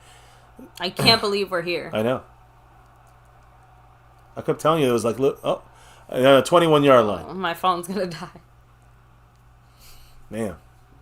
I mean, again, even if we win, it's not the greatest thing in the world. No. But it reminds me of that Falcon win against that we had them in 2020 in COVID year when we, kind of blew. There's Lamar Jackson running, and looks like there was some holding going on that they didn't call it, but we know they're not going to. First down, they get about 4 yards. They've had 10 losses after leading by 7 or more points in the fourth quarter. That is the most in the NFL since 2021. I want to say someone in the chat had mentioned a while ago when I was unfortunately still give reading up a lot of comments. I'm sorry, lead, but that the Ravens just don't know how to close a game. Yeah, since 2021 has been a problem for them. But that there is the first time out for the Cowboys. We have to use it before the 2-minute warning. We're trying to do that, getting it done then, so that the time, if it's after the 2-minute warning, at least there's still times that now they're forced to have to do certain things. Yeah. And 2-minute warning, they still have to get 3 first downs. What is McCarthy arguing about? He wants some time I don't know, back. but he just said thank you. We got 5 seconds back on the clock because he said he called the timeout earlier. So 2:40 to go in the game. 2nd and 6. We need to get a good stop. This is a huge play here, 2nd and 6. They got Derrick Henry, who's humongously taller than Lamar Jackson. And, the Cowboys have to be an option watching both of these guys. They're just gonna run the ball. They got to watch both these guys here. And he falls. He fumbles. He looked like he fumbled for a second. I think he did. Wilson looked pissed. Back to the line of scrimmage for Derrick Henry after the movement caught with Zay Jones and causing yeah, he tripped. He fall, and it looks like he fumbled at the end here. No, he didn't. No. Okay, Wilson was mad. He tried to rip it out. Okay. So the Cowboys called another timeout here with the 1 timeout left, 3rd and 6. Do they now get forced with the decision? Do they run the ball, try to force us to call the last timeout, or do they throw the ball and have an incompletion like last time? If I'm the Ravens, I would probably run the ball. That's just me. Well, this is it. This is where it's all coming down to stopping the run when it counts. And not only the run, we haven't stopped the run most of this game. But when it counts and matters the most, we got to get the stop here. So let's see if we can win a little bit of the run defense back here. We got Osa. Man. We got DeMarcus Lawrence. We got Mozzie. We got, of course, Micah. Let's go. That's our front 4. 3rd and 6. They're in shotgun, but they do have a running back situation. Got trips right. Remember, Lamar Jackson can always run it too. Yep. He can shuffle in there. We got to have Overshown watching him, which he is. Quick throw to the outside. Wide open. On Diggs, he gets the fucking first down. On Diggs, remember On that. Diggs, and they get the first down, which takes us to the 2-minute. Well, the Cowboys got to call timeout now, or we get to the 2-minute warning. Either way, it's down to 1 more first down for them. I think we let it get to the 2-minute warning and save that timeout for whatever comes next. Just a hair late by Trayvon Diggs. Just a hair late. Yep, he was just a hair late. You can see him punching the ball out. He punched right. I know. Just a hair late. Zay Jones blocked the punch and tightly caught that pass. Yeah, Great job. That was a play. That was a play of like millimeters. Go back to CeeDee Lamb. Or as Jerry Jones likes to say, inches. Go back to CeeDee Lamb when he fumbled the ball when they punched the ball out. Go back to those 3 points or 7 points I know. we could have had. Look at the score. Just remember that. Remember we could have kicked a 67-yard field goal and we punted. I'm just saying. Actually, Just saying. The CeeDee Lamb one and that one, that hurts. Yeah. That's the win. That actually hurts. That's the win. Because those are mistakes and decisions that we had control of. Yeah. In our hands. So now we're down to the final drive here for the Ravens. They either get a first down, any first down, however they get it, ground or air, they win the game. Obviously showing run, but... We called our last timeout, by the way. So they run to Derrick Henry. We got to make the tackle and get him down. We do stop him. No fumble or anything. I don't know what the Moan Clark is talking about. We get to the 2-minute warning now. Let's hit the chat up. 28-25. We got 2 stops and maybe the ball back with Unknown Ninja said, 50 seconds. Can't stop a third down to save our life. Nope. House Nelson said, Thursday, here we come. LT said, At least y'all played with desperation. It's more like, Yay, desperation. Yeah, desperation. I love it. The Cowboys play with, Not to say you're not right, or not right, just that that is not quite the consolation prize I was hoping for. We need passion, not desperation. Yeah. Yeah. Well, that's the difference. We didn't have passion, but we had desperation, which they had no choice but to be desperate. We're down 28-6. Oh, man. I hear you, LT. I hear you. Bandit said the Rams came back and got the W. They beat the Niners? Looks like it. But half the Niners team is injured. Not just that, but just the fact that, they managed to win their comeback, so to speak. LT said they should just kept running. Yeah. We still got the 2-minute warning. They're going to be running. We need to pick 6. Yeah, I was just about to say that the real key here would be a defensive turnover. This would be the time to do it, but it's obviously much harder to turn over the ball when they're running it, and obviously keeping it pretty secure. You just got to stop them and hope that we have 2 stops. That's what it comes out. However it's done. By the way, just so you guys, the Lions squeaked out a win against the Cardinals, 20-13. Yeah. The Rams did win, 27-24 against the Niners. The Panthers won 36-22 against the Raiders. Got them to. That's a crazy upset there. And then the Seahawks beat the Dolphins 24-3. The rest are early games. Colts beat the Bears 21-16. The Giants did beat the Browns 21-15. The Giants are our next opponent. They had a couple hours head start against us. The Packers beat the Titans 30-14. The Eagles got so lucky and won at the end against the Saints 15-12. Steelers did beat the Chargers without Justin Herbert 20-10. Vikings upset. I think it's kind of an upset, although I guess you could say they both were undefeated. 34-7, Vikings beat the Houston Texans. And the Broncos with a big upset, 26-7 over the freaking Buccaneers. Of course, tonight there's a Chiefs at Falcons game. I couldn't care less. And then tomorrow night, believe it or not, there's 2 games on the slate. Jacksonville at Buffalo. So I think Buffalo should win that game. And the Washington Commanders at Cincinnati. I hope Bengals win. I mean, Commanders could tie us if we lose this game. Yeah. They'll pass us. They'll be 2-1, tied with the. They'll be tied with the Eagles for first place. So we could be last place if we lose next week. Is Bland the missing piece? I don't know. Maybe he is that important. I think there's many more important pieces for us. But yeah, right now, this is going to be it right here, guys, for the Cowboys. Stopping them this play is everything. 2 plays. And this is the although this is us at a pretty healthy spot, relatively healthy. Yeah, same thing with the Ravens too. See, the ball almost came out here. That thing bounces around, and there is that little fear that Derrick Henry could fumble. We got to keep watching both Henry and Lamar Jackson. Okay. So now we understand why Clark actually slammed down and was more upset. That makes a lot more sense now. All right. Here it is. 2 9. 2 minutes to go. Remember, each play is about 40 seconds, so figure 45. So we get the ball back about 30 seconds if we stop them twice. They're in the shotgun. There's no Derrick Henry. There's Justice Hill. There's Zay Jones, and they're going to give it to him. And there's a great. Oh, God damn. I got fooled too. Me. First down, that's the game.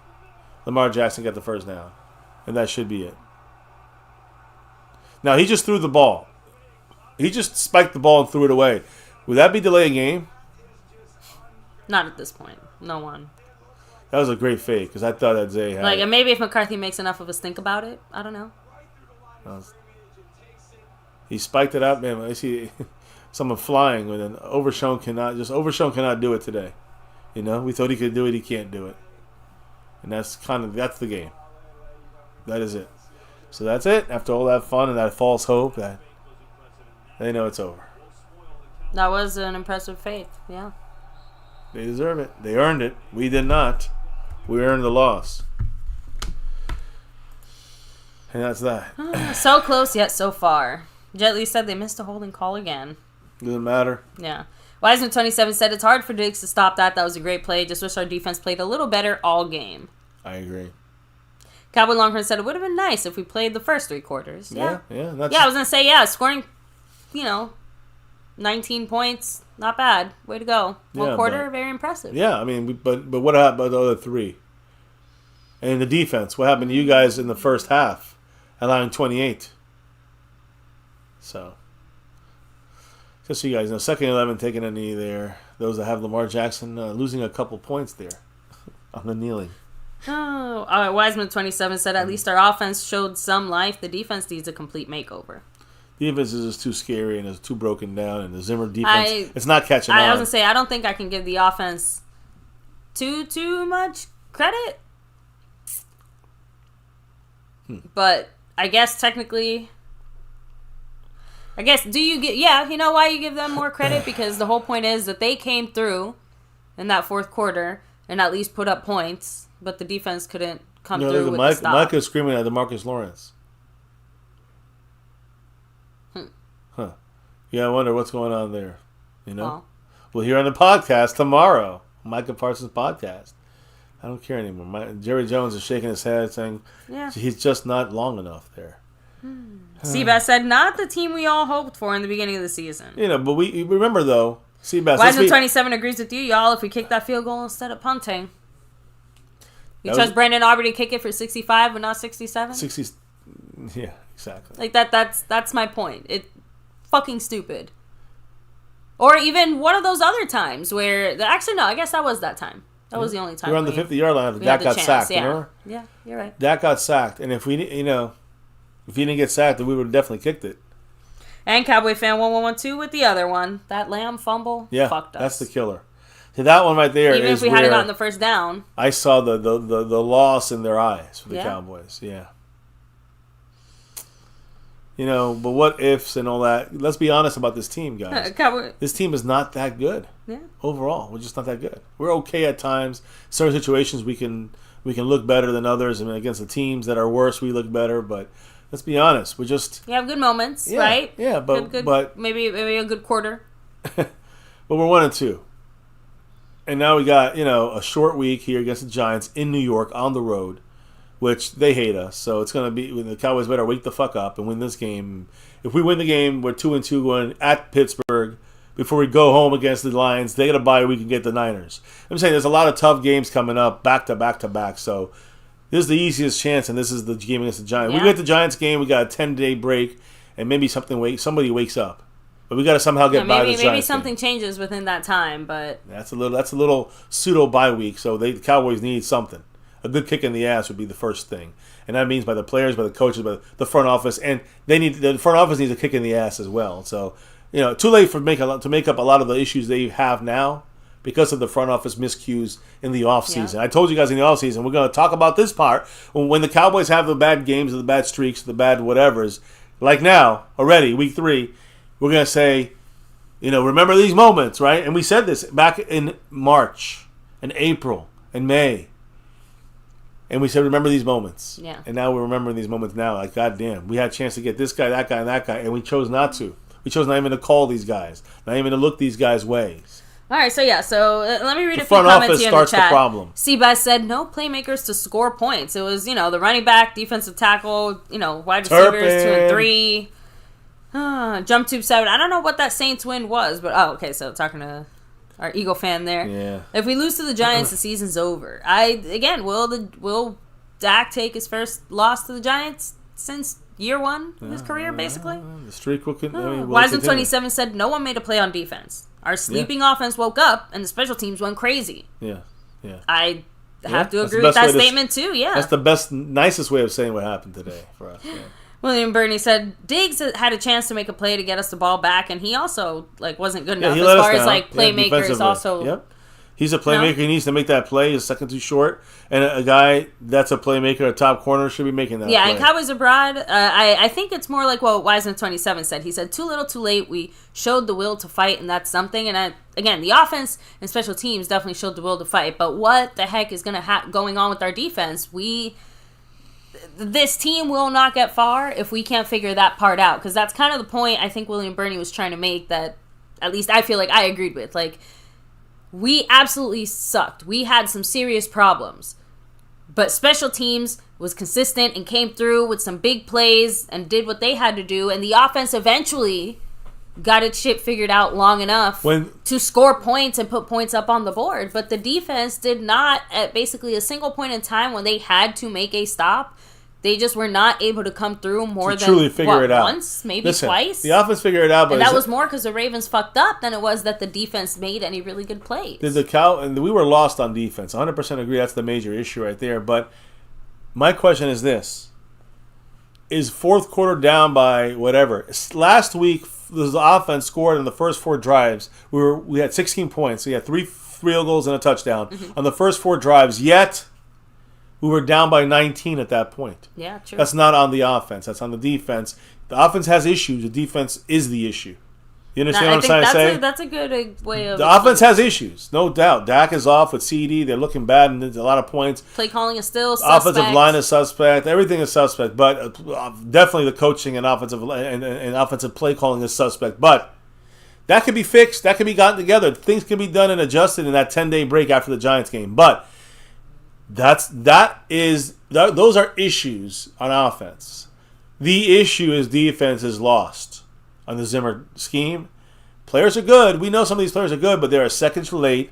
The stars are a second late, which affects them being stars. Yeah. And then the other guys are a lot later, which affects them doing their job. And we just got this dissected and really destroyed.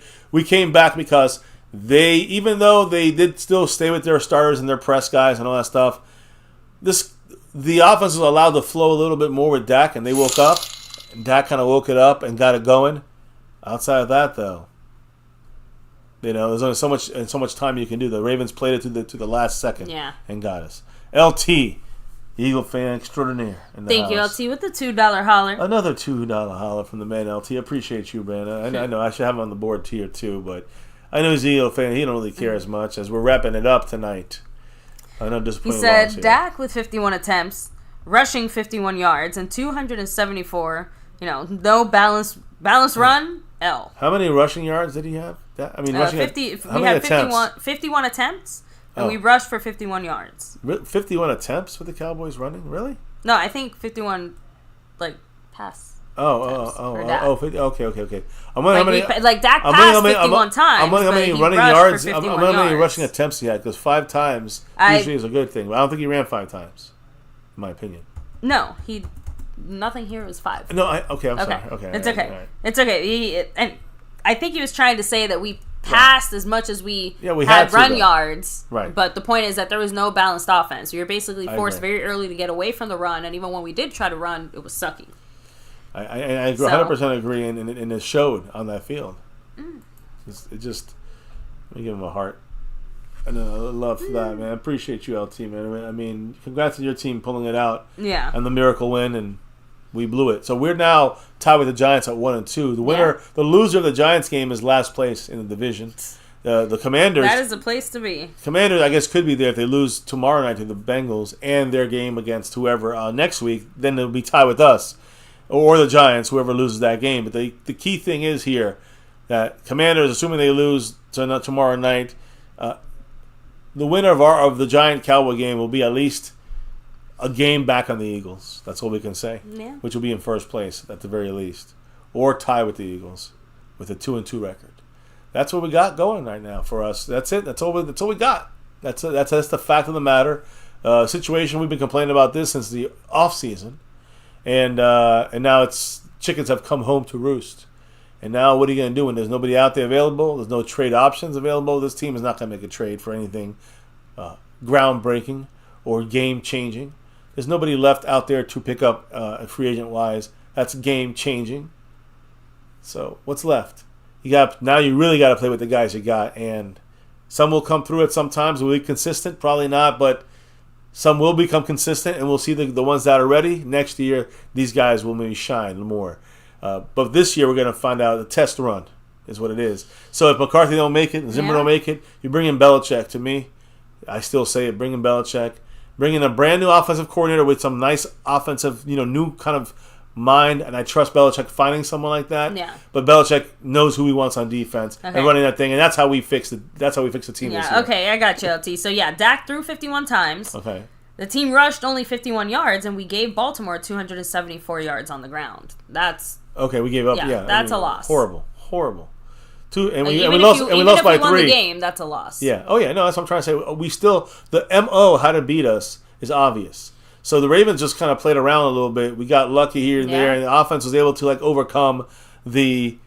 It wasn't a prevent defense by the Ravens. It was definitely a. LT said it. The book on Micah's out. Run at him. Run at him. We knew that though rookie year.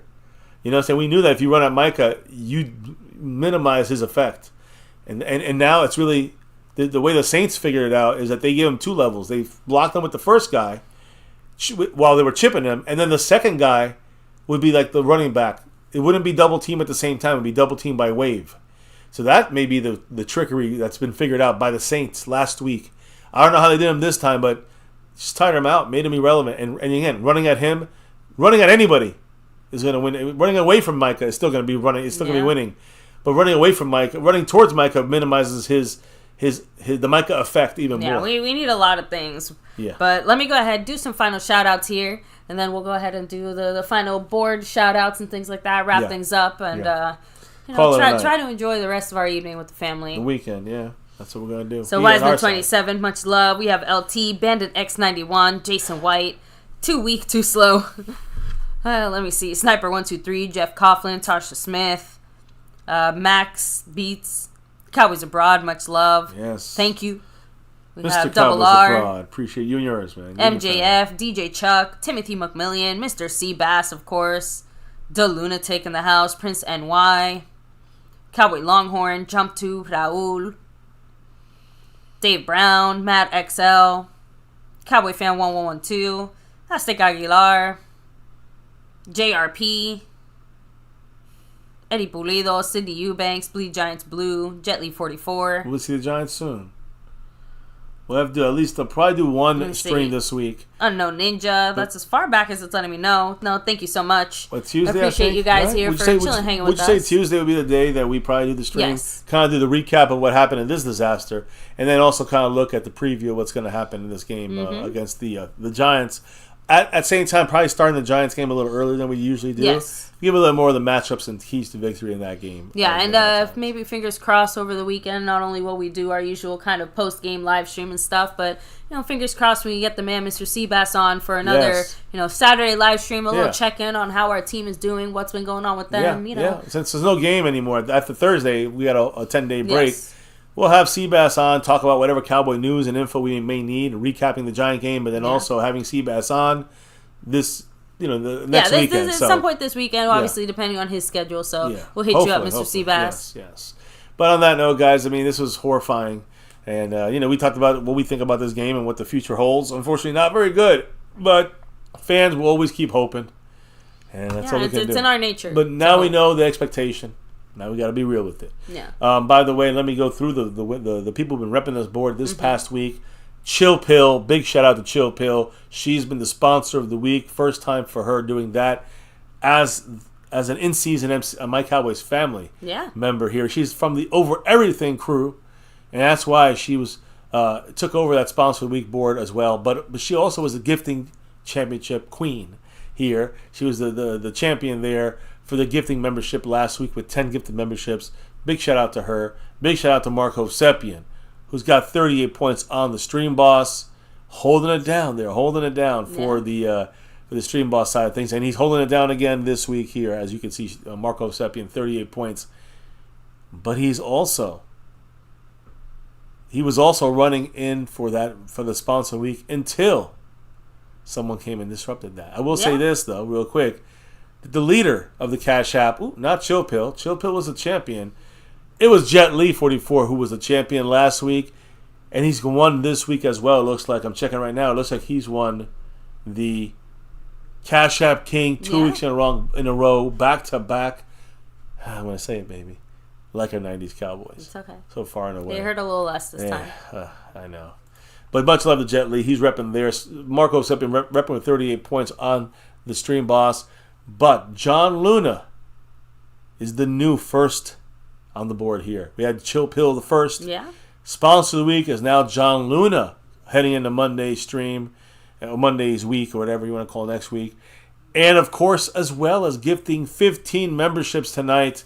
Big shout out to John Luna. That's right. Now the gifting king, the gifting champion. Thank you, sir. Appreciate you. I know he's not even a big-time Cowboy fan representing it, though. Appreciate him there. Sponsor of the week as well. So, I'm sorry, 15 memberships? Yeah, I did mention Yes. 15 memberships. Sponsor Week and Gifting King with Marco Seppian and Jet Li repping the other parts of the board. But thank you guys for showing us the love on that side. And tonight, specifically, not just John Luna, who did drop, the love and take over the lead tonight, but also Eddie Pulido, LT, Adrian Cassidy Vine, part of the membership now. Sosa Comps, appreciate your drops. Jet Li kicking it off pre-stream. Tony Wimbish, part of the Navy Blue crew.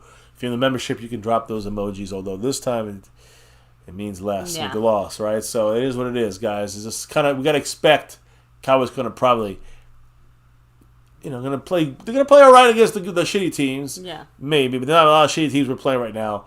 And so let's hope we get ready for the Giants and we see that. At least play good against that team.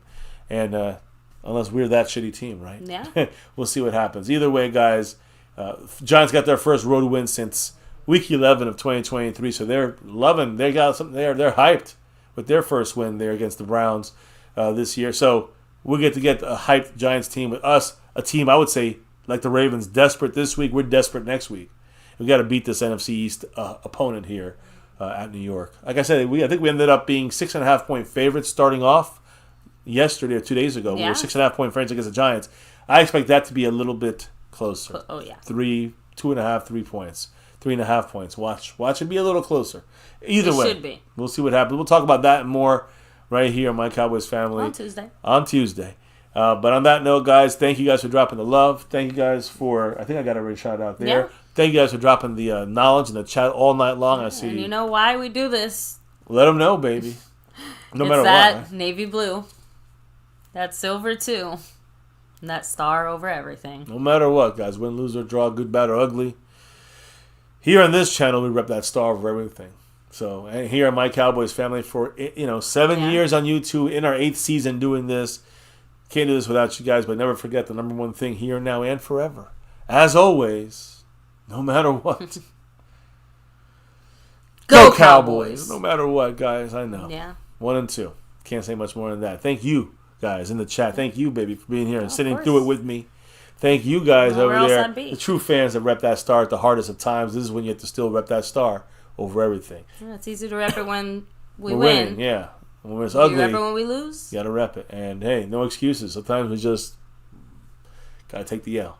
Yeah. Thank you guys for dropping the knowledge in the chat all night long. Thank you guys for dropping the love from above. John Luna and the rest of the crew, thank you. There's only one last thing we got to drop. Yeah, before we drop out of here for the night officially, relock and reload and clear the brain from this, because it's got to be, that's the thing, it's got to be a quick turnaround, because the Giants game is literally Thursday, 3.5 days away, right? So we don't have time to, sit there in our feelings and wallow in fucking losing. So it's either going to be 1 and 3. Unless you want to lose again. Yeah, it will be 1 and 3 against the Giants or 2 and 2 against the Giants. That's the reality of the situation. Yeah, we're going to keep it real. Thank you guys. Can't do it without you. But baby, before we drop out for the night, what do we got to do? We got to drop the beat. And we dropped the game today too. Took the big L. Oh, we did. Yeah. So guys, thanks again for rocking it, repping it. You can be anywhere, like the wife said, not suffering this loss with us. Yeah. But you're here with us, and appreciate all you guys in the chat dropping the love. We'll be back again Tuesday and doing the Thursday live stream here. It's going to be on Prime, so you're going to want to watch it here. We will be watching it live. Yes. Here for you guys. Play-by-play watch party.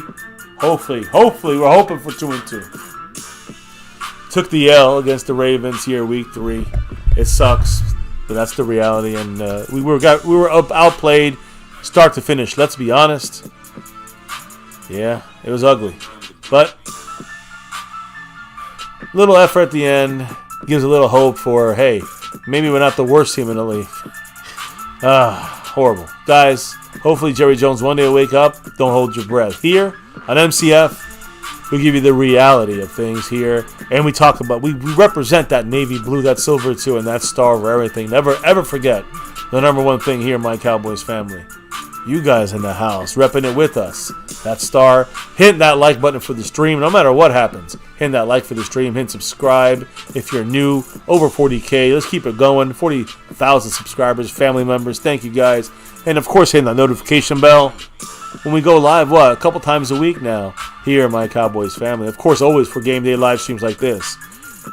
Try to enjoy the rest of your weekend, guys. Have a safe rest of your night, and start your week. We'll see you guys soon. Peace, much love. Follow us on Discord and then Twitter, X, MyCowboysFamily. But guys, stay safe. Much love to all. We'll have to revamp ourselves and get ready for the next game sooner or later. But either way, take care. Peace out. And never, ever forget. Go Cowboys! Monk on the beat.